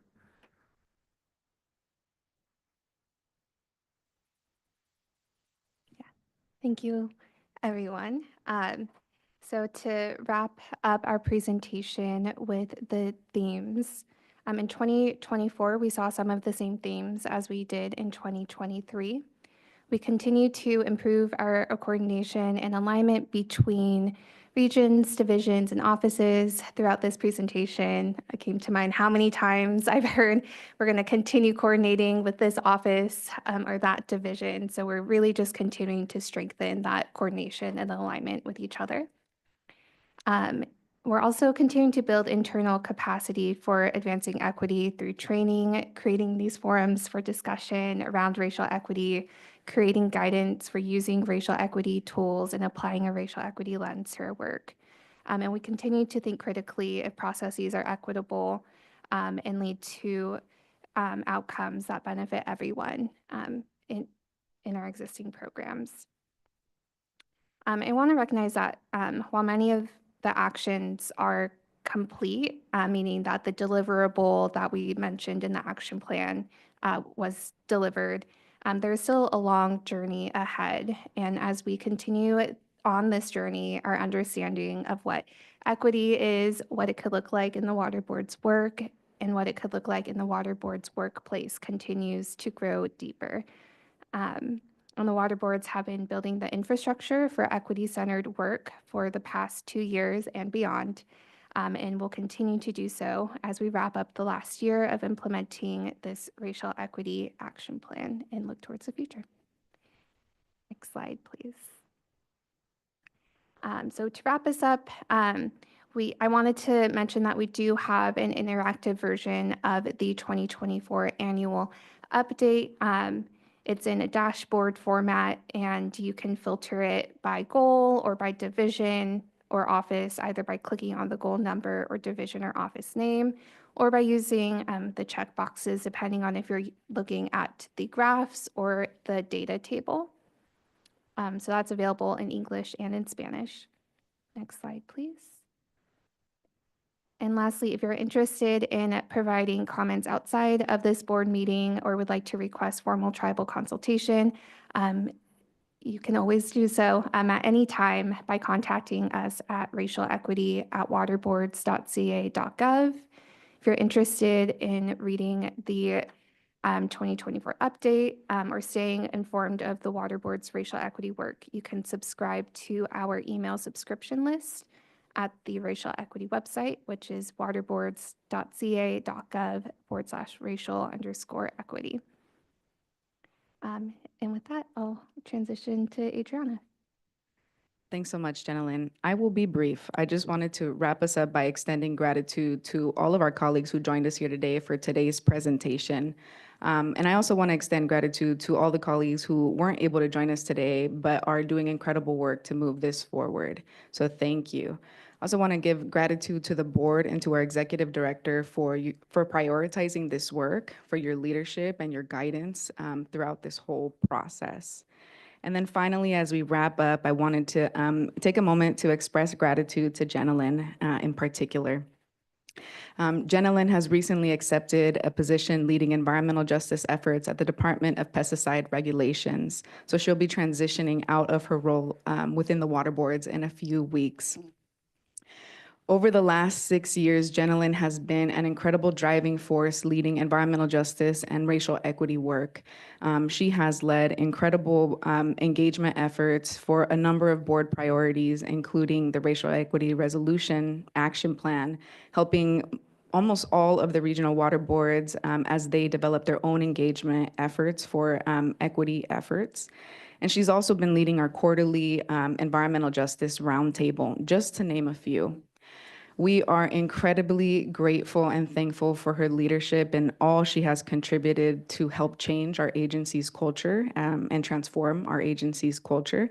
And we're really excited to see her continue in her leadership at Cal EPA. Thank you, Jenilyn.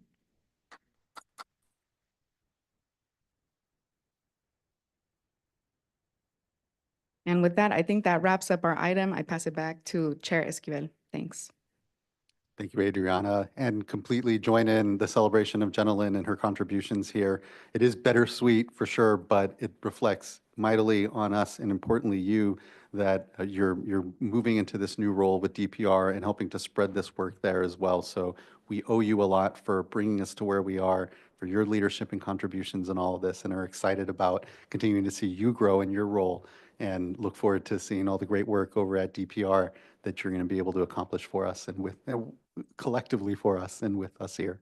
And Adriana, to your point as well, just the number of folks that we had here presenting, I hope shows the depth of the commitment here, not just to the words in the resolution, but really the actions and the follow-up and the accountability to ensure that we continue to follow through with what we said we're going to do and continue to grow this discussion in a way that, again, I continue to be so incredibly impressed and fortunate to be part of. And so huge thanks all around and lots of gratitude for all of this work. We do have a few commenters, so look forward to hearing from folks here further still. So let's transition to a few of those. We'll go through the commenters. So let's first call up Angela Islas, be followed by Jeff Ellsworth, and then Eric Orellana.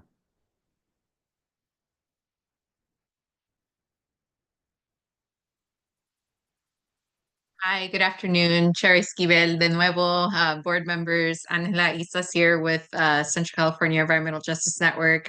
Just want to extend my greatest gratitude to the staff that has been working tremendously in putting together this racial equity plan. And definitely, you know, I think that this is a very big pivotal moment for a lot of us in this particular atmosphere that we are experiencing, not only at the agency level, locally, state, local, and regionally, but we are also experiencing it very heavily here on the ground with a lot of our communities that, you know, are fighting day to day for access to safe drinking water. And so I just want to extend my gratitude as well to Board Member Morgan for just highlighting in the presentation slides for Division of Drinking Water the importance of highlighting secondary contaminants, especially around manganese. But I also am throwing in total trihalometane because that is another secondary contaminant that is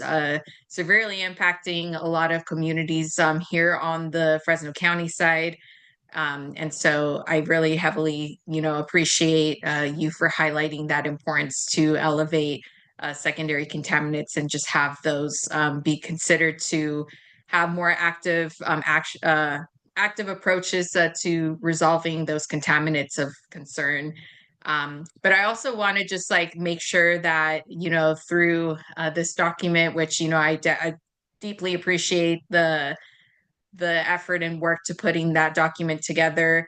I did want to highlight just really importantly about domestic wells. I know that this has been just a very common theme in the last couple of years, as many domestic well communities are severely impacted, not only environmentally, but also through actions on the ground. And I think that we need to keep in mind about the lens of severely low income communities. You know, we've had many years ago, 13 years ago, with the passage of SB 535 with disadvantaged communities and highlighting disadvantaged communities.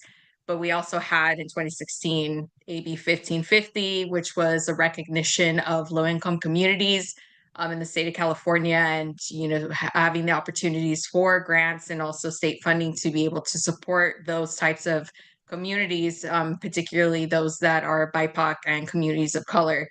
So I think in highlighting this, importantly, in the racial equity plan, we need to keep that in mind, that we have many communities that, you know, are seeing the fluctuations of, you know, income-based programs not being accessible and not easily accessible. And I'm seeing this heavily with the community residents in Perry Colony, where, you know, again, this community is already dealing with a lot of different situations where they're not really clear about their long-term solution to access to safe drinking water. You know, it's a pleasure to know that Self-Help Enterprises is still being able to continue to support these community residents that are receiving emergency services, not only through the hauled water program and their bottled water program, but we're also seeing that other agencies like Kings Water Alliance is providing bottled water services for those that are impacted by nitrate contamination. But we are still seeing many other programs that, you know, on the ground are not very easily accessible for residents who want to actually apply to, have their well drilled or even find another solution, or another site to get safe drinking water for their homes. So I think a lot of income base is still a struggle for a lot of residents to really see how much they can qualify to get those types of services, or even see that there is a kind of a bright light for them to get long-term solutions.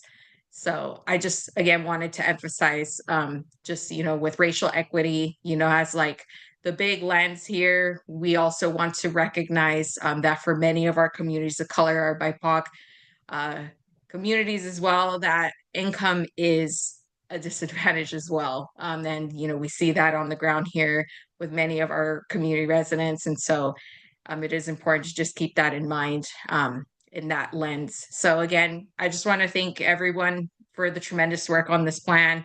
And for all board members, I just really appreciate you all just standing firm in being able to advance this plan, and for us to be able to see a bright future for our communities to be able to have a accessible, resource such as the human right to water. So thank you so much. Thank you, Ms. Islas. Really appreciate those words, and importantly, continued engagement here. Completely agree and appreciate your work with communities and continuing to bridge the discussions that are so necessary here before the board. So just thank you. Huge thanks. Next, I'd like to call up Jeff Ellsworth, and then he'll be followed by Eric Oriana and then Casil Willie.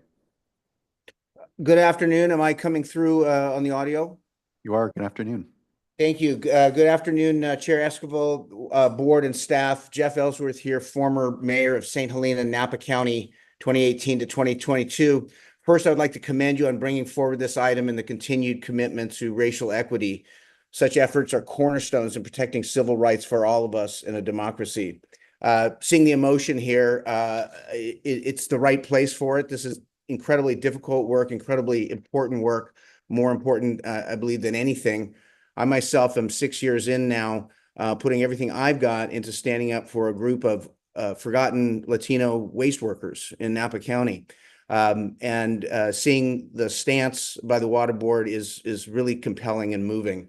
While we talk about this, I unfortunately need to highlight what appears to be a disconnect in what I see regarding the broad policy aspects of this item, with some specific boots on the ground concerns related to what I'm seeing in Napa County with the long-term mistreatment of this Latino workforce at Upper Valley Disposal Service Clover Flat Landfill.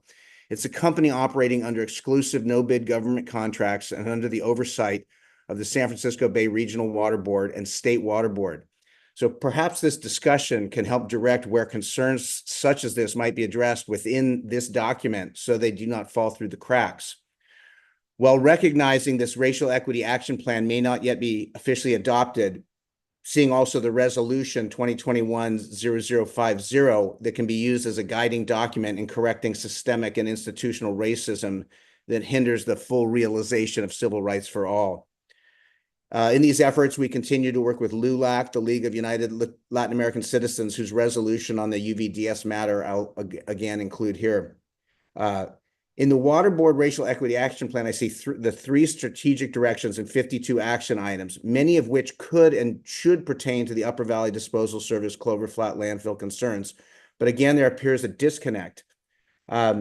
The language in the document talks about infusing racial equity through the Water Board's policies, programs, and practices, addressing internal and external representation of people of color, elevating overall understanding of racial equity, and regarding open communication and building authentic relationships with communities of color.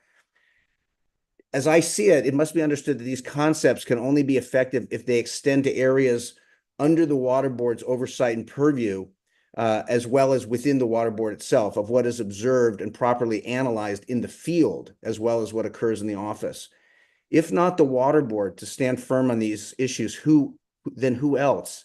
In this matter, there's much documentation of other agencies, including Cal EPA, Cal Fish and Wildlife, and the County of Napa, deferring to field reports from the Water Board. In recognizing communities of color, as this document does, how does that not extend to the primarily Latino workforce of Upper Valley Disposal Service Clover Flat Landfill that falls under direct oversight of the Regional Water Board. For example, how do the well-cataloged systemic illegal hiring practices of Upper Valley Disposal Service of undocumented workers over decades who are then abused into subhuman working conditions, including servitude conditions, reconcile with the racial equity policies of the Water Board and the civil rights laws and policies of the state of California and the United States that we are here to uphold? Accountability must come from somewhere. And what my concern is that this issue is falling through the cracks of some policy. And so wanting to get the issue addressed in public hearings with sworn testimony. The commitment to racial equity and protection of civil rights is up to all of us and each of us on a day-to-day basis. I see that here in this meeting today. This is remarkable, this conversation. But how do, in Napa County, decades of exposure by these Latino workers to unlawfully treated garbage wastewater reconcile with the ideas laid out in the plan? How do dozens of Latino workers are unlawfully sent into toxic fire zones by this company with no training and no protective equipment reconcile with these ideals and policies? The systemic long-term intimidation into silence of these Latino workers by Upper Valley Disposal Service puts the entire Napa County community and surrounding communities at risk, not only of fire and contamination impacts, but of systemic civil rights abuses. Recent findings by the Regional Water Board in these matters, unfortunately, did not include all relevant documentation, did not include necessary sworn testimony, and did not interview key witnesses. Yesterday, I'll wrap up here with this final point. Yesterday, I learned of a major expansion of use at the Upper Valley Disposal Service Whitehall Lane site in Upper Napa Valley, allowing 100 tons of mixed recycling a day with no environmental review, no fire risk analysis, and no consideration of the workforce civil rights concerns brought forward in official complaints and in an ongoing federal level lawsuit that inventories the concerns. This is an already fire-prone waste site with a long history of fires and environmental concerns in a direct floodway to the Napa River, the second largest freshwater inlet to the San Francisco Bay, and in close proximity to a CAL FIRE high wildfire risk area.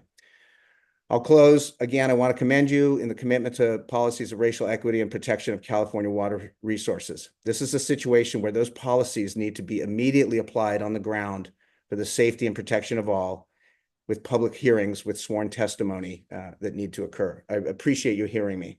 Thank you. Thank you as well. Appreciate the contributions and continued advocacy, Mr. Ellsworth. Thank you for your time here.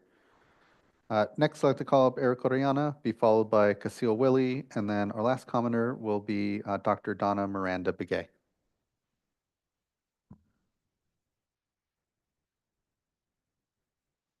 Oh, apologies, Eric. I believe it's cold. Yeah, there we are. Thank you.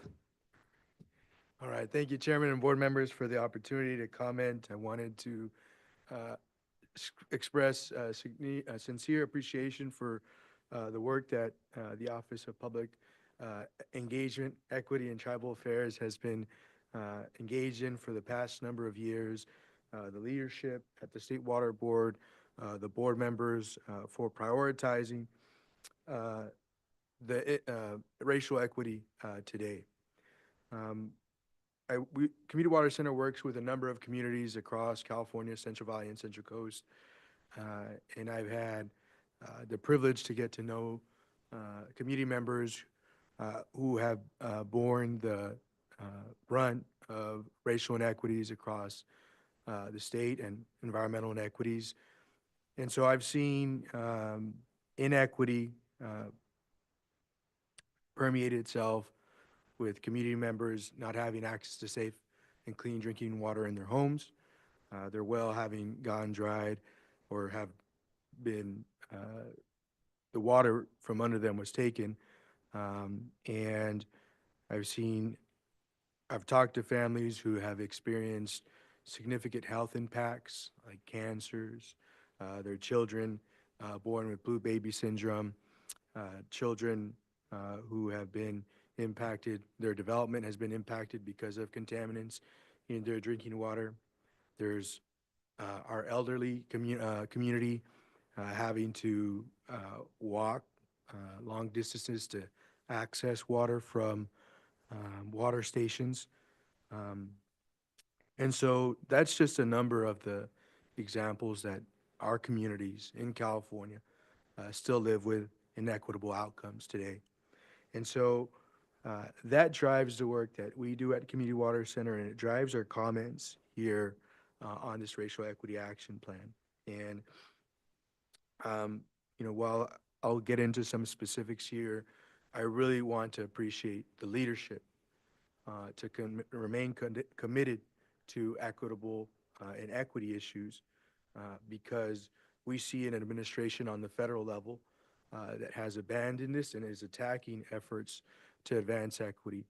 And more than ever, it's important for California leaders to stand up for our values and to remain committed to equity as a fundamental value that we hold ourselves to. And so thank you for remaining committed, and thank you for, I think in the presentation, there was mention of the continued development of the Racial Equity Action Plan in the coming years. So thank you for that. With that said, I want to continue by emphasizing the importance of the Racial Equity Action Plan and its application to the board's enforcement efforts. And there are a number of ways that the State Water Board carries out its enforcement, and those enforcement decisions can lead to equitable or inequitable outcomes. And so I want to read a quote here from Martin Luther King in his letter from a Birmingham jail. And it says, "Sometimes the law is just on its face and unjust in its application. For instance," this is Martin Luther King, Dr. Martin Luther King speaking, "I have been arrested on a charge of parading without a permit.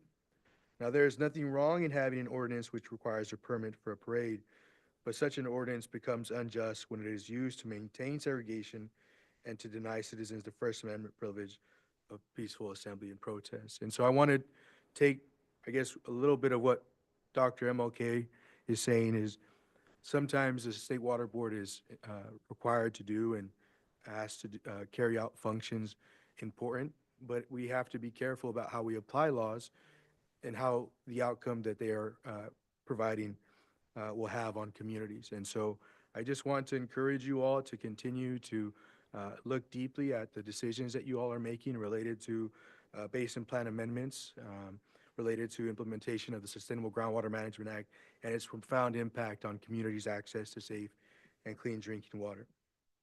I also want to really bring attention to the fact that communities still don't have access to safe and clean drinking water in many parts of the state of California.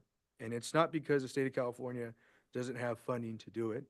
We have had large investments for it, but we also need to look internally and see what we can do to advance solutions for it. And I think that the Division of Financial Assistance is working hard to do that and partnering with organizations that are interested in advancing solutions.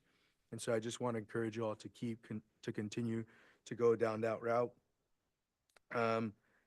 And I think one real important effort as part of the Racial Equity Action Plan that we were hoping to see just a little bit more progress on was the effort to build community capacity building. It was one of the actions that was still in scoping. And so I just wanted to call attention to our prioritization of that effort to ensure that communities who aren't here in this room, who are working, who don't have the capacity to be here, that they could have that in the future to create equitable outcomes for their communities. Last recommendation, I just offer our willingness to support as an organization in the effort. There was an action, I believe it's action 46 or 48, one of those, that talks of training State Water Board staff and how to outreach and engage with communities. I really am thankful for the work that the luncheons that the committee has put on. We've presented at a number of those, and that's a great space, but just want to encourage more spaces like that. So if there's any support Community Water Center or myself can provide, we're happy to provide that. And then I'll conclude by saying thank you for the opportunity to comment.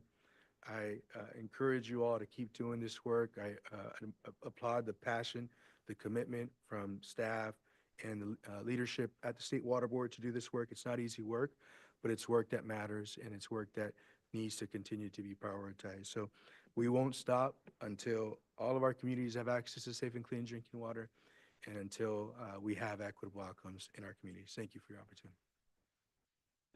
Thank you so much for those words, Mr. Orellana, and your continued consistent engagement here across the work of the board and this project, our racial equity work in particular.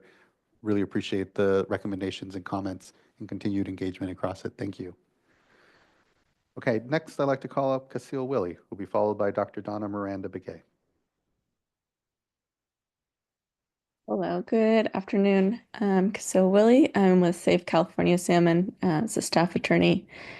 Sorry I couldn't be there today, but first I wanted to thank you all for the efforts. I had to join late, but what I saw of the presentations really exemplified the efforts that I think the public may not see in the day-to-day. So that was really encouraging to see.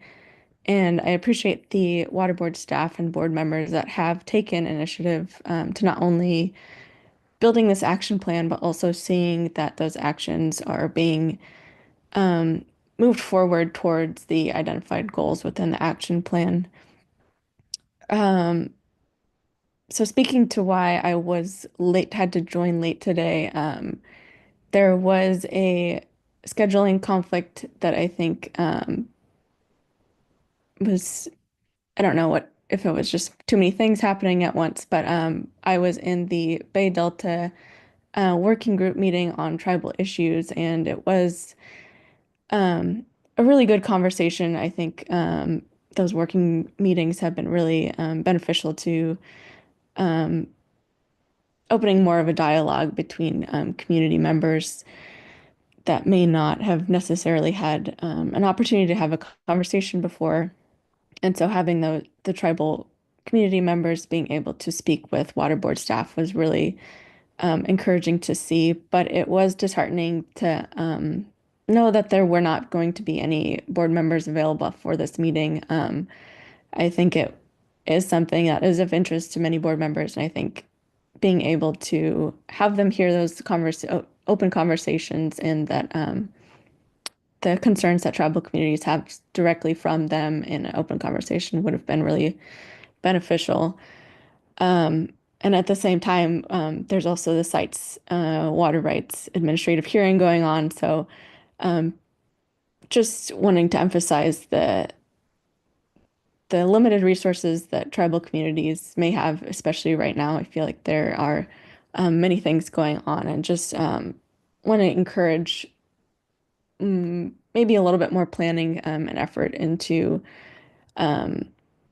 acknowledging where tribal interests may be, where they may want to be at a certain point, and making a little bit more of an effort to ensure that they're able to be at all these places at once instead of, having to pick and choose what is most important to them. And I want to encourage the State Water Board to continue making progress towards making more equitable actions and decision-making. The more frequent inclusion of tribal communities is promising, and we are grateful for the many opportunities, but we're always going to ask for more because it is such a diverse state tribally. There's always going to be at least one tribe that didn't get the invite or can't make it. And so being able to have more opportunities and more outreach and engagement for tribal governments, but also tribal community members can always be built upon and added to. And especially right now with all the projects and the plans going forward, I think tribal engagement is extremely important in all aspects. And lastly, I just want to uplift some of the comments just made by Eric regarding the current attacks on diversity and equity that we're seeing at the federal level.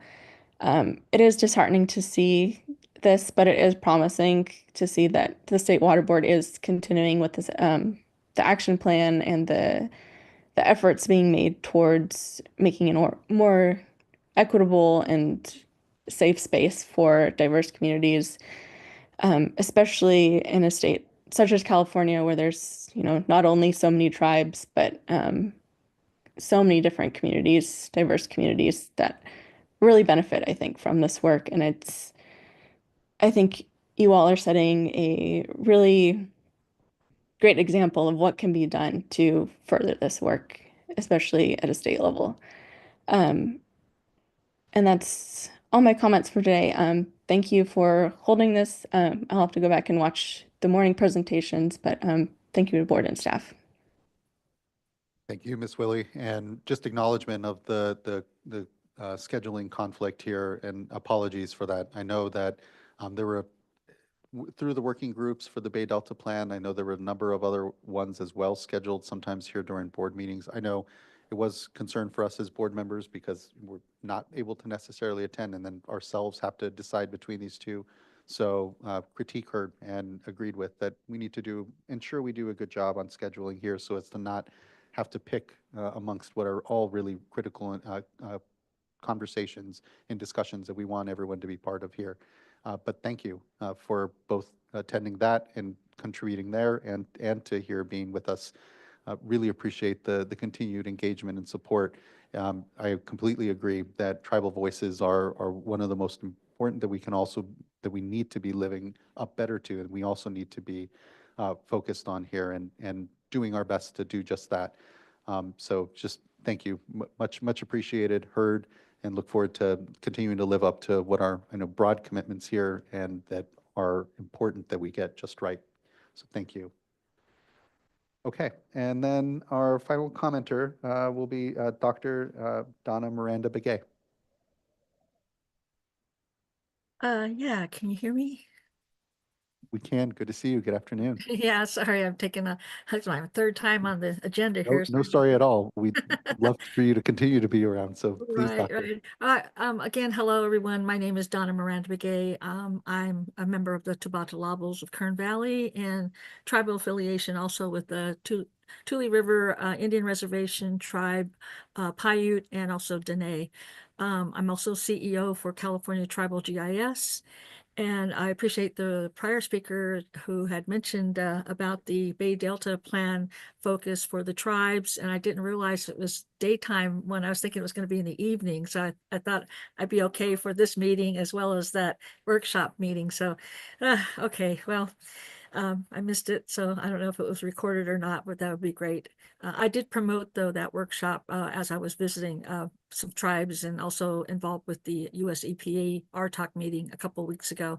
I made sure to get the word out as best I could because there were a lot of tribes that are being impacted by that Bay Delta plan. So what I wanted to do is to start off with a couple things regards to when I was reading through the racial equity planning and accomplishments, and really good overall. And it's so neat to see the effort radiate throughout the department and not just within Office of Planning and Research or the old title, but that radiates beyond that, and that's so wonderful to see that, because I remember when I worked for the water board back in during I think it was 2019, 2020, they were talking about establishing a racial equity team. I signed up for it, and then the COVID hit, and then there was also Black Lives Matter, and I remember being in the headquarters building, and so there was a lot of turbulence and just really kind of uncomfortableness, and we still launched the racial equity team, and it just really was well needed, not only then, but even today. So really, I'm just so inspired that it keeps going in a good way. I want to switch gears here in regards to the racial equity report, the drafts I've seen. Again, a reminder, because of the sovereign status of California Native American tribes, which include both federally and non-federally recognized in the state of California government code, use uppercase for tribe and tribal. And then I did have a chance to look at the tribal water map and beneficial use maps, and I'm seeing some of the data is being grabbed from the US Census data for plotting, And there's huge data gaps in that information. So I really encourage the use of the Department of Interior's Bureau of Indian Affairs geospatial data layers for Pacific region, not Pacific region. And I can provide that data if it's not available for some reason, because some of these federal data centers are dropping off like crazy. And I just want to remind you too that the Bureau of Indian Affairs data has the right labeling for the tribal areas as well as the allotment lands, and where the U.S. Census data, mapping data, some of it just says, instead of a reservation name, it'll just say Indian tract, tribal tract or something like that. And so again, I can work with folks who are behind the scenes supporting the tribal water map and the beneficial use map. So I'll put that out there. Okay, and then switching another gear here, I just want to say thank you, big accomplishment, and very much appreciate to Adriana and her team. In the past 8 years, the State Water Board has participated with the planning of our annual California Native American Day with the Governor's Office event planning team. And in the past 6 years, I know the Water Board played a major role in making sure that our event had a cultural pavilion exhibit area. And we went from about maybe 10 traditional cultural practitioners to over 20. And I just can't say enough about the help that the Water Board provides for that event. This last year, 2024, we had over 100 exhibitors, 20 tribal vendors, over 70 out of 109 federally recognized tribes present, and or at least represented. And out of 20 out of 50 non-federally recognized tribes, they were also present. And we estimate I guess the attendance was about 8,000 to 10,000 people. It was one of the largest events at the west steps of the Capitol. So since 1968, the fourth Friday of September is California Native American Day. And this coming year will be the 58th year. It'll be held on September 22nd, 2025. And I also want to say another accomplishment for the Water Board. Since 2009, the Water Board has played a major role in the 4 California Tribal Summits, 2009, 2013, 2018, and 2023. And that should also be noted in these reports. And finally, the Racial Equity Support Lunch Team. Again, I'm a former member of the Racial Equity Team when I worked for the Water Board. Haven't worked there for a few years now.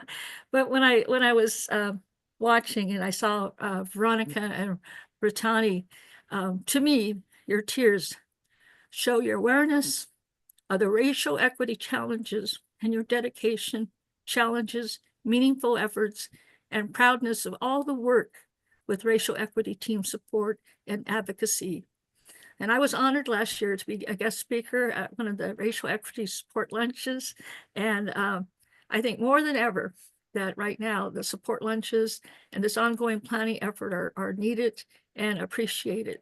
And so in my Tubatalabo Pakananil dialect, I'll offer Alsana Taliwich Peniyu Omo Hits, the circle that connects us. And Halaki, we're still here, Halaki. So have a great day, you guys. Thank you for letting me comment. And if you want any of this stuff in writing, I can forward it to you guys. Thank you so much, Doctor. The thanks is all ours. Really appreciate your words here. I saw Anna Holder taking down notes when it came to the data layer. And we have your email address, so I will make sure that Anna has that if she has any follow-up. And just can't thank you enough for just the specific comments here and contributions to all of this, both in your time here at the board and then here even after. It's really appreciated and just very fortunate for your contributions today to all of this discussion, and just thank you. Lots of gratitude. Yeah, have a good one. Thank you, you too. Okay, that brings us to the end of our commenters here, and just incredible gratitude again to everyone here, to the board members as well. This work continues on, and I look forward to next year's update as well as we continue to refine, focus, and get better at living up to the commitments that this board has continued to express and continues to remain committed to. So huge thanks. I know everyone's probably a bit hungry now. Well-deserved lunch. And so let's go ahead and take our lunch. We'll go ahead and give ourselves an hour, and we'll come back here at 2:50, and we'll pick back up in our agenda, which will start off with an update from the Office of Delta Water Master and then the quarterly Delta Stewardship Council Lead Scientist report. Thank you all incredibly for a fantastic start to the day here. Have a good lunch, refresh, and look forward to further commitment and discussion here amongst us. So thank you, thank you. All right, we're adjourned at lunch for the next hour. See you all very soon.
All right, everyone. Hope you had a good lunch.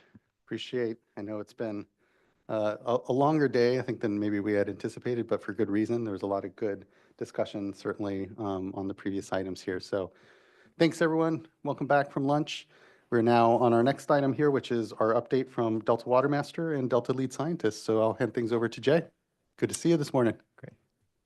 Chair Esquivel, members of the board, thank you for the opportunity to join you today here. I am joined by our Senior Water Resources Control Engineer, Will Anderson, and the Delta Lead Scientist, Dr. Lisa Marie Wyndham-Myers. So thank you again for a chance to appear before you today and talk about some of the issues that are very much in consideration in the Delta. It was beneficial, I think, for us to see the work plan elements. As you're well aware, the water quality control plan update, Delta conveyance, sites reservoir, water quality concerns in the Delta are also foremost on the minds of those in the watershed. And so we're tracking those very closely with you. And I think to just give a moment to the importance of the equity considerations, I do want to just give voice to the amazing panels that I think you all heard from today, and just thinking about the inseparability of equity concerns in looking at the beneficial uses of water and how those play out in a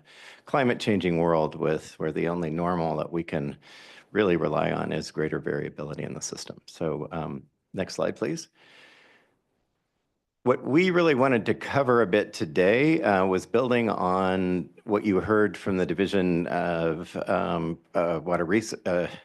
Division of Water Rights 2 weeks ago, and talking about the considerations in the SB 88 regulations with respect to water data reporting, and the CalWaters program, and ingesting a new data system at the state board, which we fundamentally applaud and are excited to be a part of. And I think we also want to kind of flag a few issues in the Delta, continuing concerns about circulation, channel capacity in the Southern Delta, and look at some of the other multi-benefit projects, really through the lens that while these issues don't directly touch the regulatory authority of the board, it's really incumbent that the board have an ability to count on its partners to be fully engaged in processes to help achieve objectives of the Water Quality Control Plan update and other regulatory actions. And so I'm kind of before you today as a catalyst in trying to help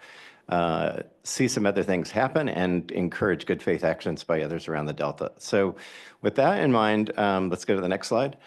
We wanted to really share our experience in our experiment in using the deltaacp.com OpenET-based data system for water rights filing in the legal Delta.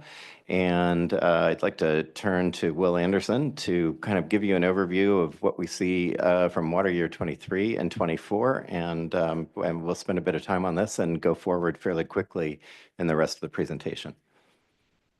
Chair Esquivel, board members, good afternoon. So this is a summary of water rights reporting in the legal Delta under the purview of the Office of the Delta Water Master, about 2,700 individual water rights, and a much smaller subset of the overall water rights reporting that you hear updates regularly, and we saw an update earlier this morning from the Division of Water Rights as well.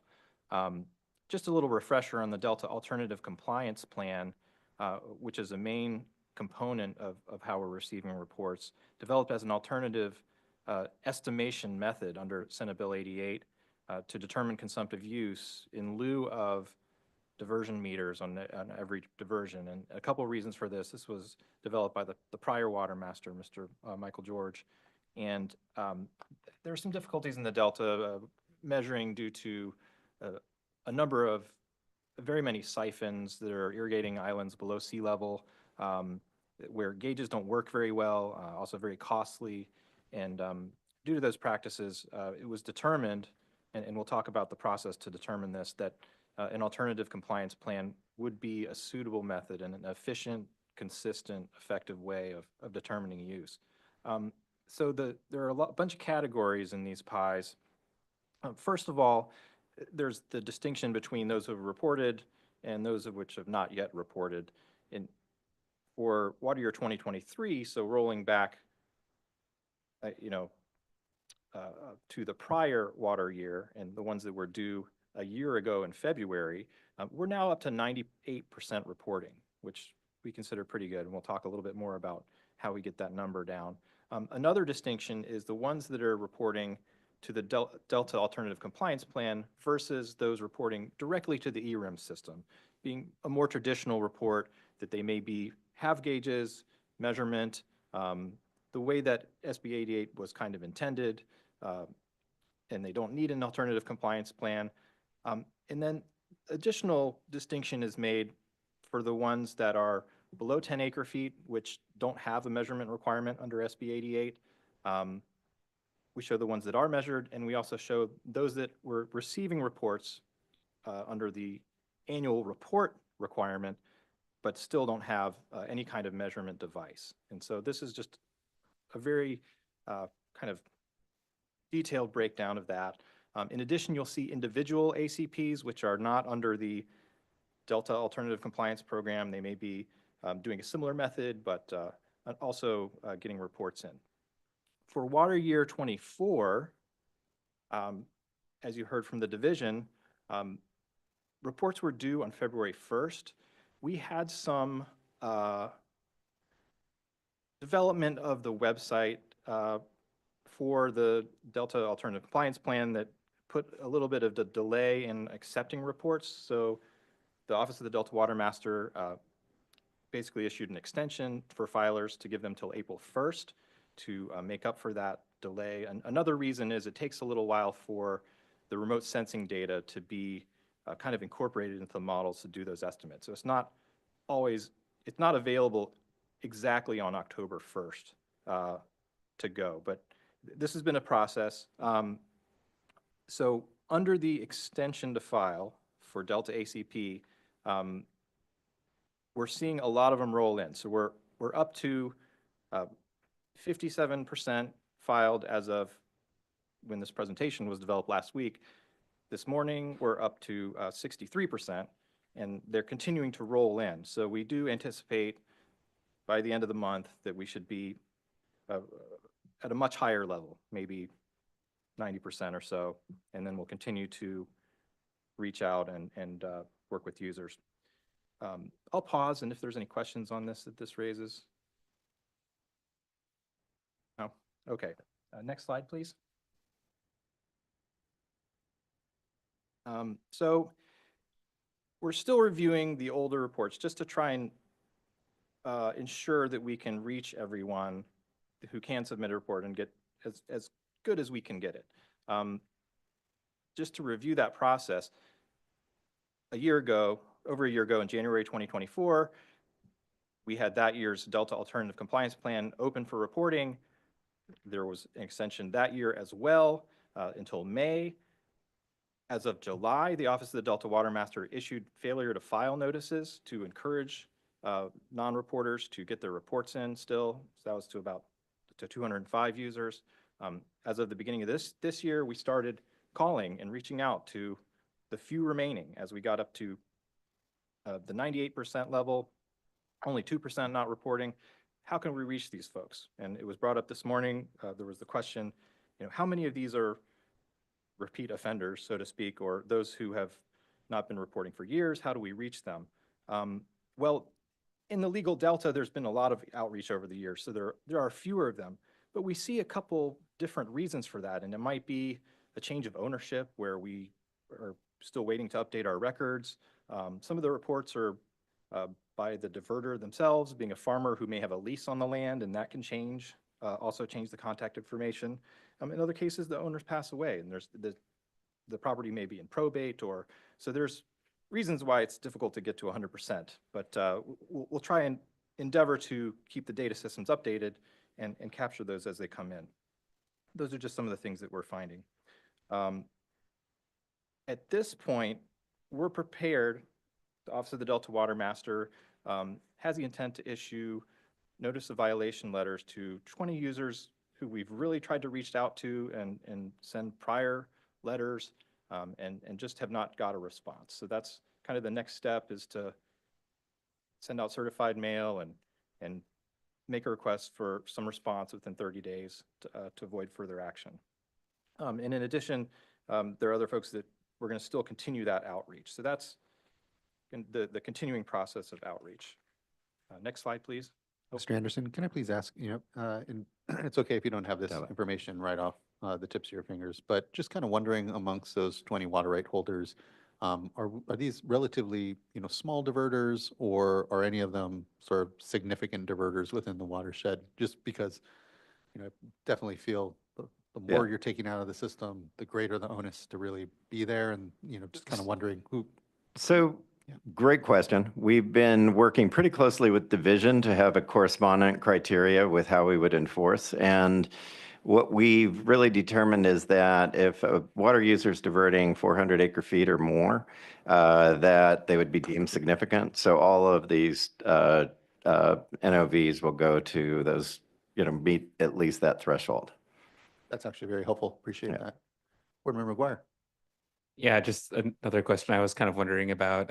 My presumption generally is that most of the water right holders in the Delta are riparian or have pre-1914 claims, but is there, with this group in the previous slide and then here, is there a mixed bag there? Because I'm thinking about our new regulations for late fees and how those would apply. Yeah, so this universe, it really encompasses all of the pre-14 appropriative and riparian rights holders. Our system and the OpenET filing system is really based upon the riparian rights holders, as those claims help form a more complete mosaic of points of diversion aligned with points of use really across 3,000 places in the Delta. And so what we've done is effectively kind of skipped the appropriative filing process. We have a placeholder for that so that we're not double counting ET in any places, but rather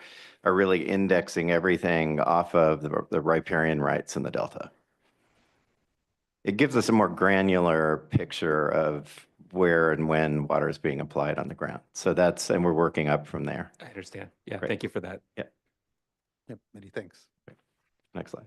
And then just, I want to, I think just giving attention to the process that Michael George started ahead of me, and really kind of on a blue sky approach, and thinking about what's the right alignment of technology to reporting to get accurate reporting and to get users into the system. And I think that this process began in earnest in 2017, and then in 2021 affirmed by the Office of the Delta Water Master that OpenET would be the platform set to use for open data reporting for accuracy, as well as the ability to look more deeply into the assumptions of the software and what it was telling us. And I think the context for this is, at the same time, the use of OpenET was exploding across the West. OpenET is used for reservoir management and upper basin flow management in decisions in the Colorado River system,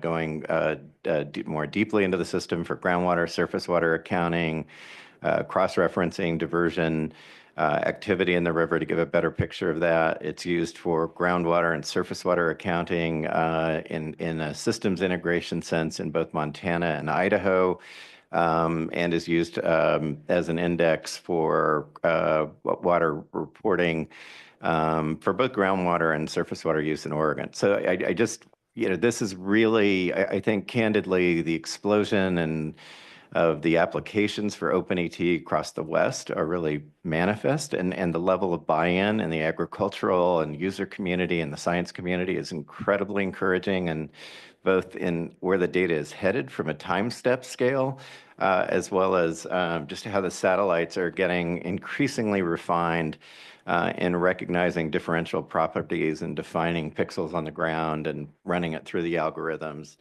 and incorporating precipitation data to deliver that more accurate information. And so that's the delay and the time step part of this in integrating all those factors that we really didn't have the OpenET reference data until November of this year. So that in turn delayed the ability to open reporting. So that's just a factor we have to think about in kind of a real world sense for reporting. Next slide, please. So again, I think this gives a really, I'm trying to capture here the process that we've been undergoing, Royal we, in the experience of my predecessor here as well, that the essential cornerstones of this process have been wide stakeholder engagement and buy-in, and then along the way, recognizing that everything will not go according to plan. And I know the board has had briefings and thinking about the launch of Cal Waters, and I am here just as the cautionary test pilot on a very small scale system to underscore that we've had challenges in integrating software glitches, just to make sure that we kind of make sure don't have Confederate data coming into the system, so that we have alignment of polygons, a lot of very technical challenges in a relatively simple module. And so I think we're hopeful that, of course, that as we get to June 5th and the launch of Cal Waters, that that we see a remarkable platform that we can use. But I just want to deliver a cautionary note to the board that these are incredibly big data challenges, and that we should be ready to have to communicate very actively with users about the challenges in implementing these from the get-go, and just be very open about what's happening in the system and what we're trying to fix when we have challenges. Next slide, please.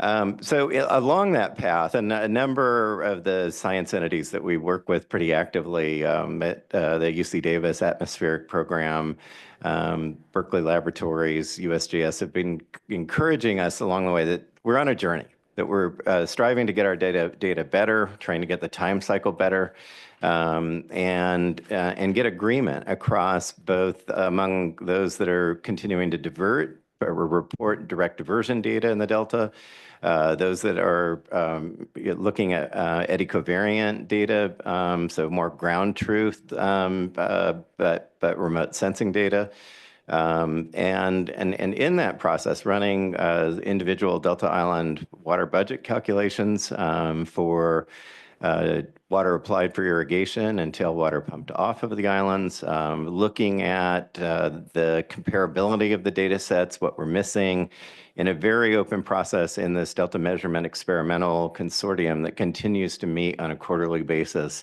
again, to kind of build confidence among all of the shareholders, both those that are in the Delta as well as the projects that rely on Delta water and those that are downstream. And so just trying to really kind of true up and build confidence in our pathway forward here. Next slide, please. So it's as well noted. So among the 1,300 water users in the Delta that in thinking about these processes, it for us in getting to this level of reporting and adoption, it's absolutely essential to have the buy-in of the Delta water agencies in this process, that we wouldn't be anywhere in the numbers that we're approaching now, which is to optimistically we might get to 80% of all filers on the Delta ACP platform. And that's really extraordinary. And it would not happen but for the role of agents. So that could be engineering companies, MBK, it can be attorneys representing the water rights holders, but it's their ability to be able to communicate with the rights holders themselves and then enter the data confidently on their behalf. And so how we build from this universe of authorized agents that do this technical work is kind of akin to the level of confidence that you have in working on a project at your house. You're probably not going to go to the city and get the building permit on your own. You're probably going to rely on somebody that understands the system well enough to know that you're getting the right permit from the city to do what you're intending to deliver. And that's, I think, the realm of water data reporting. And so it's just kind of thinking that we have to have a mechanism that empowers agents to file on behalf of the rights holders. And so that is something that we're really hoping to be able to transport effectively into Cal Waters, and in having both that legal authorization as well as an understanding of the agent to report correctly on behalf of the rights holder. Next slide, please. So I want to just kind of flag a number of issues that we're working on in the office now. I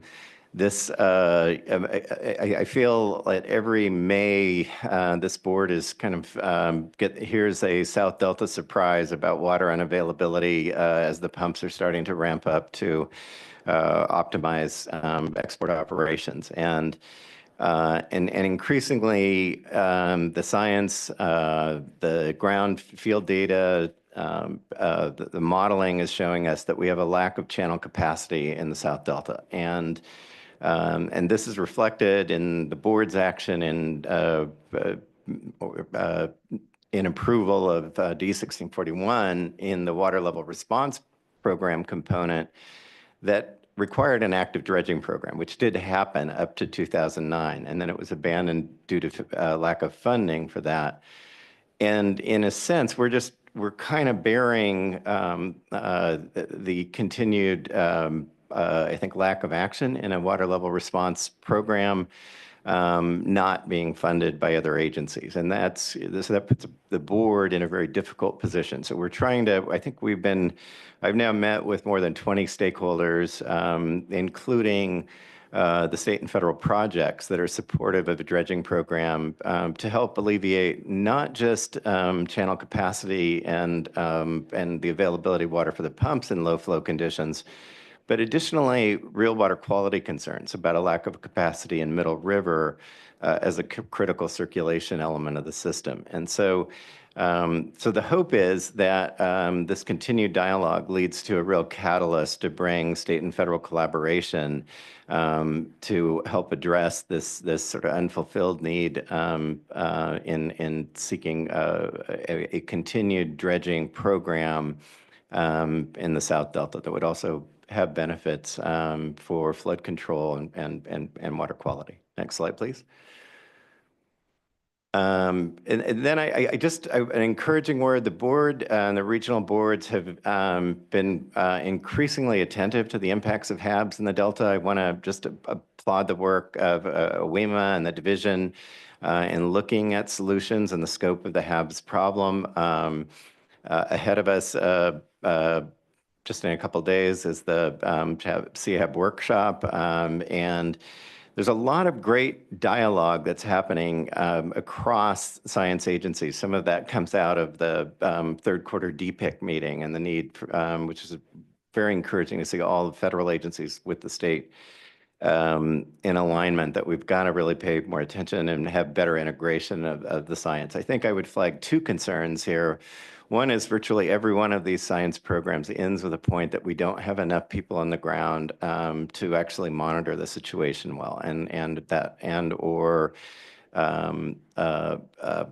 sensory equipment, gauges, et cetera, that can help us flag these issues. So we're lacking really that critical early data need, and that's very much directly related to resources. And those are not resources that really can be provided by the board, but they're resources that need to come to the table in better integrating the science. And then, and simply also having better kind of intersectionality with local governments in addressing the HABs as a public health issue. I think we've seen that in crisis areas like Clear Lake. We've not really seen it in the Delta except episodically and at Discovery Bay. And so we've got a lot of, so we've really got a boots on the ground and functionality challenge across government to use this data well.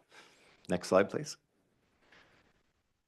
Finally, I reported the board, we've done a water rights analysis on the 62,000 plus acres acquired in Solano County by the entity California Forever. This project is now kind of taking on a couple of different iterations. It was pulled from the ballot last year But there have been active discussions with Suisun City and now with Rio Vista about annexation of lands to accommodate a city there. And nonetheless, the water supply questions remain in terms of the availability of water to service a near-term population of 40,000 and a longer-term population objective of 200,000 in a new community in the Delta. So we're watching that issue closely, and I just wanted to kind of give you a brief update, as you may hear more about that in the immediate weeks ahead. Next slide, please. So, and just again, I think recognizing the challenges before this board in achieving these milestone issues of a water quality control plan update, consideration of sites and dual conveyance, water rights, regulatory decisions. It's, I think that one of the things that we want to be sure that we're not missing is the opportunity for projects that are organically supported in the Delta that contribute to floodplain enhancement, to ecological functionality, to a scope of multi-benefit projects, including groundwater recharge, reduced flood risk, potentially water supply benefits for in-Delta communities, and addressing water availability for in-Delta communities, as well as the sanitation risks that a number of the historic Delta communities confront. And so I think that there's just, we're trying, I think, to be a catalyst to encourage agencies outside the board to do their part in helping the board achieve the objectives that it's seeking to set forth in updating regulatory programs. And so I just want to kind of give note to the reality that the work program in front of this board is probably historic from a weight of decisions immediately around the corner for you, and that I think that it's really important that we're also creating, I guess I'm trying to bring goodwill to the objectives that the board is seeking to achieve in bringing local government in and along with other state agencies to achieve goals that I think ride well with a water quality control plan update without bringing additional grief and a burden to that process. So I want to give some voice to that I think there are a lot of organic opportunities within the Delta that would have wide stakeholder support, but that don't need to be a part of the water quality control plan, but that could enhance the product that you all bring forward later in the year. Next slide. I just wanted to touch briefly and turn to Lisa Marie and some of this in thinking about the work of the Delta Stewardship Council in the year ahead. In the immediate term, the Delta Adapts program is looking at kind of near, midterm, and long-term adaptation strategies in the Delta. That report is expected this summer with an implementation for this year.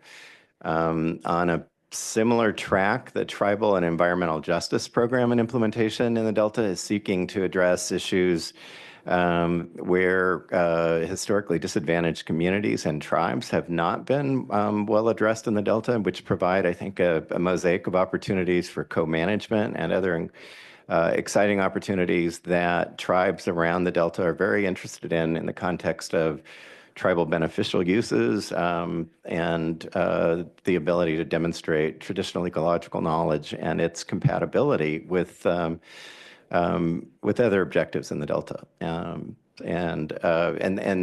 think Lisa Marie will touch on the updating of the Delta Science Plan and the science grants.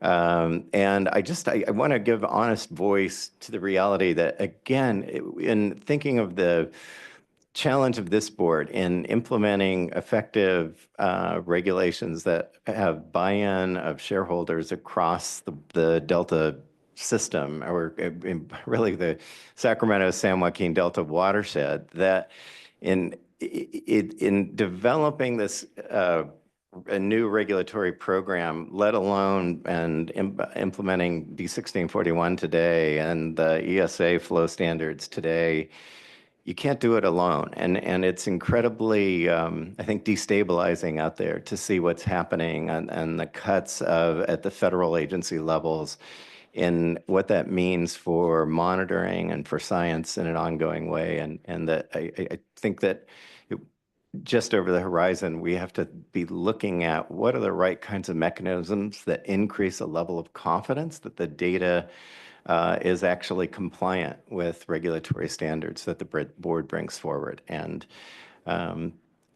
so I think that we just have to be open enough and have, again, a open and dialogue with sister agencies that we can't, the system as it exists today is under increasing strain seemingly as each day goes by. And I think we have to think about what we do to protect scientific integrity, monitoring integrity, and the ability to communicate effectively with the public that decisions of the board are actually compliant with the rules and regulations that it adopts. And so I think with that, let me turn to Dr. Lisa Marie Myers to give you a more holistic update on the data delta. And I'm happy to take questions now, or we could do it together at the end. But Together at the end might work best. And thank you, Mr. Ziegler. Appreciated all that. Dr. Wyndham Myers, good to see you. Good to see you too, Chair Esquivel. And thank you, Board, for inviting me back again for a quarterly update from our program.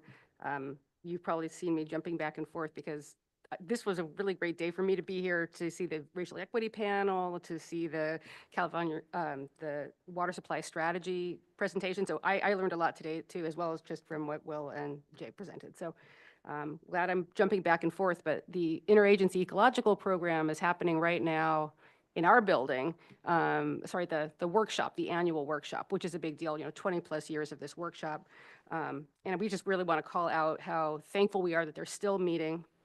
And while it's changing its structure, it's still one of the most important collaborative forums for decision relevant science being developed in a collaborative way.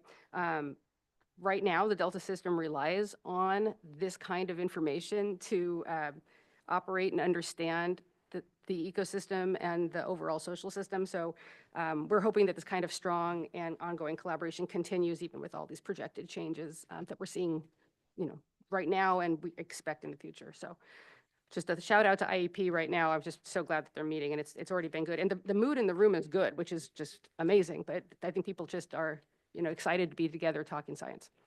Echo that shout out, and thank you for being able to balance those two things. I mean, that meeting is incredibly important, and so is just the program writ large for us here. So glad to hear the mood in the room is good. I know there are a lot of changes happening, and just echo the real importance of the interagency ecological program. So thank you. I think I'll share that.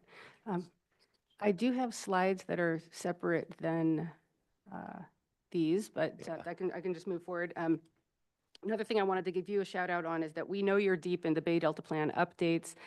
Speaking of IEP, the former IEP lead scientist, Dr. Steve Culberson, is with us, and he has been tracking for the workshops that you have been having for council staff. He's listening for ways for us to use our assets to help you, to help the board. And that includes things like considering or supporting independent peer review, as well as contributing any science plan or program ideas that we are gathering through our process, depending on what kind of program you end up enlisting for credible science in implementing the final plan. So we're standing ready to help. And the next slides, I know Amy's got them. So I'll just wait for those. I can just move forward. A couple other little tidbits is. Yeah. They'll be coming up here in a moment, I think. So thank you. Great. I don't have a slide for this, so I'll just mention it. May 13th, so next Thursday, is the DPIC Restoration Subcommittee in our building as well. March. Yeah, thank you. And that's next Thursday afternoon. If it's not on your radar, it's public, as well as I'm sure that you're sending a representative there. Okay. And the next slides, I know Amy's got them. So I'll just wait for those. I can just move forward. A couple of tidbits is. They'll be coming up here in a moment, I think. So thank you. Great. I don't have a slide for this. The computer has the stream open, and so we're hearing DPIC Restoration ourselves here from from a few moments ago.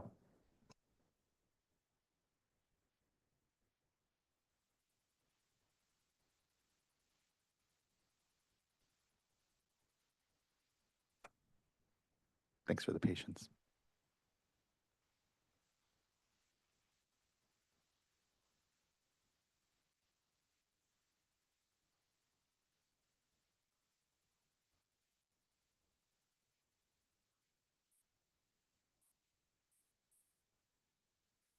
I can highlight some things that we're not going to cover today.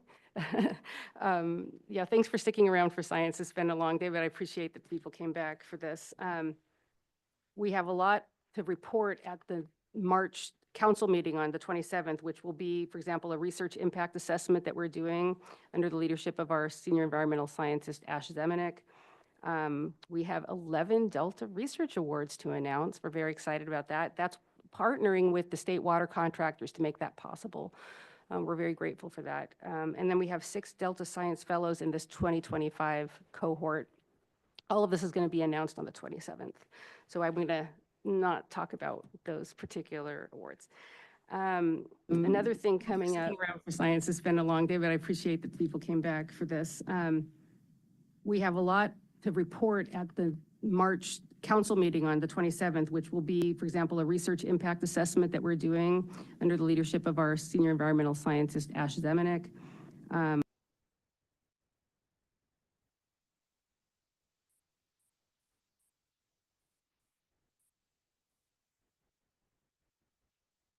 You're not alone. Yeah.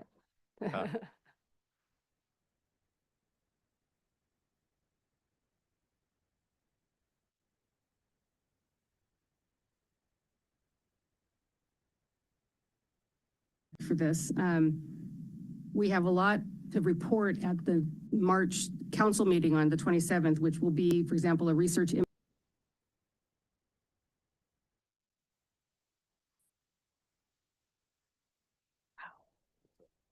The remarks were good enough to hear twice, I feel. That's where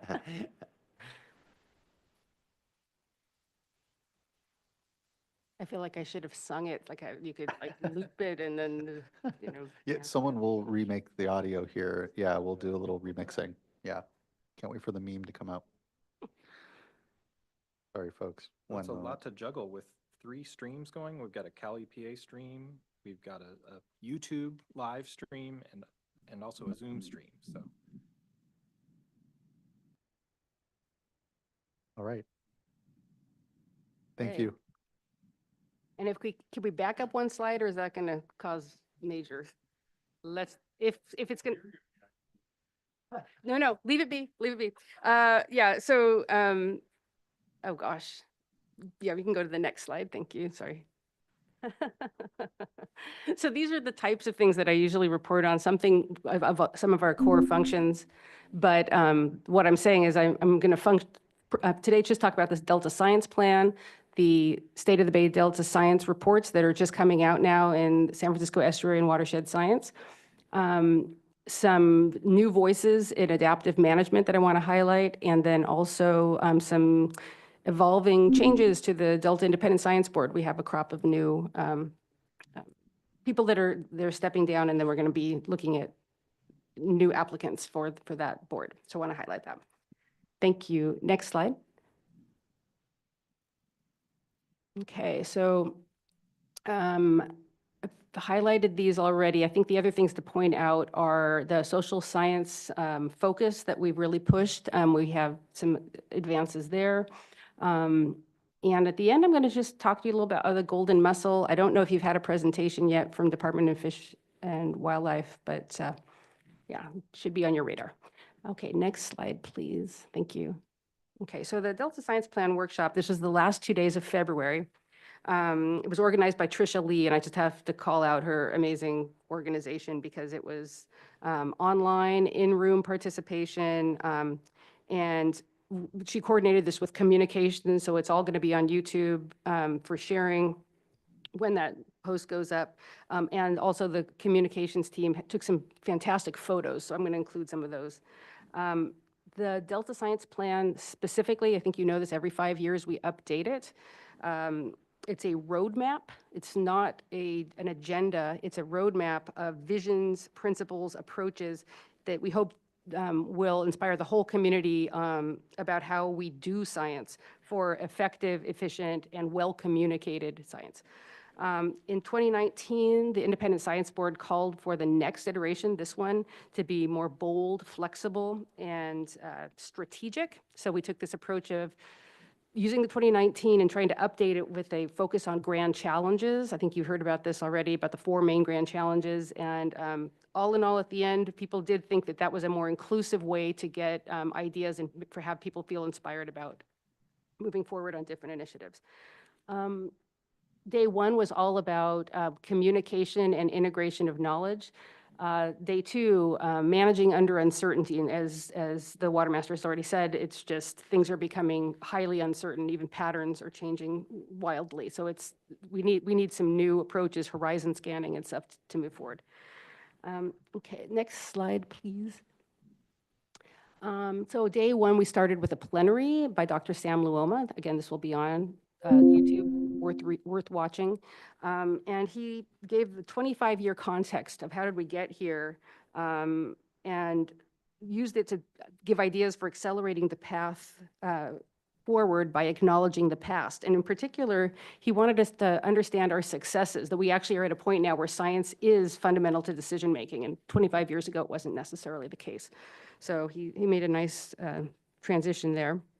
The next discussion was actually our first of the interweaving roundtables, where we tackled Grand Challenge 4 with Dr. Shoko Shinbrat, our lead on this, brought in Dr. Nina Fontana and Zach Gigone to present stories and examples of how better to incorporate diverse ideas and data sets and perspectives in a very potentiating way, that things start building off of each other. We talked a lot about things like growing science and growing scientists, a focus on youth. It was a really nice session. I want to highlight that Jay Ziegler, Alex Burke, Robert McCarthy, and Jose Ayala from your staff were there, and we were really grateful for their participation online and in the room. After lunch, Julie Lee, the chair of the Delta Science Council, brought us back, and then we heard from Mark Lubell about governance issues, and in particular how current science communication structures, both between organizations and within organizations, are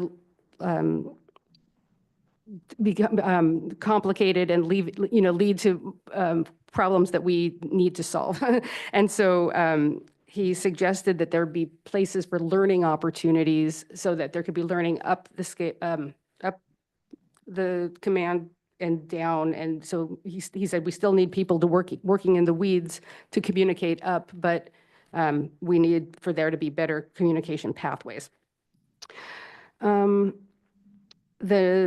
the best part after that was just the breakouts. So the breakouts is how we heard from everybody these really clever ideas about approaches to address the grand challenges. And the whole point of having this workshop was to not just talk about the challenges, but to how are we going to address them. So really great ideas came up. I'll switch into the breakout discussions in a second, but right now I want to go to day 2. The next slide. And this is the one that focused on changing climates, changing regulations, basically anticipating change and being able to make decisions under uncertainty. So Dr. Laurel Larson, the previous Delta lead scientist, gave some really nice examples of tools and concepts to think about how to adapt to future needs. She talked about adaptive tipping points or adaptation tipping points, things that might be undesirable, like managed retreats and fallowing fields and things that are very undesirable, but on the other hand, necessary for scientists to model so that we can understand these impacts.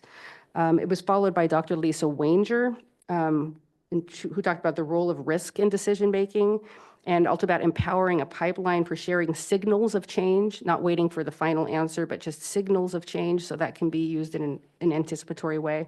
And both talked about shared visions and nimble governance being ways to be able to address challenges in a thorough way. The breakouts, these talks spurred, obviously, participants to share a broad set of ideas for addressing grand challenges. We took all the ideas and put them into a 2x2 matrix of basically cost on the bottom, and then impact or effort on the bottom and impact on the y-axis. And you could then see, what are some quick wins, things that don't cost a lot but could lead to some improvements, and then also some major progress that's needed that we should get started on. So that kind of effort led to some really important conversations about who is in the room talking, what kind of information is being shared. That was on day one. The second was on the what is being shared and the why. And we ended up with some really good ideas for horizon scanning and building shared visions. And I think I'm going to just go to the next slide to show it was a very interactive setting.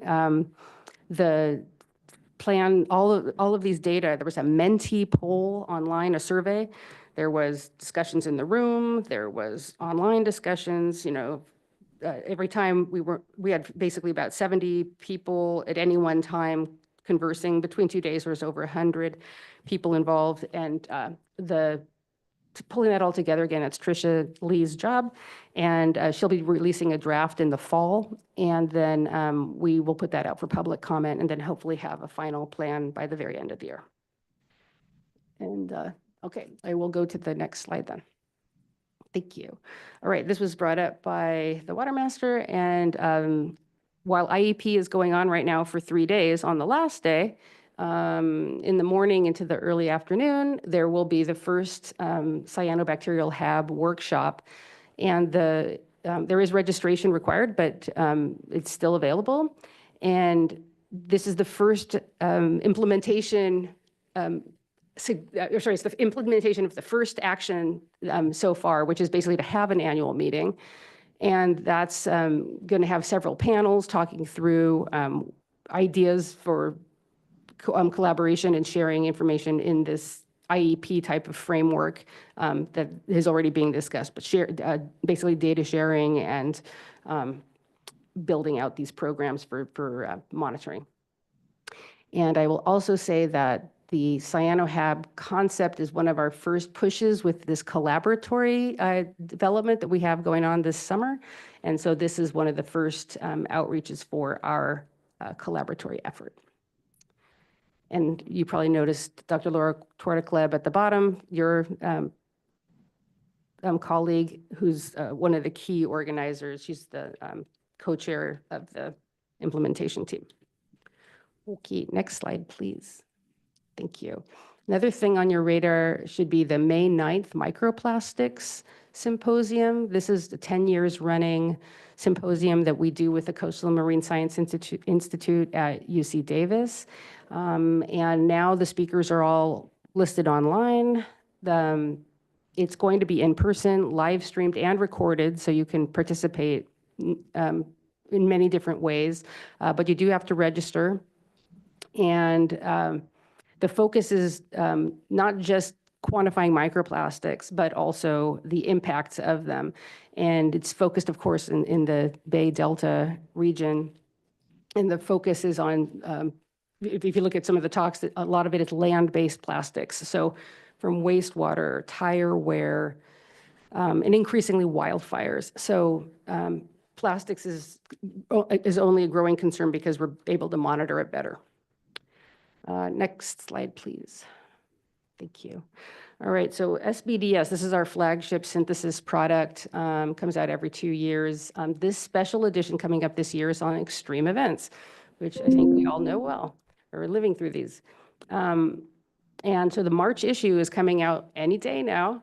It has an introduction led by Jan Thompson from USGS and Cliff Daum, the former lead scientist. And there's a chapter on governance by Jess Rudnick, a chapter on drought by Rosemary Hartman, and a chapter on heat waves by Brian Maharja and Sam Bashkevin, I should say. And those are the ones that are coming out next week or so. And of course, these are teams that wrote these. Those are just the lead authors. In September, we have the next set, and that'll be the wildfire and water quality paper and the atmospheric rivers paper by Sasha Gershinoff, and then the wildfire paper by Cliff Daum. And then Denise Columbano, our senior environmental scientist, has written the perspective synthesis of all of these and really highlights the point that the Delta is in a new novel cadence whereby it's non-stationary. The patterns that we're seeing are not the same patterns that we've seen in the past, and she documents it very well using these other papers. So it's a really nice suite of papers that are coming out, and if you're not really interested in reading a paper, there's also going to be seminar series, info sheets. We're putting together a story map that tells the story in an more easily digestible way. And of course, we'll be focusing on these at council meetings as the year goes on. Okay. The next slide, please. Thank you. So social science integration, this has been a big push of the last Delta Science Plan. And we've been moving forward on a couple of key things. One is making more thorough use of the Delta Residents Survey, a product from 2023, where they sent out postcards to 80,000 residents. Only 2,300 results came back, but that's actually good for a survey. And those data have since been anonymized and pulled together to summarize key results among rural and urban residents. There's an online data viewer so that you can map patterns and responses, again, anonymized data. And that's on the Shiny app of our website of the Delta Science Program. So it's an interactive tool to look at data. And these highlights can all be found at these links. If you visit the Social Science Hub there within the Delta Council, you can have access to all of the products. So they're basically getting the data out for easier consumption. And then the next thing is that we are in the midst of hiring a social science extension specialist. This is a replacement of our former extension specialist. And this is, again, advancing the social science application in decision-making about the Delta. This has just come up over and over as a very important scientific part of our system that we need to understand better. And so we expect the person that interviews, we had 4 incredible interviews. We have to list them here because they were absolutely fantastic, and they're publicly available presentations.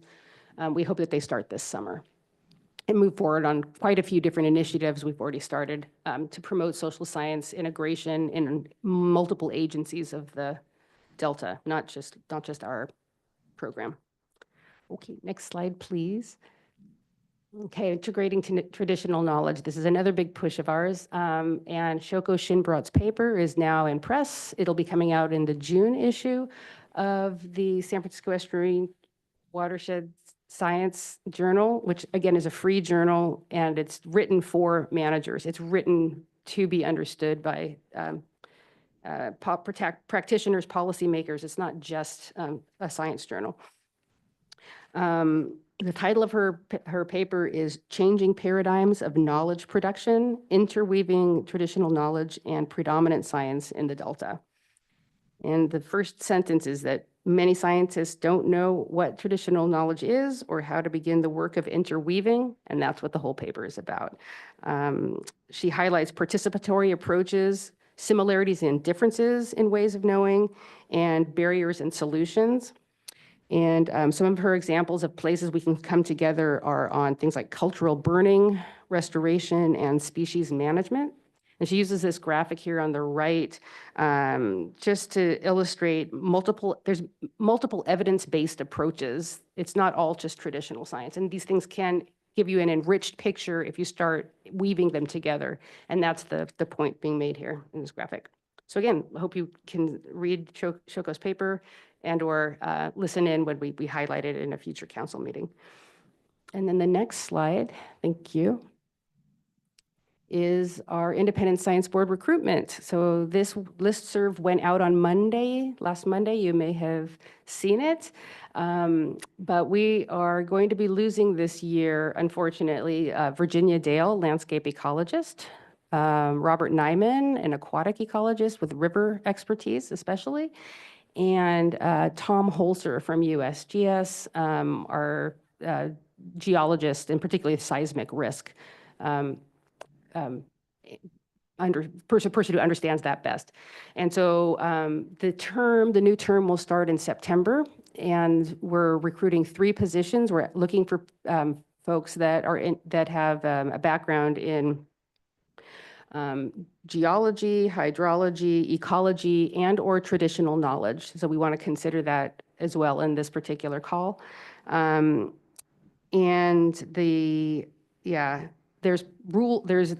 have to meet 2 of the criteria of the Delta Reform Act, which are that you're a nationally or internationally prominent scientist with appropriate expertise to evaluate the broad range of science programs that support adaptive management of the Delta.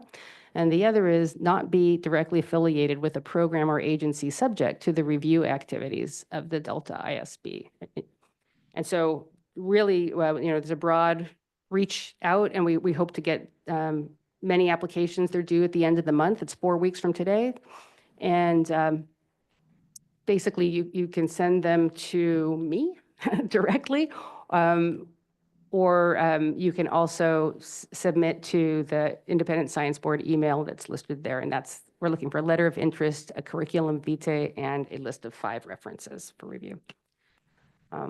So that's definitely one of the big events for the year, and sad to lose some of these eminent scientists from our program, but moving forward, and we're looking forward to that, to the pool coming in. And so the next slide, I think, is just, yes, the highlight on the golden mussels. So if we can go to the next slide, this is a small but mighty new invader. I brought a little sample from Boating and Waterways, gave us a little sample of these to bring to the council meeting last week. And it's something that we're going to see a lot of more because they're very, very tolerant of salinity, temperatures. They're from Asia. They were the first hit for North America, but other parts of the world have been dealing with golden mussels for quite a while. I think you can just see from some of the pictures, they're small things, but they can encrust infrastructure for water transfers, as well as the salinity the ideas that came up of concern was in Antioch, I'm trying to remember the name right now, the desalinization plant. There's all kinds of places where we're concerned about these mussels moving in. And so the California Department of Fish and Wildlife has convened an interagency golden mussel task force. Tom Jabush from that program presented at the Independent Science Board meeting back in January. And then the next ISB meeting, if you're interested, in March, on March 20th, there'll be a presentation from, I think it's Tom Skiana from the State Lands Program, to talk about the actual, the regulations, the ballast control regulations, and how they potentially were not effective in this case, or should we expect more of this? So that's going to be in March, and because there's no effective control, the focus right now is just on containment. And if you go to the next slide, these are the posters you're going to start seeing around. The idea right now is to make sure that boaters know to look for it on their boats before they move to different places. And my understanding is the boat launches at Pardee and Comanche reservoirs are right now closed because they want to make sure that these signs are up before the summer starts. So that's all I have. And I appreciate you having me here and can take any questions, of course, along with Jay and Will. Thanks. Thank you all three for the great presentations here. There is a lot happening, I know, in the Delta. We certainly feel it here in our decision-making space, all the new science, all the information, and it's great to be able to feel like we really are moving into this next chapter of management in the Delta, where the science and the information and the data are the basis of so much. And thank you for the touching base here on the golden mussel. I think of nutria as well, as we have a whole host of invasive species, certainly across the state, but particularly within the Delta. And it's contributing to these rapidly changing circumstances where, the Delta ecosystem is certainly changing. And we here continue to need to make sure we're understanding both the invasive species side and all the dynamics that are happening there so that we can actually be effective in our water quality control plan update and importantly managing these many different stressors. So just thank you. I really appreciate the synthesis as well of just all the good science that it's continuing to happen. And importantly, we continue to look how to ensure that that scientific work, all of that discussion feeds into then the decision making here at the board. And so the work you're all doing to do that, to support that, is really appreciated. And so looking to fellow board colleagues if they have questions, comments. Board Member McGuire, Board Member Firestone. Yes, as always, thank you so much for the updates. Always very informative and also overwhelming in some respects, because I agree there's a lot happening. But this is super helpful because just hearing about the studies and the engagements that are happening amongst the science community is reassuring, for sure. I don't always hear the updates and at this level of detail, so it's very helpful and encouraging. So yeah, on the golden mussel. Whenever I hear about invasive species, it gets me going. So it got me thinking about just mussels and the invasive clams, the Asian clam and the overbite clam and quagga mussels and, a whole bunch that I've heard have been pretty significant at filtering the water and affecting water quality in the Delta. I don't know about the golden mussel and its likelihood of doing that, but is there a good body of science, or are we getting a good body of science, or is that work in progress to really get an understanding of the level of impact that all these different invasive clams and life forms are having on the aquatic environment? I'm just trying to wrap my arms around that and really know what we're dealing with here. Right now, here, no. I don't know any particular research that's stood up right now for golden mussel, but there is a lot of monitoring and I think guidance from other places where it has become infested. It's really almost every other continent. We're just the last, and somehow we were able to hold it off this long, which is kind of amazing. But yeah, I think we learn from other sites, and then we're going to have to stand up some golden mussel studies just to understand, frankly, if there's any control options that we have. Right now, nothing's really. Yeah.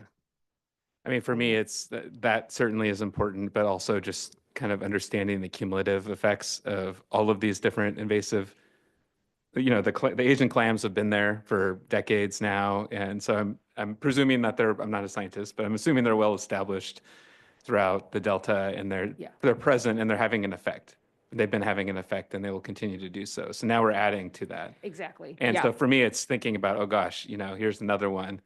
And where are we at? Is there a tipping point? Is there something that we should be thinking about more broadly and holistically in terms of these invasives that are just present, that we have to acknowledge? We know they're there, and maybe we don't fully know what impact they're having, but it might be worthwhile trying to figure that out. Yeah, and they may be competing with both the saltier clams and the fresher clams because these can live across the whole spectrum. So that whole competition dynamic is unknown. But you can see right now from that map, I didn't really talk about it, the little red dots, they're clustered literally right near Stockton. I mean, that's where they found it, and it's just sort of slowly making its way out. So a very active tracking program right now, looking for it, and nobody's really seen it outside of those red dots as of right now. But CDFW, this is their bailiwick right now. Thank you. Thank you, board member. You agree, what comes to mind are certainly the food web impacts and the out competition of then, native species that we're trying to help support here be negatively impacted by all that. So appreciate the line of questioning for sure. Board member Firestone. Sure, thank you. And it's been a long day, but a lot of things that are interconnected. I'm glad you were able to be here despite the conflicts. And it's interesting as you highlighted, much of the work going on. I think this idea of like the importance of diversity in terms of types of knowledge and expertise is really critical to helping us manage and adapt going forward and even just in the immediate term. So appreciate that. I also just want to, reflect on for both of the presentations today that there is this way in which we talked about our priorities and one of a major focus, double, triple star, whatever is Bay Delta Plan update, obviously. This year presentations, I'm listening to with a lot of that more immediate focus. And we are in this, I think it's actually very helpful to hear the framework of thinking about both the environment and frankly, social change outpacing not just our data and, data systems and science, but also certainly I think I've been feeling our institutions, our regulatory programs, and our ability to sort of adapt at the speed that's needed. It's taking us too long to do that. And I do think we really need to be able to think about how we have a more nimble governance. I think pulling out, the learning maybe that you all have around, are there tools, I think you mentioned, utilizing signals of change maybe, and how I think we really have to wrestle with how do we do that in our traditional regulatory process, which is trying to both be able to adapt to this rapidly changing and unpredictable and extreme changes, and also wanting to be able to provide all the people that are doing the management and day-to-day implementation and just living some reliability or stable framework within which they can manage and work, right? Like that's a lot of what our regulatory process is trying to do, is give a more stable framework. So I think it's something I think we need to really, from going back to just needing all the expertise we can get, just really encourage us. And, if there's anything you want to highlight here of just, are there lessons or approaches or innovations that we can be bringing into, our regulatory program design and development to help us be able to do that balance of being a little more nimble and being able to keep pace with the changes, but also be able to, have some predictability in terms of the framework that people need to be able to work within and innovate within. And then I have a second question after that, but if you just thought I'd give you an opportunity to share thoughts.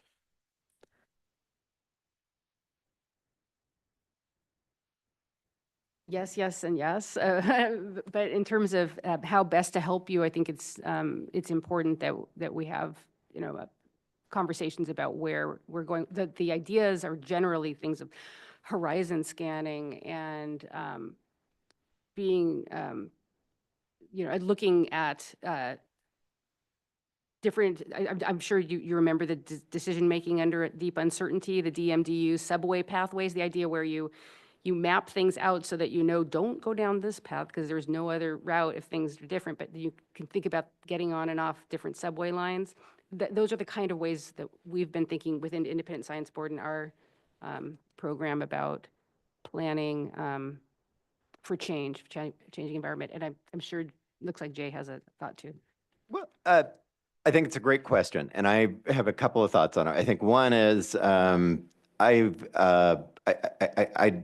it's not the board's responsibility to do this, but there should be a space for some fail-fast modeling and looking at flow experiments in the Delta and what they might mean in altering localized tidal flow release considerations and modeling that I think we need some level of experimentation because I think we're all feeling this sensation of failing fast, and it's something we need to test and something we need to look at that probably rides just a little outside of the scope of a water quality control plan update, but would be incredibly informative in terms of steps that other state agencies could be actively involved in supporting and bringing forward. So I think that jumps out. Additionally, I really appreciated the conversation that we had with board member Morgan in advance, because it caused me to completely change comments that I was providing in the Delta Adapts process, where I feel like the pace of change is overwhelming to stakeholders, right? But if you look around the Delta, there are projects that are uniquely adaptation focused, but they don't look at them that way. They look at it as, hey, we have a recreational opportunity tied to a restoration opportunity. How do we unify those objectives? We have some water quality ideas, some improvements in a habitat program design. And there needs to be space for those things organically to come forward, and that I think would help have a sense of kind of common community in the Delta that isn't where the Delta is seen as sort of a demarcation zone or something that is, it's something that is where we could actually work on nearer term objectives for multi-benefit projects in the Delta that I think are really important, that would give a sense of progress. And so I think those two elements in particular, that prioritizing projects that have a sense of, that have an element of adaptation built into them, that help us inform future actions, as well as a scope of modeling that is looking at experiments beyond what are really able to be considered within the time frame of a water quality control plan. That's really helpful. Thanks. I jotted down some of those ideas. I'll follow up. And then my last question is, and maybe this is more of a teaser for future updates and discussions, but we're seeing really scary, drastic cuts at the federal level to science and basic monitoring and weather forecasting and just like essential tools and staff. And so just wondering if there's anything that you might want us to be, I'm not asking to opine on that broadly, but really just, again, I'm coming from the standpoint of this board is in a process of updating a framework for water quality control plan. And part of that includes monitoring and science. And, a lot of what you presented on, and what we've heard about is data and reporting. And so I just am interested if there's anything you want to flag for us to be thinking about for things that we may want to consider as we really try and land and finalize this water quality control plan update. So but are there things around science or monitoring that maybe have changed just in the last few months that are worth flagging just for us to be thinking about as we are finalizing this plan update?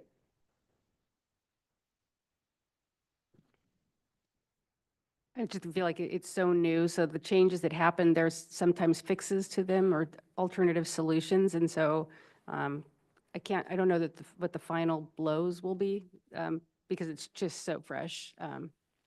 But I appreciate the, raising it, because that's part of horizon scanning, is being aware of these changes that are, funding and regulatory based. So. Yeah, it's a bit overwhelming on a daily basis to see, and we were talking on the phone when we were both getting information on specific monitoring programs that the U.S. Fish and Wildlife Service is pulling out of. And then a few days later, a note that says, well, there are additional programs that you should be aware of that are likely on the chopping block. And it's moving so fast, it's almost impossible to get your head around it. And I think to simply inventory and align these programs, which are really core components of science and monitoring to ensure compliance with water quality control plan objectives.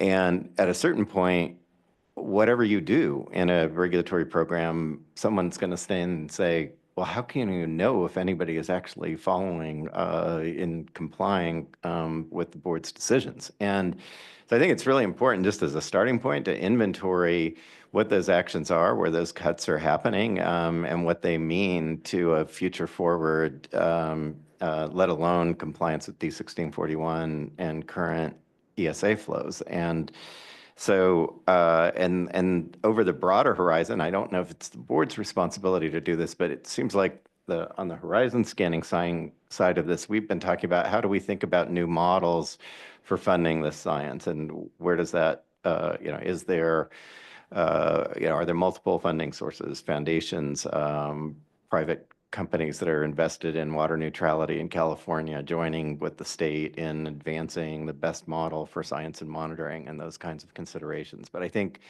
I am cognizant, and I really appreciated Board Member Morgan talking about maintaining a forward vision. And because it is, I think all of us have a daily sense of feeling overwhelmed at critical programs that we see at risk in the moment.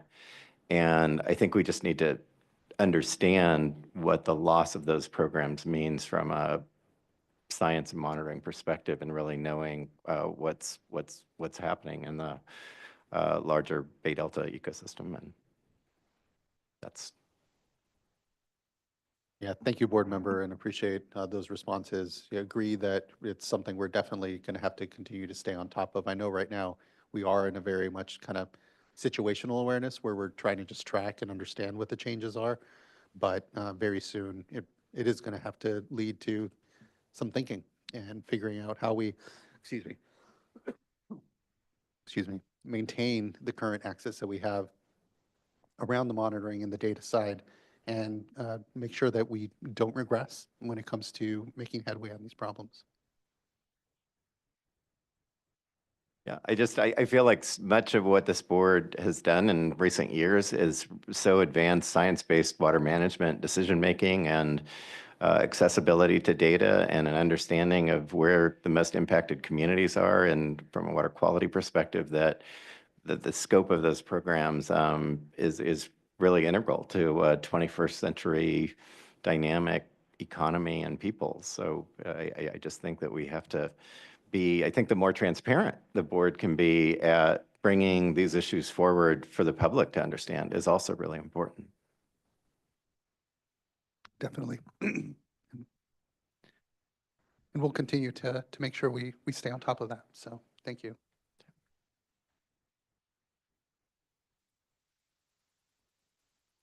All right. Looking to fellow board colleagues, if there's any further discussion right now. Okay. Seeing none. Thank you again, Mr. Ziegler. Thank you, Dr. Wyndham Myers, Mr. Anderson. Really appreciate this update, and we'll continue to have discussion for sure on the changing landscape, both programmatic-wise and what's happening on the ground. So thank you. Okay, that concludes items number 6 and 7. Apologies, number 5 and 6 brings us to item number 7, board member reports. Look to my fellow board colleagues as I clear my throat. I do not have anything to report. I'll report. So on Saturday, I was able to join the city of South El Monte and other partners around stormwater capture and water supply, water quality, and as well as public safety, shade, very clear multi-benefit project that the State Water Board funded, or was one of the funding partners on.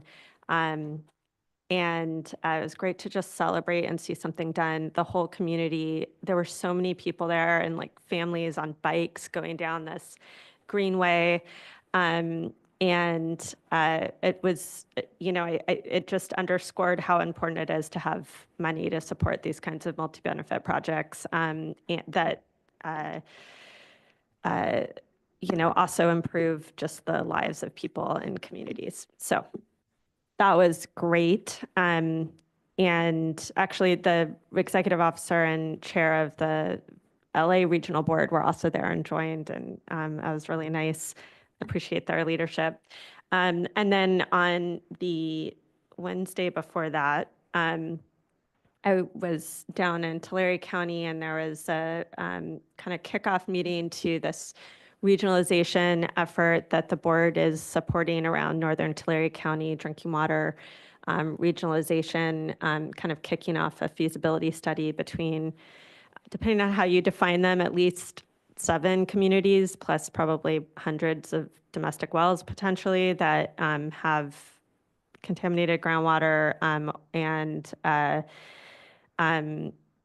are in a critically overdrafted basin and are looking at ways to find regional solutions. And I think it's a great example of us using technical assistance providers and feasibility studies to help them be able to develop and identify what might be a feasible solution for them in the long term. And those are the main things I wanted to highlight.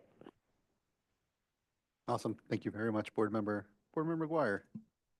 Yeah, so last Wednesday, 26th, I spoke at the Northern California Water Association NorCal Water Leaders program. So it's a program they do every few years or so with folks from the Sacramento Valley who are just interested in learning more about water.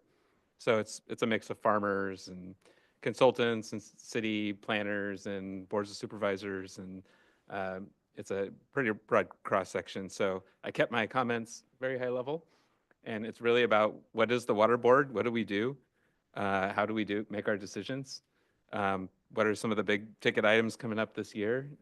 So got to chat a little bit about SGMA and a little bit about Bay Delta and a little bit about Porter Cologne Water Quality Control Act, and kind of cover things at a high level. So it's fun for me to be able to talk about those issues and share with an interested group. They ask good questions, and it was a good time. Fantastic. Thank you, Board Member Morgan. Anything? Okay. And I would just note, last Friday, I was down in the Coachella Valley. The Urban Water Institute was having their convening there. It was a 3-day convening. I was there on Friday, was participating there in a discussion just around what's ahead for the year. Obvious discussion around the federal government and changes there, what's happening in the state legislature, and then for us as a regulatory agency, what all that means and how we're continuing to prioritize the Bay Delta Plan, drinking water.